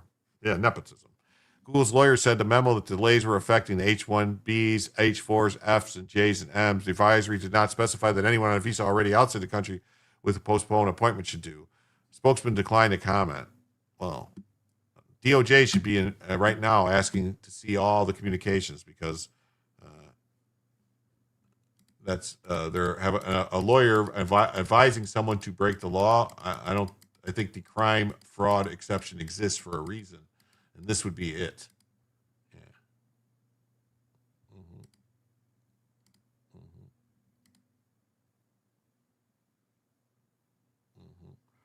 And then it's not our war. Rubio defines U.S. limits as Ukraine peace talks hit critical phase in Florida. In a blunt definition of the Trump administration foreign policy boundaries, Secretary of State Marco Rubio announces that while progress has been made in negotiations to end the conflict in Eastern Europe, the United States will not impose a settlement on Kiev or Moscow because ultimately it's not our war. Speaking during a sweeping 2-hour year-end press conference, Rubio offered a pragmatic update on the nearly 4-year-old conflict ahead of the high-stakes meeting this weekend between U.S. and Russian negotiators in Miami. We can't force Ukraine to make a deal, and we can't force Russia to make a deal. They have to want to make a deal. He emphasized that while Washington is facilitating the talks, the combatants must own the peace. It's a war on another continent. The hard issues remain. While the White House officials have signaled optimism, telling the Hill that previous talks resulted in about 90% contentious on terms, Rubio tempered expectations. Obviously, the hardest issues are always the last issues. Maybe that happens this week. Maybe that happens next month. Maybe that happens a few months from now. DOJ is going to do what? Trump said he wants to bring a bunch of us, can teach us what to do. Yeah, I know. Well, they're announcing they're breaking the law. The current framework for peace reportedly involves significant concessions for both sides. Russia may accept European Union membership along with mutual defense offers from the U.S. and Europe in exchange for territorial concessions. Well, that would be nice. Somebody should do something. All right, here we go. Breaking news. 4 men from the Dominican Republic belonging to a transnational criminal organization arrested for a series of home invasions across Phoenix, Arizona, holding families hostage and brutalizing a 10-year-old girl. Wood chipper. If Kamidani can coach illegals, why can't Google? The hell with our laws. Democrats invited this mass foreign invasion. Well, look at this. So we got Scarlett, LeBron, Algando, Daryl, Daniel, Garcia, Santana, José, Rafael, Colon, Rodriguez, and Ronnie Baez. 4 men arrested by police for their alleged involvement in 2 separate home invasions in South Phoenix. This was a very violent crime that happened within the city. One suspect, Scarlett LeBron Ogando, is identified as a former minor league baseball player and an MLB prospect for the Chicago Cubs. We know at some point they've all been involved with playing baseball in some sort. That's how these individuals knew each other. The first home invasion happened on September 29th, just before 5 a.m. when police said The men kicked in the front door. Individuals. I'm hearing with, something in the rifles and background. I don't know handguns what it entered is. a home occupied by a family. They all demanded voted money. hundreds Court of documents times. say Yeah. one man grabbed a 10-year-old girl by her hair and pointed a gun at her, forcing her around the house for about 30 minutes. They didn't get any money and left. The second invasion happened October 8th, just after 2 in the afternoon. A victim was walking to his front door when men with handguns demanded money and forced their way inside. According to court documents, a family member of the victim saw the men holding him hostage on ring camera footage and called 911 before the suspects ran away, again with nothing. There was a 12-year-old girl in that home. It was a very traumatic event for her, and that's why I think it's very important to acknowledge that these guys are off the streets. Baseball has been very, very good to me. House. Search warrants executed after the arrest yielded 5 rifles, more than 10 handguns, ammunition, and 7.5 pounds of fentanyl. All 4 suspects face charges for armed robbery with a deadly weapon. Fentanyl. They got fentanyl? They fentanyl. Man, these guys fentanyl.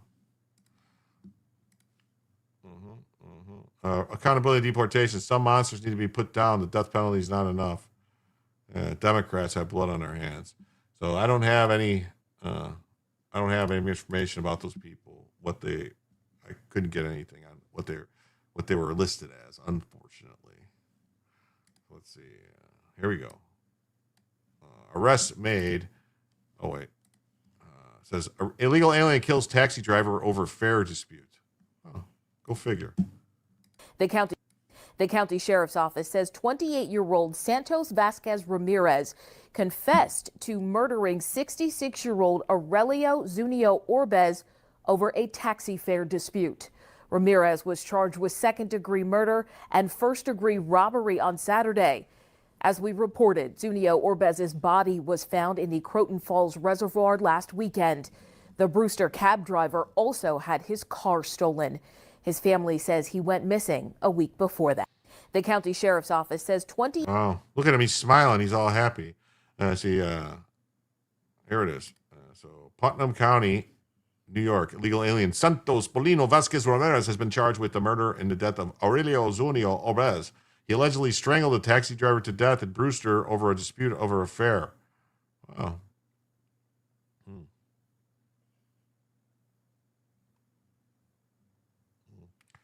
DHS press release. Should have never been in our country in the first place. Our border policies have deadly consequences. Here's the media coverage. More from Border Hawk.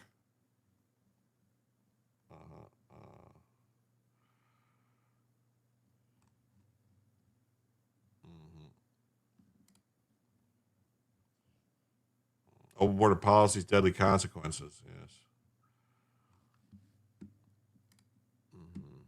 Got this. Guilford County, North Carolina. Oh, you got that. Saturday Night Live reference. Good. Alfredo Santana Trujillo was charged with murder in the shooting death of his girlfriend, Ramona Yasos Cortez, which occurred in October. He is an immigration detainer hold. Well, what do you know? Definitely a white guy. Definitely a white guy killed his girlfriend. Definitely. Let's see. Age 42. Male. Court date. Oh, it doesn't say. Huh. It doesn't say. What do you know? It doesn't say. I bet you. Media coverage. Here we go.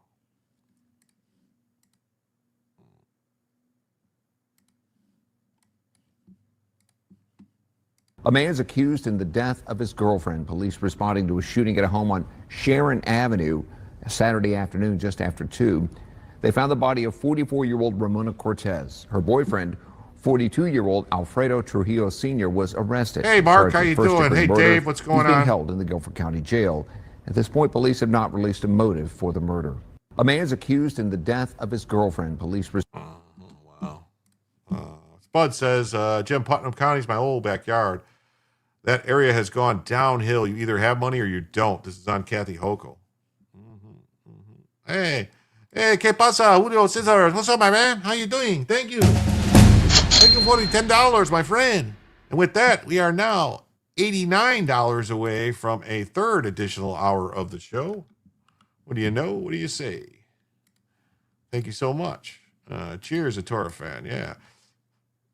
Hey, if you guys want to check out some good reviews and talking about bourbon, check out Dave's BTM Reviews Bourbon channel on Monday nights. Him and his sons do a great review covering all the you could ever want to know about bourbon and bourbon type liquors, I guess. Hey, and then Low Watermark comes in as Jim asks you. Thank you for the 10. With that $10, we are now $79 away from a third additional hour of the show. Thank you so much, guys. And then Dan Blackroyd comes in and says, "Hi, Jim. I agree with Dave. You don't have the balls anymore to talk about the growing earth." What do you mean? I played a video of the growing earth on this very show not too long ago, explaining how it, and then we were gonna all participate in the test to find out. I had the string. Sunshine was gonna go to the North Pole, and Doc was gonna go to the Southern Pole, or was that Spuds? I don't know. And we were gonna take the string and measure it to see the Earth grow. I was gonna do it myself. Thank you so much, Chico Escuela. What's up? How you doing?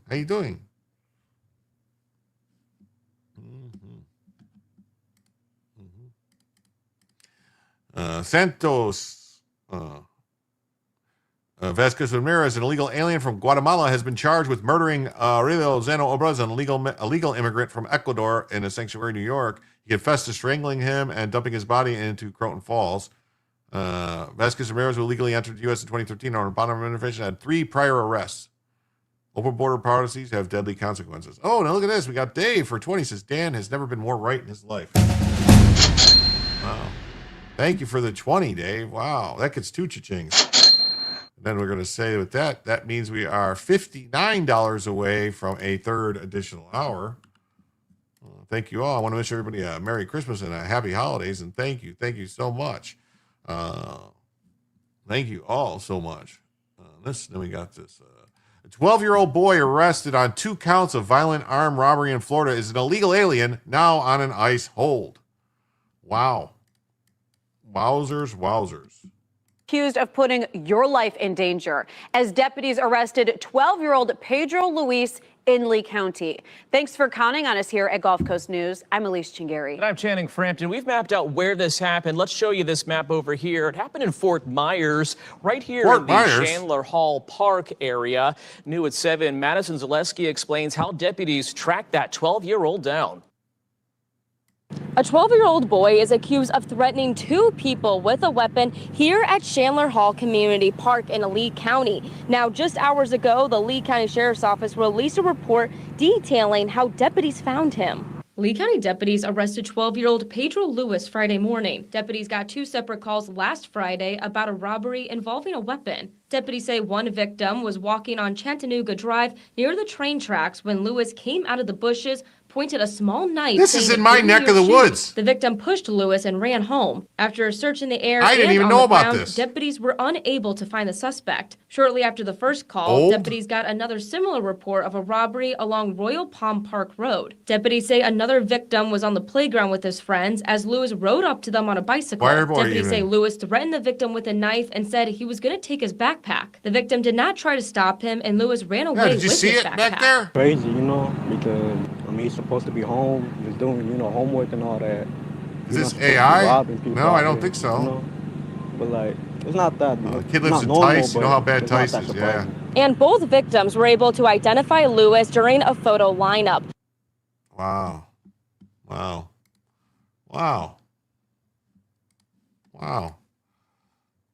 Say it out loud. The Democrat Party wholesale imported third world Muslim terrorists and gang members, killers, rapists, and sex predators, and Somalian fraudsters. Wow. That's crazy.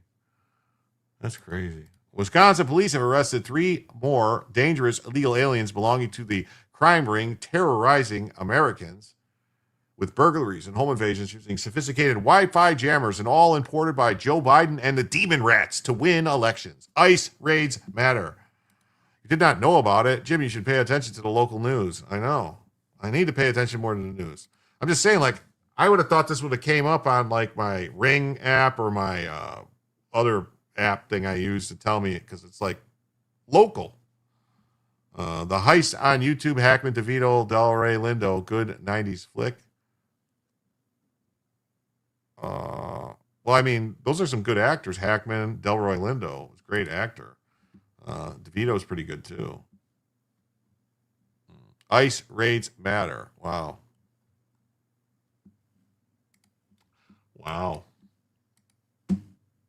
Busted. A ring of Chilean burglars is caught after breaking into a home in the town of Delafield. But are they a part of a larger ring of criminals? Waukesha County reporter Brett Lemoyne is live with what cell phone records show. Yeah, and Mary and Kim, prosecutors say those records point to these three men I need at Palantir. other crime scenes in places like River Hills, Mequon, and even in Minnesota. Yeah, I personally need the Palantir from Lord of the Rings so I could see and speak to people. Come on, guys, let's get Jim 2 more hours. I don't know about 2 more hours. One by one. State of Wisconsin versus Leandro Pino Uribe. Oh, another white guy. Oh, look at all these white guys. Angerbet Rojas Silva. 3 men from Chile sat in Waukesha County Court Wednesday on felony burglary charges. In October, investigators say the trio broke into a town of Delafield home and stole approximately 100 pieces of jewelry. He is part of a group of people that basically traveled between Florida and the Midwest to burglarize residential homes. Investigators say the MO is similar to another burglary on Mozart Road in September, and even more earlier this year in Washington and Ozaki counties. In Mequon, 3 suspects were caught on a trail camera targeting homes. More hours. Let's get Jim streaming till Christmas. We really need to stop all these whites from coming into our country. Data to compare international mobile subscriber identifiers to match cell locations to crime scenes. Earlier this year, federal prosecutors charged 7 Chilean nationals with burglarizing the homes of pro athletes. Buckstar and River Hills resident Bobby Portis was among the victims. We reached out to River Hills police to see if there's any connection to these 3 defendants, but haven't yet heard back. Even now, I have some of my doubts about if we know exactly who this person is. When the group was pulled over in McGuanago last week, deputies say they found fake IDs, tools used to break windows, and 26 Wi-Fi signal jammers to block home security systems. Prosecutors say all 3 men are undocumented. Sound familiar to this gentleman? Well, see, here's the thing about get a landline phone immediately. They cannot block that during a home invasion. A lot of landlines are now through the internet.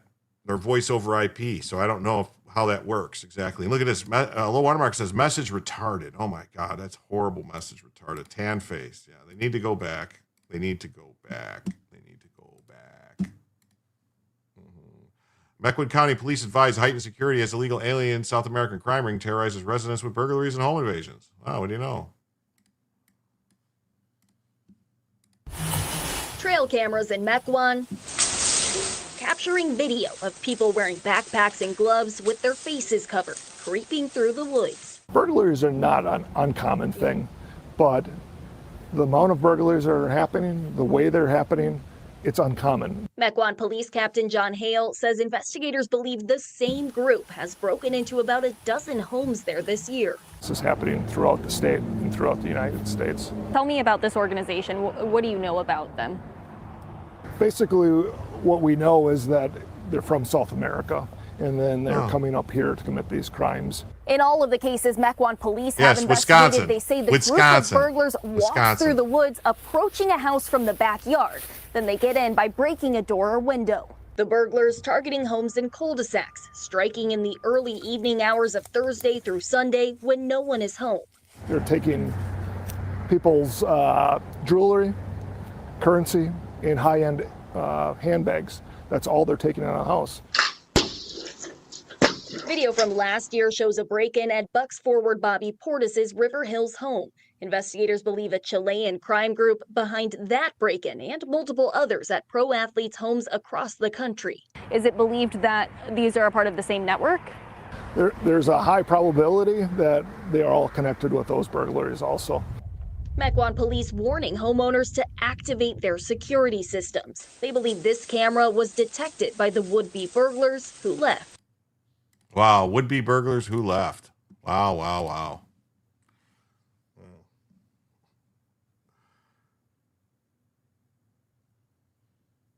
Hold on a second.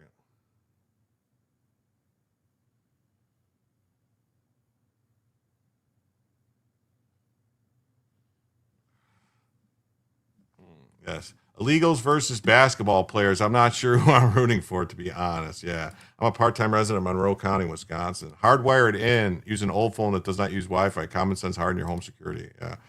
I mean, Minecraft, everyone wearing a hoodie on site, and it supported destruction. Yeah. So when they say we're to be ashamed and apologize for your whiteness, is this who they're talking about? All these white guys? I think so. But who will make the tacos? That's right. Who will make the tacos? If we kick these people out, who's gonna make the tacos? Yeah. How do they have time for all these robberies when they're so busy picking our crops? Right? And he misspoke. He meant illegals. Yes, he did. Diversity and burglaring. Yes. They were turning their lives around when they saw the cameras. Yes, they were. Yes, they were. People don't realize their Wi-Fi security system is vulnerable. Yeah, it is. Yeah, it is. People don't realize. They do not realize. Yes, those are the whites they speak of. Yes. Yes. But then if you ask the left, they will say, these are not the whites you're looking for. I make a mean taco, really, with Reaper powder. Oh, that sounds good. That sounds really good. Let's see, is there anything more on this story? More illegal aliens who just come here to have a better life and work in fields. The demon rats told us illegal aliens were here to pick fruit. Turns out they were really here to pick up children, burglarize homes, and murder us. I must agree. Oh, wow. Look at this. Staggering new numbers show the Somali fraudsters have robbed the American taxpayers of $9 billion with a B dollars. Tim Walz allowed Black Lives Matter to burn Minneapolis, Somalia to rob us.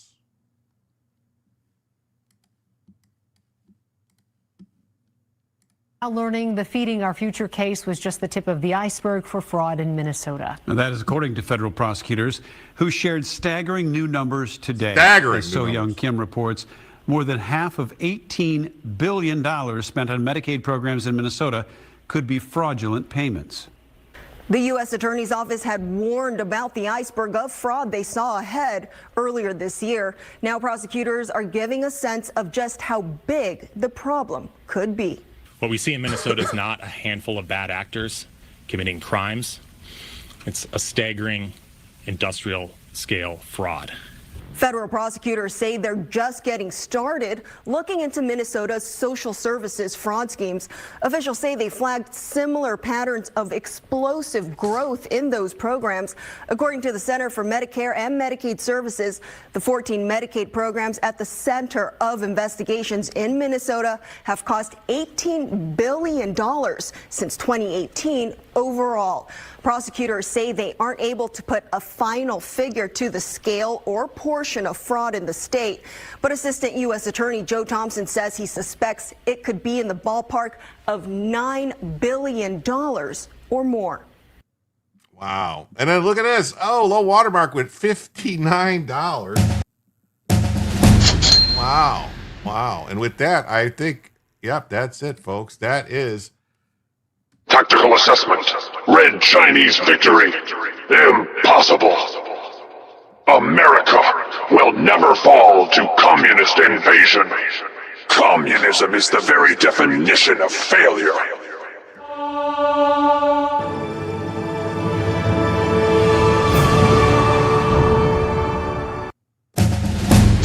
wow. Low watermark with a big $59 drop. That takes us now to $100 away from a fourth additional hour.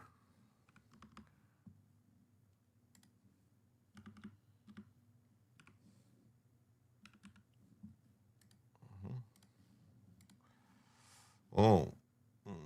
Hey, Pat, didn't see that. Overtime finger, red number 1. That's right. Sweet Jim will still be streaming when my Taco Bell order arrives. Thanks, low watermark. This was no accident.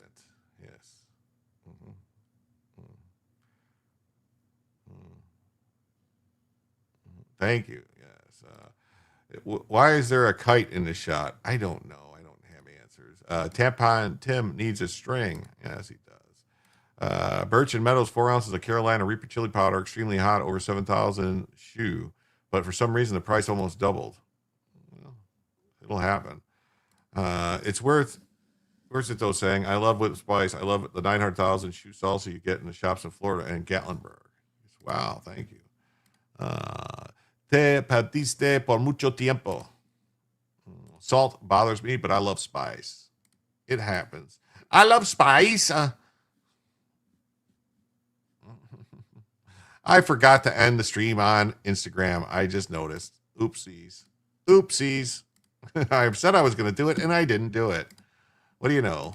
I'm a dummy. I'm a big dummy. I'm a big dummy now.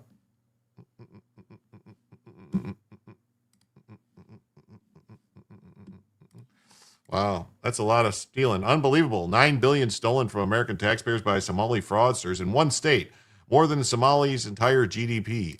Tim Walz let BLM burn Minneapolis and Somalis rob us blind. Arrest Tampon Tim the retard Walz now and deport everyone to CCOT. No mercy. Denaturalize and deport them all. A Los Angeles Home Depot has installed noise machines in their parking lots that emit boo, Mert. Did I do something? But I've maced myself a few times. Oh, that works. My daughter has me hooked on an app, and if Jim took Amazon cards, I would pay for an hour or two. I don't know how the Amazon cards work. I don't know how that would work. I'm too white for all that habanero. It kicks my butt. Did you ever talk about Pamela Smero's farewell address as the DC police chief? We talked about it briefly, but they're being looked into now because they reports that she was cooking the books, as they say. Shucking and jiving, juking the stats. That was several days ago, I thought. Several days ago. Several days ago. So,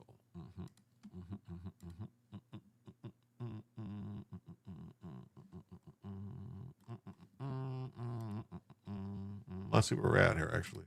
Let's see, we got 110 likes right now. If I refresh, where's it going to be? 124 likes. Wow, that's pretty good. I have to say, that's pretty good considering it says only 123 watching. But I know some of them came from some other places. Yes. Woohoo. Thank you. Awesome. Thank you. So now the illegals and advocates are demanding the noise machines be removed. Did I set a new goal? No, I didn't. Should I reset it? I guess I should reset it, huh? They're just gifting cards. I win them on the app. I also won a Nintendo Switch today, grandson's birthday gift. Well, that's awesome. That's awesome. I guess I should reset it. We got 30 minutes. What do we got here?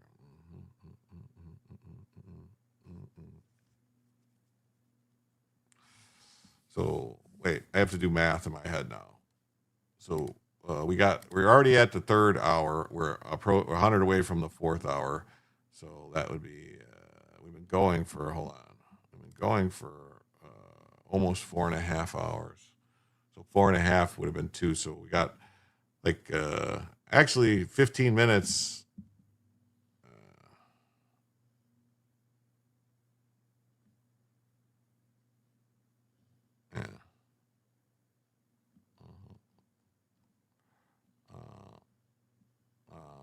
Set the goal to $10 for another hour. Why would I do that? That's not the way the goal should be. I'm $100 away from a fourth hour.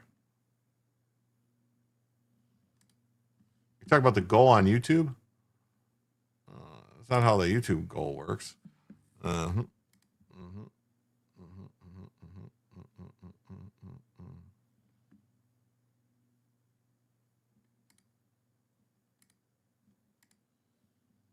All right, you guys want me to reset the goal now? I'll reset the goal now. 20 super chats for 1 hour.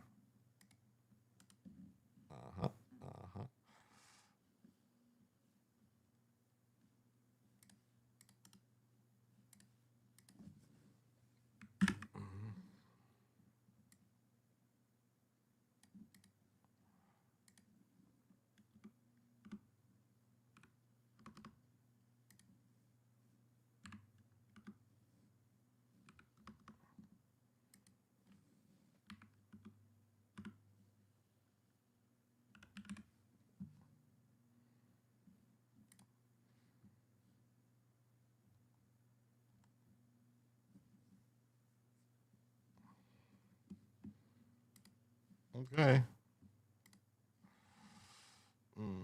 Wait, my chat froze. Nice. Oh, back. I bought a tablet thinking. Are you resetting? That's what they told me to do. They told me to reset it. I don't know why they're telling me to reset it. I'm doing what the people are telling me to do. I don't get it. I told them we had another 15 minutes before we were getting into the third hour. So, I mean, I guess once the goal ends, I'll still have another 15 minutes to go. But wait, something ain't right. Yeah, because we already hit the third hour. We already hit the third hour. We were into the fourth hour. The scroll on the bottom tells us everything. Don't you have 2 hours before the goal's up? No, I don't have 2 hours before the goal's up.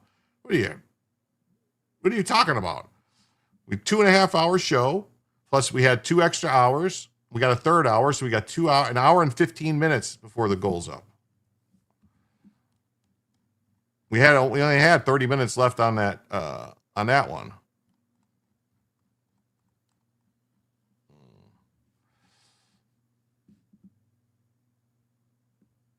We have 3 extra hours of show coming. All right. We have a 2.5 hour show. So that's a 5.5 hour show. So we have an hour and 15 minutes left of show, unless we hit this next goal.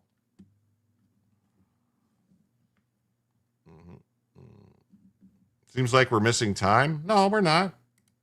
That's how math works. You're relying on SpewTubers for show running directions. I'm trying to get it. You have 4 more hours to go. That's what Cynic told you. Oh, Cynic's a liar.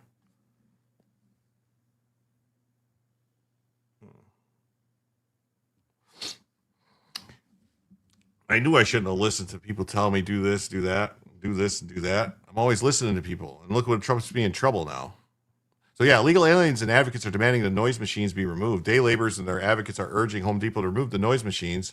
The machines emit a high-pitched tone. Advocates say the noise is meant to keep day laborers away. The store says it's part of several initiatives to keep it safe and prevent illegal overnight parking.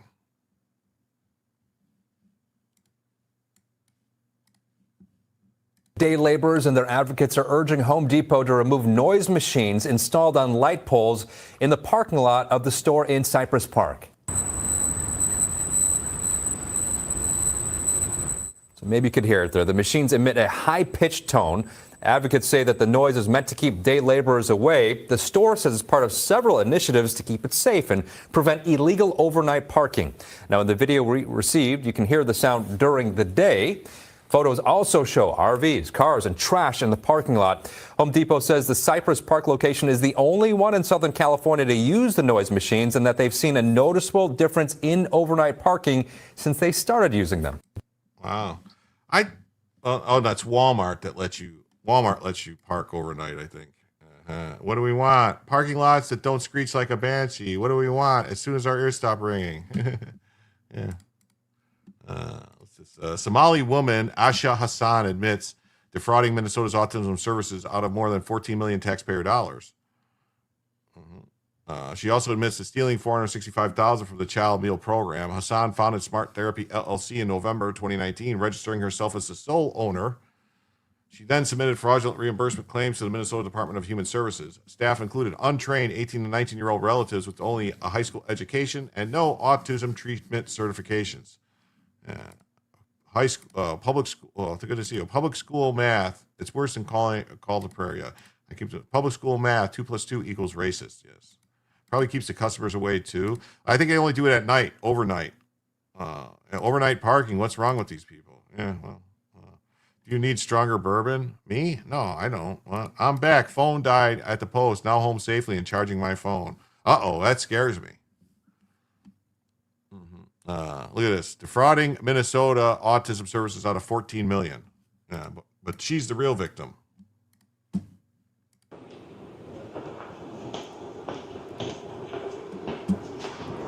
Are you planning to testify against any other defendants in the case? Got no comment. Thank you.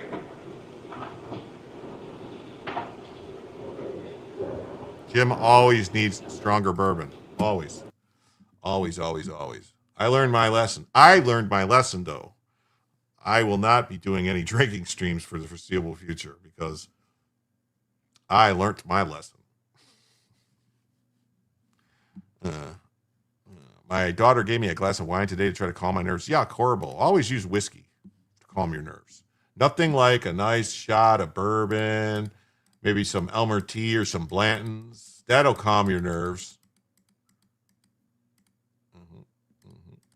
Texas District Court judge reduces the sentence for an illegal alien convicted for a 4-year-old's hot car death from 5 years to probation.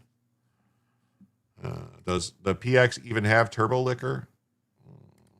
That's a good choice to make, Jim. Yeah.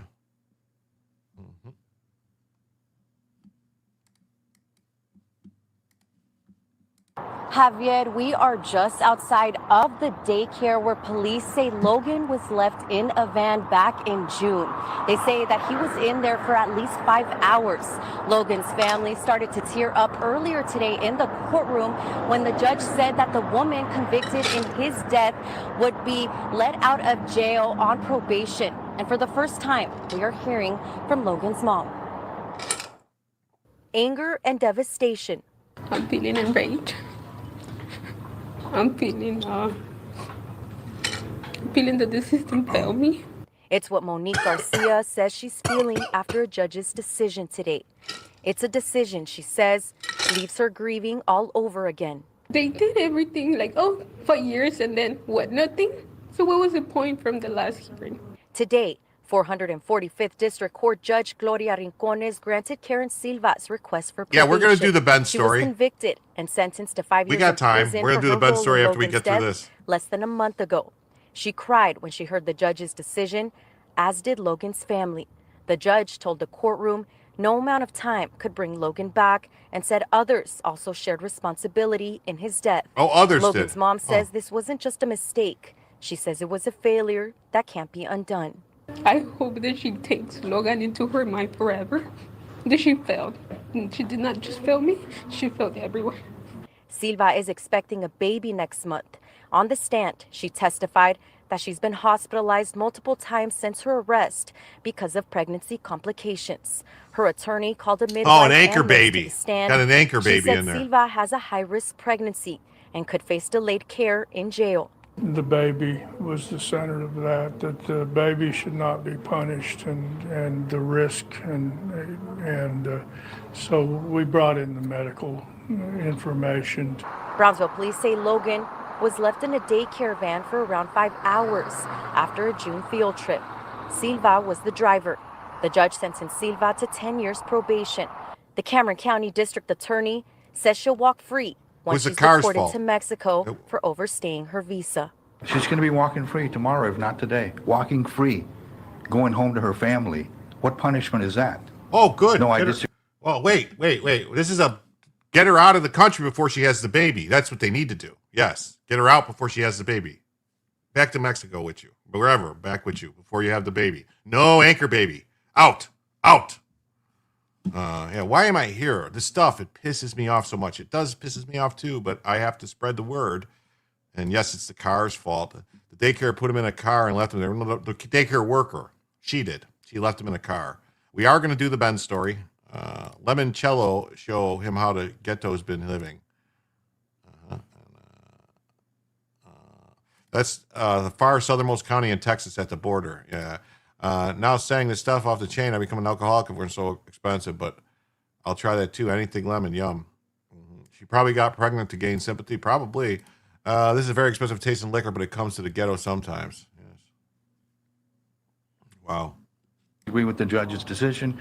I second her, opinion as to you need to elect the right judges to make right decisions. This will be the family's first Christmas without Logan. Even in her grief, Logan's mom says she'll always remember the happiness he brought to everyone around him because a mother never forgets. He was happiness. He was a little happy baby boy.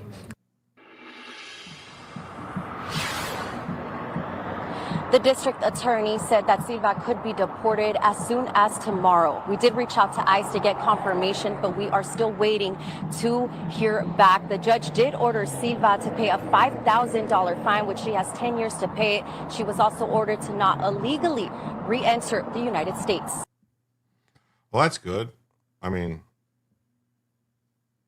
I don't know. I mean, I honestly, I think it's, this is rough, man. I want her to go to prison, but I don't want an anchor baby. So maybe deport, maybe have Mexico, see if Mexico would lock her up or something. I don't know. Work out a deal with Mexico to lock her up, I guess. I don't know. Yeah, it was Cameron County, Texas. 2 daycare workers have been indicted for the hot car death of Logan Urbina. Javier, we are. Oh, check this out. We got the Columbus, Ohio Mayor Andrew Ginther says police will not cooperate with ICE and promises to support illegals. Deport her now, yes. Yeah, I have to. I'm going to do it, but I'm going to clear the tabs first. I want to clear the tabs first. So it is what it is. Mm-hmm.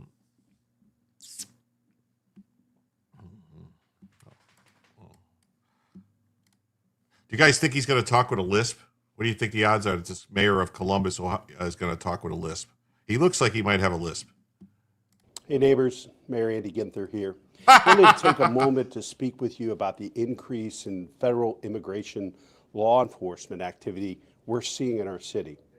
We can't prevent federal agents from being here, but as a city, we don't discriminate against any of our residents based on immigration status. Do not obstruct federal law enforcement activity. But if you see something you don't think is right or interacting with law enforcement officials, it's okay to record that conversation on your phone. And you should continue to feel safe to call Columbus Police and 911. Our police will not be used to carry out these operations. I want you to know your rights. Remember, create a safety plan with your family and loved ones. Carry identification or documentation of your status with you. Stay calm and truthful when interacting with law enforcement. Remember, you have the right to remain silent. Memorize the phone number of someone you can call if you need help. Columbus is already safe without federal intervention. Please take care of one another. Wait a minute, wait. We saw the attack in downtown Columbus. Thank you. Of the people getting beat in the streets. So what's he talking about? Leftists in Columbus, Ohio blasted music outside a hotel throughout the night where ICE agents were staying to keep them from sleeping. Total normal behavior. Yeah. That's not discrimination. It's abiding by the law, dipstick. Columbus, Ohio, and here. Dems rule Columbus. I hate the city. Yeah, wasn't Columbus the place where those people were going to a jazz festival or some blues festival, jazz or blues festival or something like that, and they got beat, the Russians? They said, let's beat these Russians. So people are blaring music to keep ICE awake. Send them to CCOT, stat. I think ICE was staying in this hotel and... That was Cincinnati? Whatever. They're blaring music and setting off the alarms to keep them from sleeping. This is crazy. This is amazing. This is amazing. There's a guy... It's amazing? It's not amazing. The cops, this is disturbing the peace. This is violating the law. That is violating the law, by the way. So the fact that this is the libs and comments are even sicker. I prefer my ICE crush. And oh, my state's finally give me something to be proud of. Dear Columbus, don't change.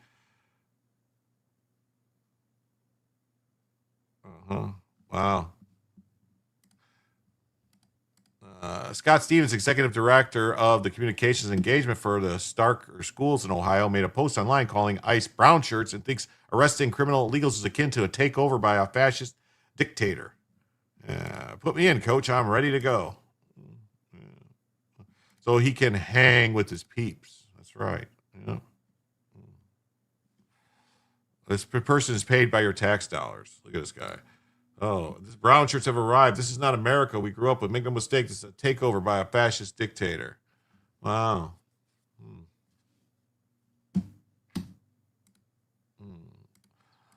Andre Matthews reportedly stabbed Andrew Meismer to death at school over a vape pen. A $20 vape pen. It's not amazing. It's appalling. Are there not noise regulations? Oh, there's noise regulations in every city. So they're ignoring the law because it's something they want to happen. Where's the national outrage? Yeah, where's the national outrage? Wow. Shortly after, he was moved to the Harris County Criminal Courthouse. You are charged with murder, which is a first-degree felony. Wearing an orange jumpsuit and handcuffed for the first time, Matthews stood before a judge, charged with murder in the death of 16-year-old Andrew Meismer, a Sterling High School sophomore. Prosecutors laid out what they allege happened inside the school Wednesday morning. She stated that she overheard this defendant and the complainant discussing a vape THC pen, that the defendant had lost his pen and was blaming the complainant for taking it. That's what prosecutors say a female classmate who witnessed the confrontation told officers. According to investigators, police were called out to the high school around 11:15 a.m. Meismer died from his injuries, a puncture wound to the neck less than an hour later. Prosecutors say surveillance video from school shows Matthews and Meismer together earlier that morning, later entering an empty lab classroom. Late today, the Goose Creek CISD police chief shared in a statement they believe the suspect and victim, quote, knew each other well. In court, we learned where authorities believe Matthews got the scissors used to kill Meismer. Defendant followed the complainant to the bathroom, searched his pockets, did not find the pen, but instead found a pair of scissors on the complainant's person. He took the scissors and put them in his own waistband. Prosecutors say the confrontation then moved back into that empty classroom. That's where they allege Matthews pulled out the scissors he had taken from Meismer and stabbed him in the neck. A classmate ran out screaming for help and a teacher rushed in. Shortly thereafter, witness Davis stated he heard cries for help and observed this defendant holding the complainant in a chokehold with the defendant's arm around his neck. Witness Davis attempted to remove the arm from the neck of the complainant, but this defendant would not remove his arm. That's definitely illegal. Blood coming from his neck and the complainant's body. Today, the judge found probable cause and set Matthews' bond at $3 million. Prosecutors say they plan to ask the judge to revoke that bond under the new state 11D amendment. We spoke to Matthews' defense attorney afterward, who explained what that means. What happened was judge basically, in an abundance of caution, since there's no case law on it, set a higher bond. Because in a few weeks, we're going to come back for that hearing, and depending on what happens there, either there will be no bond, or the bond will stay the same, or move up or down. Yeah, that hearing is set for January 7. Back to you. Wow. Over a $20 vape pen. Wow. He's been charged with murdering and repeatedly stabbed a 16-year-old to death. Multiple students have reported. This happened in Texas, too? So this is the second murder in high school of someone getting stabbed in Texas. That was the other one. Suddenly, they are demanding justice after district reportedly ignored the suspect's disciplinary history. Students at Ross Sterling High School are protesting against their school, demanding justice after 16-year-old Andrew Meismer was stabbed to death during class. Students claim that Andre Matthews, who was charged with his murder, had a history of disciplinary action, which the school repeatedly ignored. Oh. What do you know? They repeatedly ignored it. It's been a heartbreaking day watching students from Sterling High School stand out here for hours protesting against their school district and the school district leaders. They say in their minds, Andrew Meismer did not have to die, but now that he is dead, he deserves justice. Justice for Andrew! Justice for Andrew! A constant stream of students stood in front of Sterling High School all day, demanding justice for their friend and classmate, Andrew Meismer. He was a great guy. He didn't deserve this. And the school district is out here. They're not separating these kids that clearly aren't fit to be in a normal classroom environment and are a danger to That's other pretty students. racist. Multiple students say Meismer was stabbed on Wednesday in science class after he got in a fight with the other student. But they also say the stabbing suspect has a long disciplinary history at school. A few teachers were complaining about the student beforehand about all the assault charges and knives that he brought on campus, but nothing was ever done about it. The students told us that despite repeated offenses, the 18-year-old suspected of stabbing Meismer was always allowed to return to school. My main problem with them is that, it's just business as usual. Even though a child is dead, somebody's child died on their property, and it's like, come take your finals and go to school. Justice for Andrew! Students say Andrew Meismer and his family deserve so much more transparency. I think that it was It was crazy. I don't think that should ever happen to anybody, no matter what they have done. The students say they will be back here tomorrow morning once again to protest until their voices are heard. We should note we have repeatedly asked the school district to speak publicly about this because clearly the kids want to hear something. And so far, we have been met with silence. Yeah, stabbed in the neck, intended to kill the victim. Complacency. Yeah. Always be aware of your surroundings, especially if it was his scissors and the guy took the scissors from him. I wouldn't have went anywhere. He was a good-looking young man. Reminds me of my Dawson a bit. Oh. All right, here's this one. 7 children, aged 10 to 13, viciously beat a woman and her kids near Chicago Elementary School have been charged with battery. Their faces are blurred because they're minors. What do you know? What do you say? New tonight, 7 people now facing criminal charges. This over an attack on a woman and her children. That attack happening near Bright Elementary School. It happened last month, and the video of it was shared tens of thousands of times on Facebook. And maybe you saw it. It shows a woman being punched before the assault turns even more violent. And actually, we've blurred the faces of those involved because they are minors. 7 children, ages 10 to 13, now have been charged with battery. Oh, they're minors. New tonight, 7 people now facing criminal charges. Clearly, they work in the coal mines. That's why their faces are all black from the coal dust, right? Because they're minors.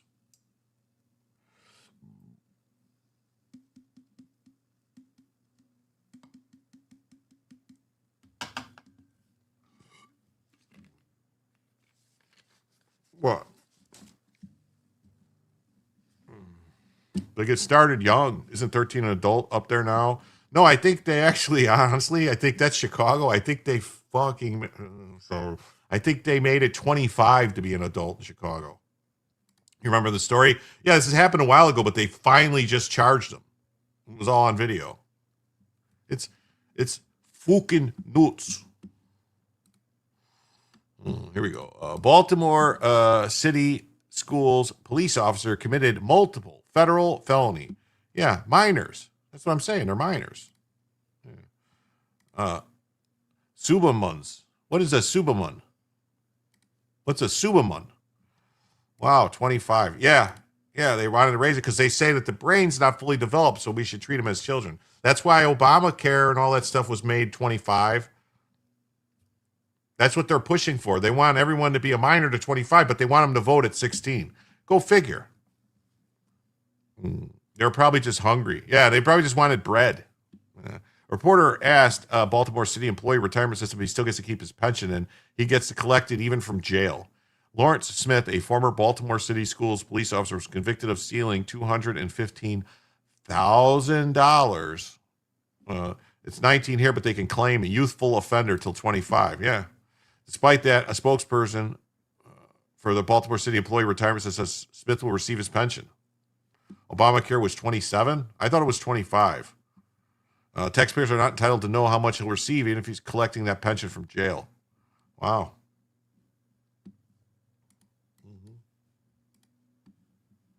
Mr. Smith, you pleaded to wire fraud and income tax evasion. Do you have any statements that you want to make to the community? Smith worked as a Baltimore City Schools police officer for 22 years, from 2002 to 2024. He participated in the Baltimore City Employee Retirement System, where city schools makes contributions on behalf of police officers. Do you have any statement at all to the Baltimore City Schools community? Since Smith pleaded guilty to 2 federal felonies, we sent an email to ERS asking, can he still collect his pension? A spokesperson wrote back explaining ERS does not have a bad boy clause prohibiting benefits for misconduct except for elected officials. ERS then added pension benefits are not public record. Apparently, not only will Smith keep his pension, but taxpayers are not entitled to know how much he'll receive, even if he's collecting that pension from jail. Wow, ain't that just dandy?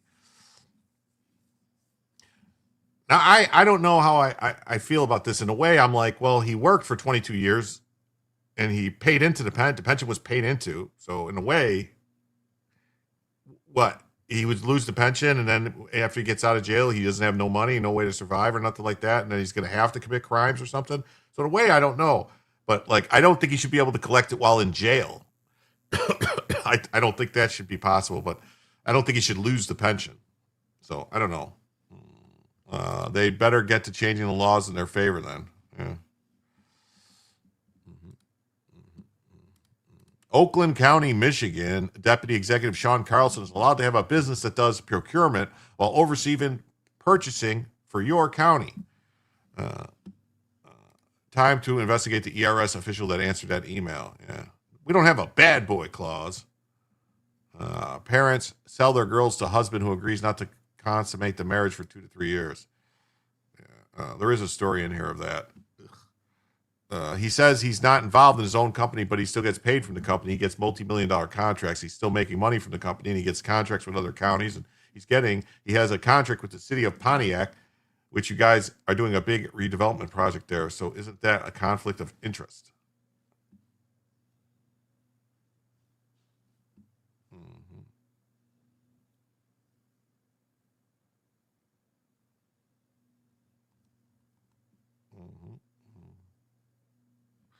They should deduct the amount he stole before he receives any compensation. Okay, that works.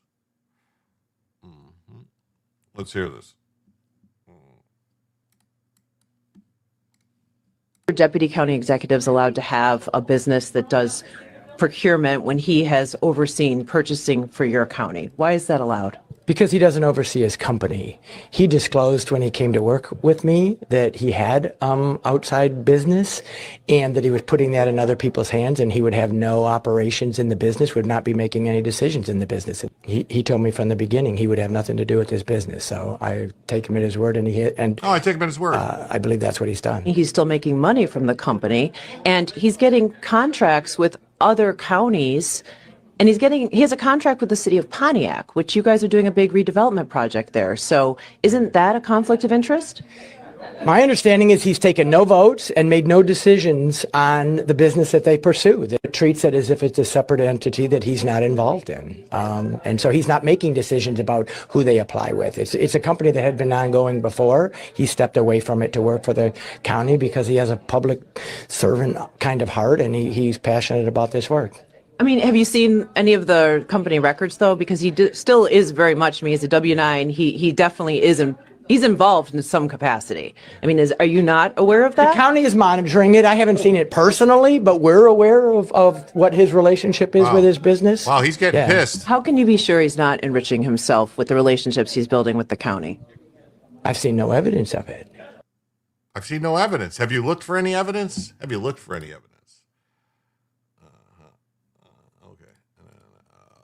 Journalist Liz Collins went to the office of the Attorney General, Keith Ellison, to ask about the fraud in Minnesota. He takes the phone call from the receptionist. His response is he won't meet with her, and he will never meet with her.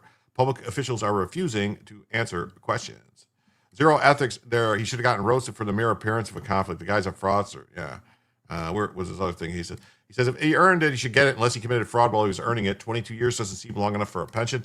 Most government pensions, you're vested after 10 years, and 20 is considered a full pension, especially most government pensions, which is ridiculous. For state governments. I don't know about federal government stuff, but for state governments, a lot of places, oh yeah. I live in Michigan. That guy's a crook, and everyone here knows it.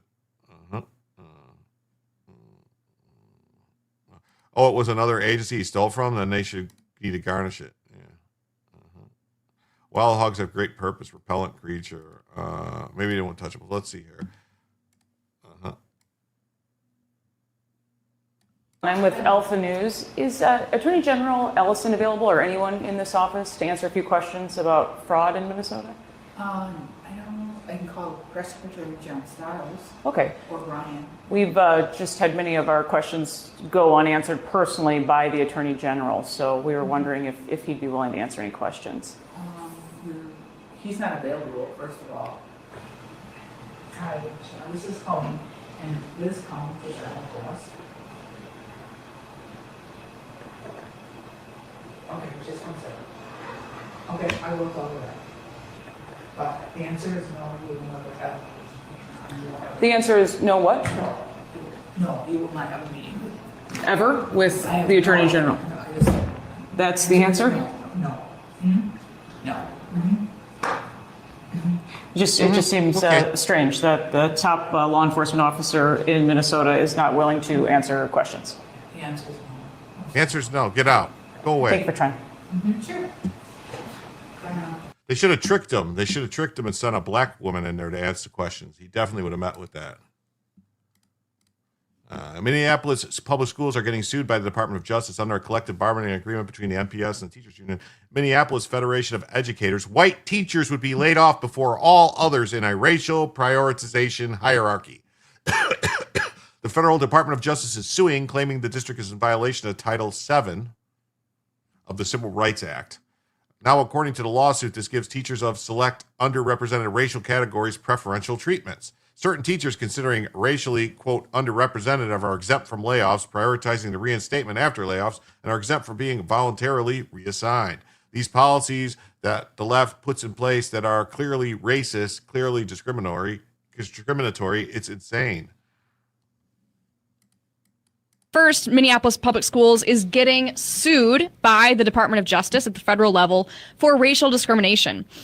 This is written about at AmericanExperiment.org by Josiah Padley. Under a 2022 collective bargaining agreement between MPS and the Teachers Union, Minneapolis Federation of Educators, white teachers would be laid off before all others in a racial prioritization hierarchy. Now, the Federal Department of Justice is suing, claiming that this district is in violation of Title VII of the Civil Rights Act of 1964. Now, according to the lawsuit, MPS gives teachers of select underrepresented racial categories preferential treatment. Certain teachers, considered racially, quote, underrepresented, are exempt from layoffs, prioritized for reinstatement after layoffs, and are exempt from being voluntarily reassigned. These policies that the left puts in place that are clearly racist, clearly discriminatory, are not helping people from these underrepresented groups that they claim to want to. So far, legally speaking, even though this went into effect in 2022, MPS has not had to lay off any teachers. All of the recent budget cuts and the teacher dismissals have not qualified as legally layoffs. Now they're going through this process heading towards school closures and school consolidations, and that's going to mean actual layoffs. So I think what they're saying is they've done it, and they've said, well, no, what we've done were firings, not layoffs. So, okay. This story was important to me. Kaplujun families just scored an important victory. The court refused to let the government hide that the ATSDR's scientific models that map out decades of toxic contamination. The judges noted the government itself trusted the science in the past and slammed today's attempt to dismiss it on flimsy technical grounds. The ruling strengthens the right for truth and justice.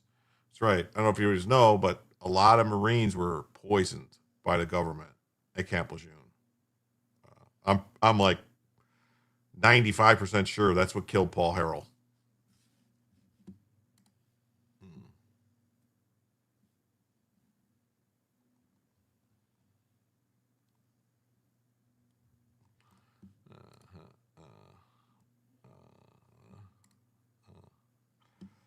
And this is going to be Australia announces a crackdown on hate speech.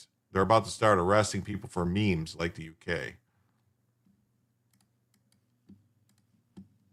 Essentially, the National Security Investigations teams are a flying squad of hate disruptors who focus on high harm, high impact, politically motivated violence, communal violence, and hate crimes that don't meet the threshold for terrorism investigations, but that we know drive fear and division. This is all about stopping hate and division earlier and well before it leads to violence. So far, this crack squad has charged 14 individuals across 13 investigations, and of those, 4 individuals across 4 operations were charged for offences relating to anti-Semitism. The teams were responsible for a recent week-long national blitz on the distribution and display of prohibited symbols, and for charging a passenger who only this week allegedly threatened violence toward a member of the Jewish community on a flight from Bali to Sydney. The announcement today to boost the numbers of our hate disruptors, as well as planned changes to lower the threshold for hate speech, will make it easier for the AFP to take action quicker. It could be the difference between us just knocking on a door to warn an individual to an individual being placed in handcuffs. Hold on. Well, let's see. All right. And then the Labour Party's delaying more elections. Previously, 8 million people were denied to vote. So look what they're doing in the UK. They're going to deny elections and stuff because they want to make more people be not able to vote. Oh, sorry. More elections. Nearly 10 million. Labour are delaying more elections. Nearly 10 million people won't have the right to vote until 2027. I'm sorry, but are we being run by Kim Jong-un? 대 같은 믿음과 사랑으로 우리 무족을 사상 정신과 Or what about Vladimir Putin? Anybody? See, it works less well, that, because that actually could just be Keir Starmer, couldn't it? But I assure you that behind Keir Starmer's face is Vladimir Putin. But anyway, there you go. Anyway, look, we all know what's going on, don't we? Labour and the Tories are in the toilet. So reform is on the charge. So Labour has asked the Tories if they'd like to delay local elections and the mayoral elections. And both of them have said yes. So 63 local councils will probably have their elections delayed. Local elections in places like Suffolk, East and West Sussex, and Sussex, Essex, sorry, all the X's. And anyway, they've been put back once, but if the elections are delayed again in any of those areas, it will mean that some councillors will have a seat for 7 years without facing local voters, which is a bit mad, isn't it? Let's just imagine for a second that Reform had won the last general election. And then since then, we had a huge expenses scandal, loads of ludicrous freebies, a homelessness minister that resigned because she wanted to evict her tenants, a corruption minister found guilty of corruption in a foreign country, a deputy prime minister who went over unpaid tax, a chancellor who forgot to get a landlord's licence, the scrapping of jury trials, 30 arrests for social media posts every single day, Orwellian lies on a near daily basis, a new law saying what you can and can't see online, and policies deliberately targeting sections of society that don't vote for them. In this case, private school parents and pensioners. Oh, and then they cancelled elections for 10 million people. But they did introduce votes for 16-year-old kids to try to ensure that they stayed in power whenever there are elections. Would we not really be saying that this is a little bit dictatory? You know what I think? Right, but of course, it's Labour, isn't it? It's Labour. So people aren't hysterical in the streets telling us, oh, Nigel Farage is a fascist dictator. The amount of times you hear this is straight out of the fascist playbook. That's what they always say, isn't it? But no, it's Sir Keir Starmer's Labour Party. It's Sir Keir Starmer's Labour Party. They've got a red rosette on, so it's absolutely fine. Now, I don't know about you, but I am starting to wonder what they taught Sir Keir Starmer at that Czechoslovakian work camp during the Cold War. You know, where he just went off when he was about 16 years old, like a normal lad. We all went there, didn't we? We all went there. I remember I couldn't wait to go to Magaluf, right? I was there, sunny beach in Bulgaria. He goes, Keir, where are you off to with that rucksack? I'm just off to a Czechoslovakian work camp. Fantastic. Brilliant. Brilliant. Anyway. Wow, that's crazy. That's crazy. New Zealand is showing that this is Christmas in New Zealand now. If you don't live in these areas, you do not understand how extensive the issue has become. It has an enormous Muslim population. Look around, they're called a prayer time. It's packed. This is Christmas time in New Zealand. Wow.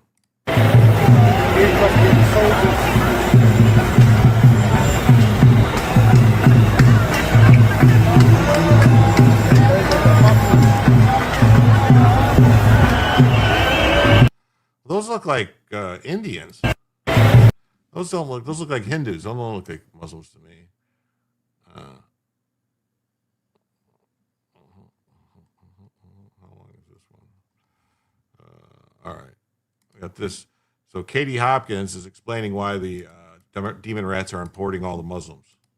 These guys need that voting bloc. They need the Muslim votes. They pack an area with Muslims. You've seen this happen. You're watching it happen in Minnesota, in Minneapolis, in Dearborn. You are seeing this happen. They bring them in, they pack them in. They put up mosques to facilitate them. In flows the funding. Suddenly you've got mosques putting funding in and an imam that's in charge of a densely packed population. Now they have political power. People are going to vote according to what the imam tells them to do.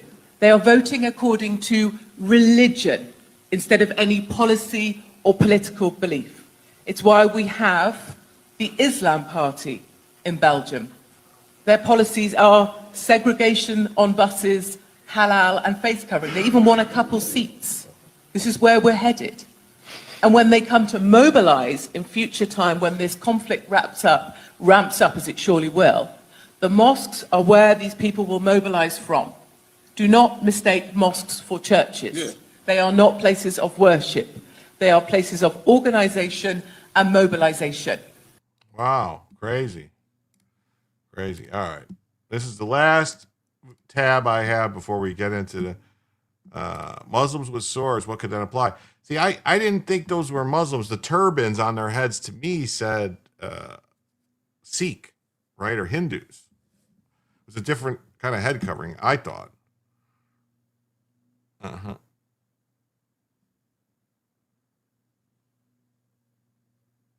Oh, why would you want to make them smell good? What did you expect to happen? Yeah.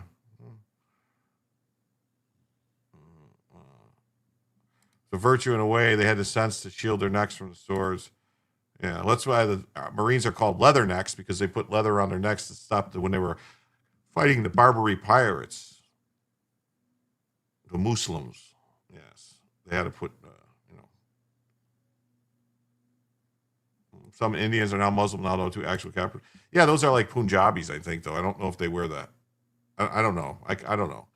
So a Muslim woman is questioned about marrying her daughter off before puberty.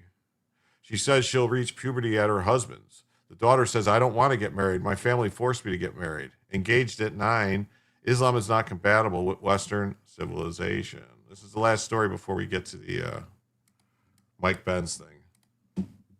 شيماء لا حابين نتزوجها. شيماء بلغي؟ لا. عروس وما بلغي؟ تبلغ عن نتزوجها. I think I have to.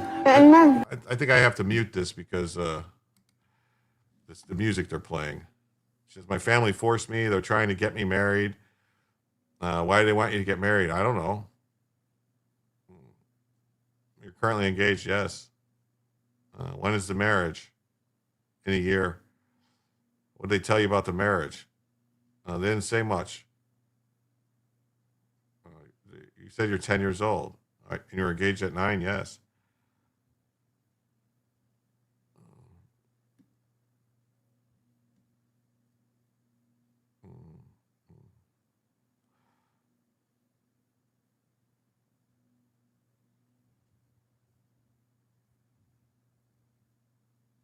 Wow. This is crazy. My daughter is mad. I don't know. That's horrible. That shouldn't happen. All right. Here is the Mike Benz thing. So this is what everyone wanted. This is what everyone was waiting for. Operations of the Reagan-Bush years. Oh, that's exactly when Epstein went out on his own, including the secret sale of arms to Iran. Oh, you mean the ones that were where the chief middleman was Jeffrey Epstein's client, Adnan Khashoggi? Yeah, see, I was and talking the about this. U.S. side of the arms transaction was run by Jeffrey Epstein's fucking roommate, Stan Pottinger, and the British side of this illegal arms deal was run by Jeffrey Epstein's fucking London partner that he flew out to London to do the deals with. Epstein is literally every part in the early 1980s, literally all 4 parts. And who, by the way, was the head of Israeli military intelligence on the Israeli side of this? Ehud Barak, who Jeffrey Epstein would meet with 45 times, do business deals together in Mongolia, Cote d'Ivoire, the United States, Israel, Russia. You have all 4 intelligence, not just random, the top people involved in Iran-Contra from all 4 of the intelligence agencies, from all 4 of the main countries associated with the action. living with Jeffrey Epstein, doing multiple fucking multi-week sleepovers together in fucking London, living together as fucking cuddle buddies in a hotel in New York City. Sounds while like Bear it. Stearns That's was what I'm running saying. brokerage accounts at the CIA proprietary bank, doing the fucking gun running for the covert action. I said that, remember? That the gun running and arms trafficking is like 10 orders of magnitude bigger than drugs. It's like 10 times larger than drugs. So he was probably involved in the drugs too, and Mina and Bill Clinton and all them with drugs and stuff and the money laundering there. But he was this stuff is really, really, really, really, really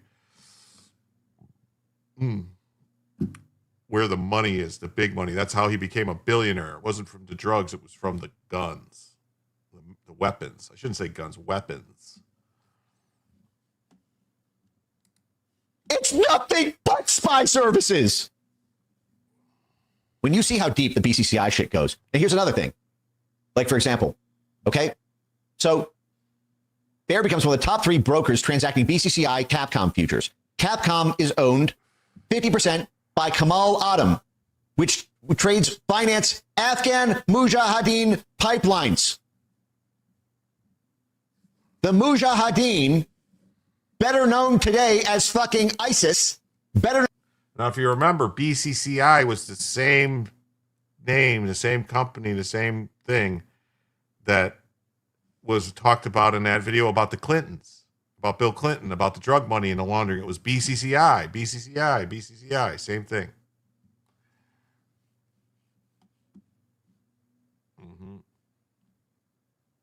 Anyone want to bet that Howard Stern knew the most famous PDF file? I'm pretty sure he did. He was working for the CIA. Yeah, he was working for a bunch of agencies. I think he was Trump isn't going after Venezuela for their oil, but to cut off the last of the dark funding for the intelligence agencies. It's possible. New York, yeah, it's possible. It's possible. Known today as fucking Al-Qaeda.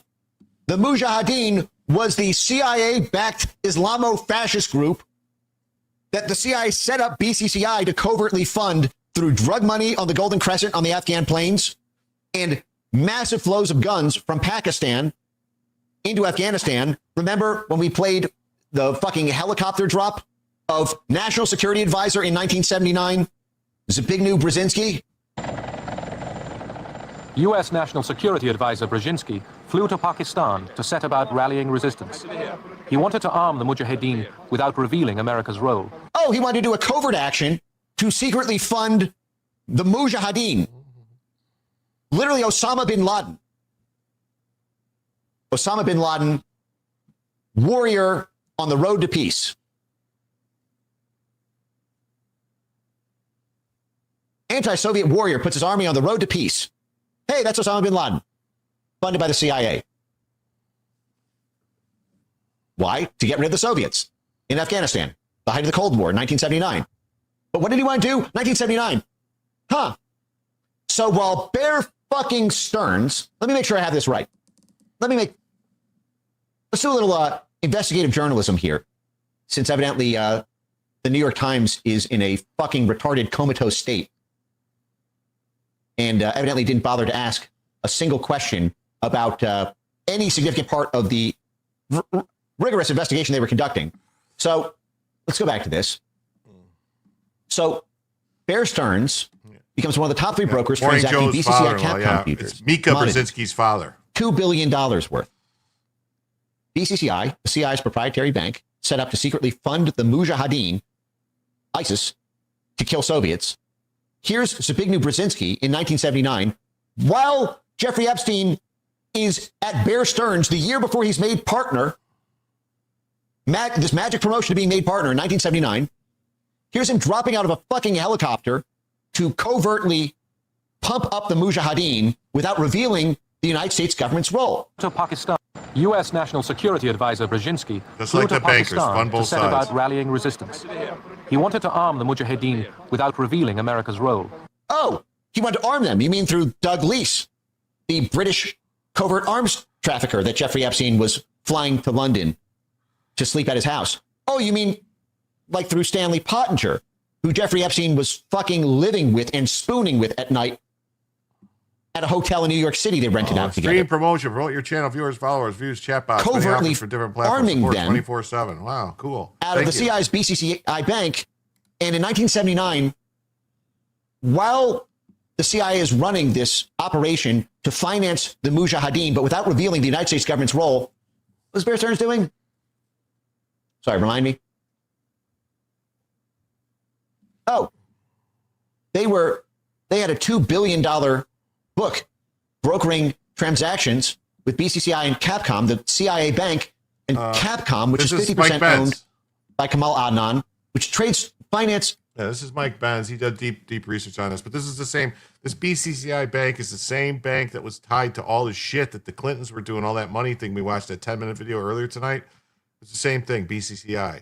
That was all drug money that was getting laundered there through, you know.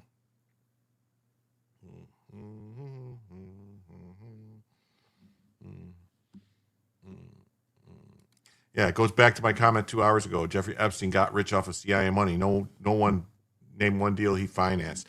He didn't finance it. He just was he was like the front man, I think. I think he was the front man so that they could so that the CIA, they needed somebody to go make the deal. So he was the guy that went and made the deal. He didn't finance it. It was the CIA's money, but the CIA, where's the link to this? Hold on.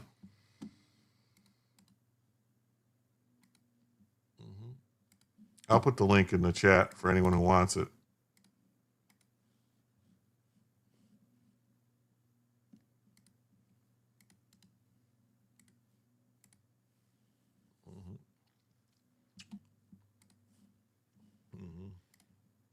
The five-nation covert consortium led by Saudi spy master Kamal Adam, who needed a bank that could move hundreds of millions of untraceable petrodollars. Oh, in 1982, Jeffrey Epstein was doing a crude oil deal.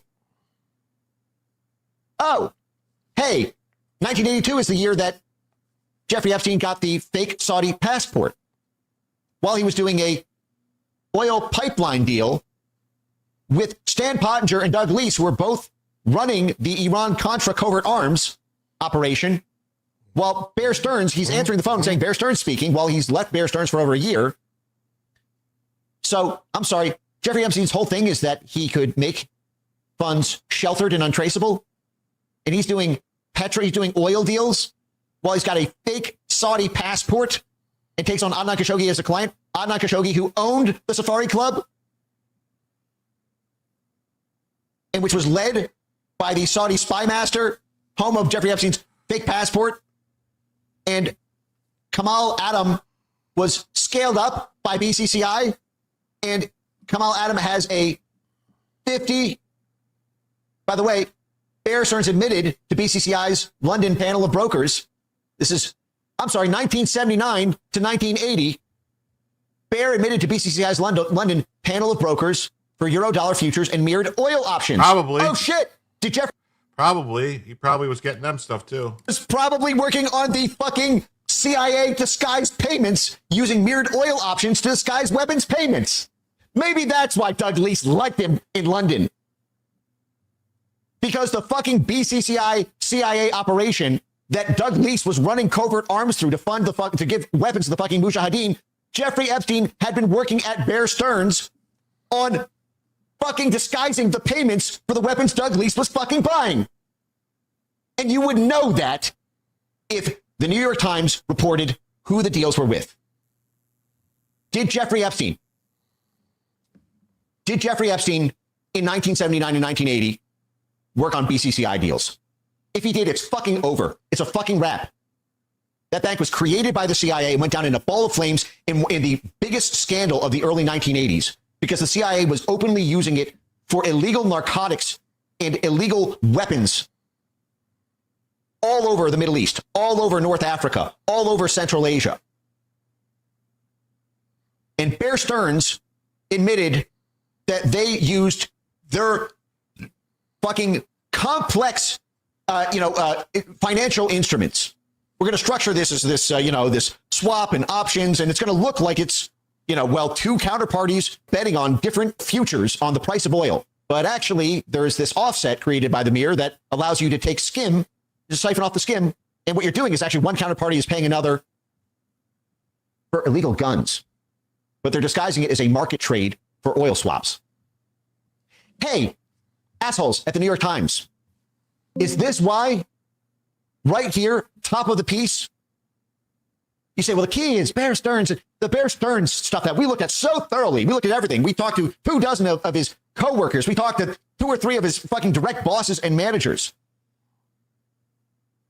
We can't tell you a single thing he worked with. Oh, because Bear Stearns at the time was actually disguising its mirrored oil deals that Jeffrey Epstein then immediately went to work on doing himself after he left Bear while still answering the phone as Bear Stearns.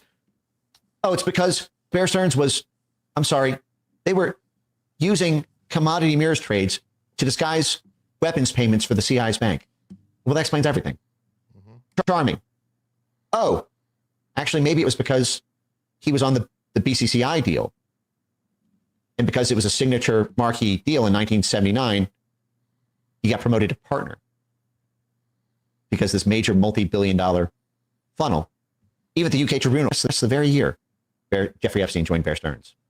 Right as BCCI is being scaled up by Kamal Adnan, the very counterparty in the Bear Stearns trades.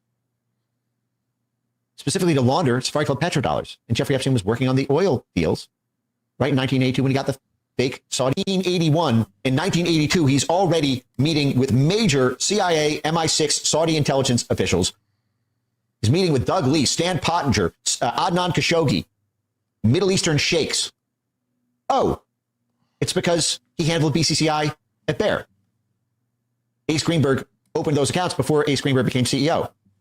The article says that Ace Greenberg brought Jeffrey Epstein into the most lucrative deals. Here are the lucrative deals. You immediately have Jeffrey Epstein handling CIA financing, disguising illegal weapon sales as complex financial transactions for commodities or oil. That explains how Jeffrey Epstein got a specialty in complex financial transactions. Oh, because he got it because he was put on the BCCI account. Oh, that explains how he's working with Edgar Bronfman, because BCCI was helping U.S., Saudi, British, but also Israeli interests in the Iran-Iraq affair and in Afghanistan. That explains how he was protected every time he got in trouble with fraud. The Justice Department takes action against Jeffrey Epstein for securities laws violations. Jeffrey Epstein openly says in court that Bear Stearns was actually secretly moving money for the CIA. Well, that can't come out in open court. Okay, let's not move forward with prosecution. Don't want to reveal national security secrets. That explains why Jeffrey Epstein has evaded arrest for all of his fraud, all this bullshit about scams, schemes, ruthless cons. That clip, how does he keep getting away with it? I don't think he can play it for the music. Oh, because from the very beginning, what did BCCI collapse in? BCCI collapsed in a heap of fraud, scams. What was their cons? Let's put in those keywords. Time Magazine, BCCI, the dirtiest bank of all. Dirtiest bank of all. 5 years, a BCCI deal, while Bear Stearns kept working that for a decade, 1976 to 1985. Guys, I think we literally just cracked the entire Epstein mystery. Alex Acosta's statement that it was above his pay grade as a prosecutor. He was told to back off because he belonged to intelligence. It's because he belonged to intelligence, so to speak. He was working with and facilitating otherwise illicit, because it's not illicit if it's a CIA authorized transaction, but otherwise illicit arms deals, probably drug flows. If you remember, Ghislaine Maxwell, the first example that came to mind was him moving money for the Sinaloa drug cartel when she was talking to the DOJ. But we just cracked it. His personal mentor opened the BCCI accounts. The reason the New York Times fucking duped and dumped shit into the mouth of true believers, like the Michael Tracy type crowds, or people who want to feel themselves as smart because they're just on the opposite side of whatever, low brain activity slop comes out from a lot of other people on the Epstein thing. They didn't name a deal here, a single deal. And there's a very obvious question that can be asked right now to the New York Times. Frankly, the Justice Department, if there's still any ongoing investigation about Jeffrey Epstein, should fucking subpoena the New York Times for all those files. Just run a keyword search. 4 letters, and you'll have the answer. BCCI. did Jeffrey Epstein work on the banking transactions of the Central Intelligence Agency, which connected to 4 other intelligence agencies and foreign governments between 1976 and 1980? If the answer to that is yes, you now can explain everything. I think it's all there. You were his manager. Did he ever work on a BCCI transaction at Bear? All of them. And then it's over. It explains everything. Yeah, all this happened. The Adnan Khashoggi, the Iran-Contra, the Les Wexner stuff, the Bill Clinton stuff, and why he's at the White House 17 times in the 1990s. Why he's working with Ehud Barak, the head of Israeli military intelligence. Why he had Adnan Khashoggi as a client of Saudi intelligence. The whole Jean-Luc Brunel and French intelligence that he worked with in like the Cote d'Ivoire things. Oh, it's because it's all just, he just started his career doing the financing for the Safari Club through the Bear BCCI portfolio. And then all of the related deals in his complex offshore bank accounts run through his mystery fund, it was all just related deal flow.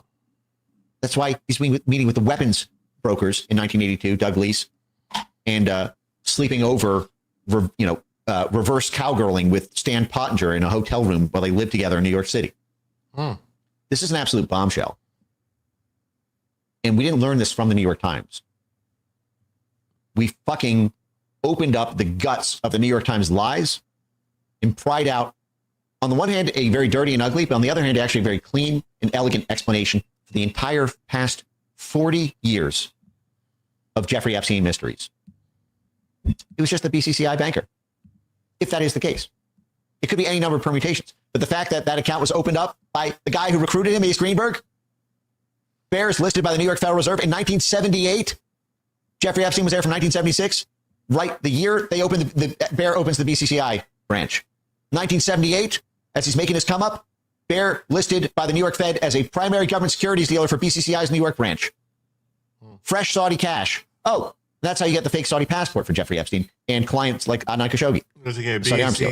Push the repos. Yeah. Bear repos funding Safari Club operations. Again, Ace Greenberg ran point at that. He's just going to keep going. I think he's going to keep going over and over the same stuff. It's like, I don't know. He just keeps repeating. It seems like he keeps repeating the same thing. This explains why the entire period and Jeffrey Epstein's 32-year continuous relationship with Bear Stearns is because Bear Stearns network was the BCCI network. That explains all the deal flow, all of it. 1986, right as Iran-Contra comes to a head, Bear terminates BCCI in a Ace Greenberg personal memo to the board.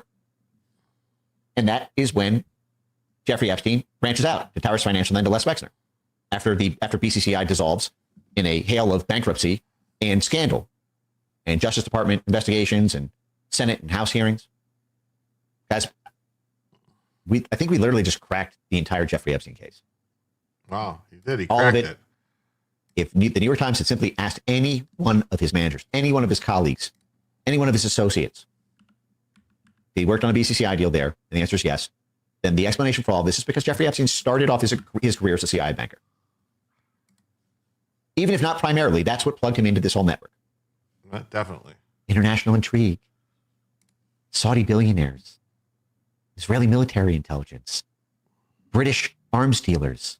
Yep, it's all there. Spanish asked the question, or they did ask the question, and that news would shake the entire world. I don't know why they're patting themselves back either. They fumbled everything. It was just a random person All right. found it. That's it for tonight. Wow, that's amazing. That's amazing, everybody. Wow. I want to thank everybody who came tonight. It was a great show. It was a really good show. We went 5.5 hours, which is great.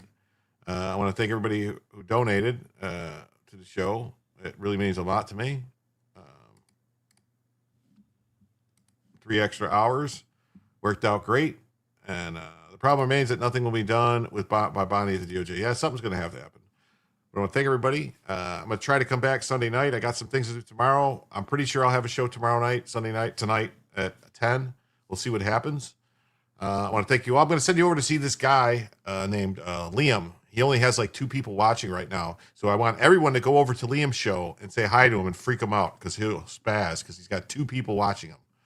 So go over to Liam and say hi. A Soldier Silent Night. Yeah, we played that the other night, remember? And then the music is copyrighted, so you have to take the music out. But thank you all, and thank you, everybody.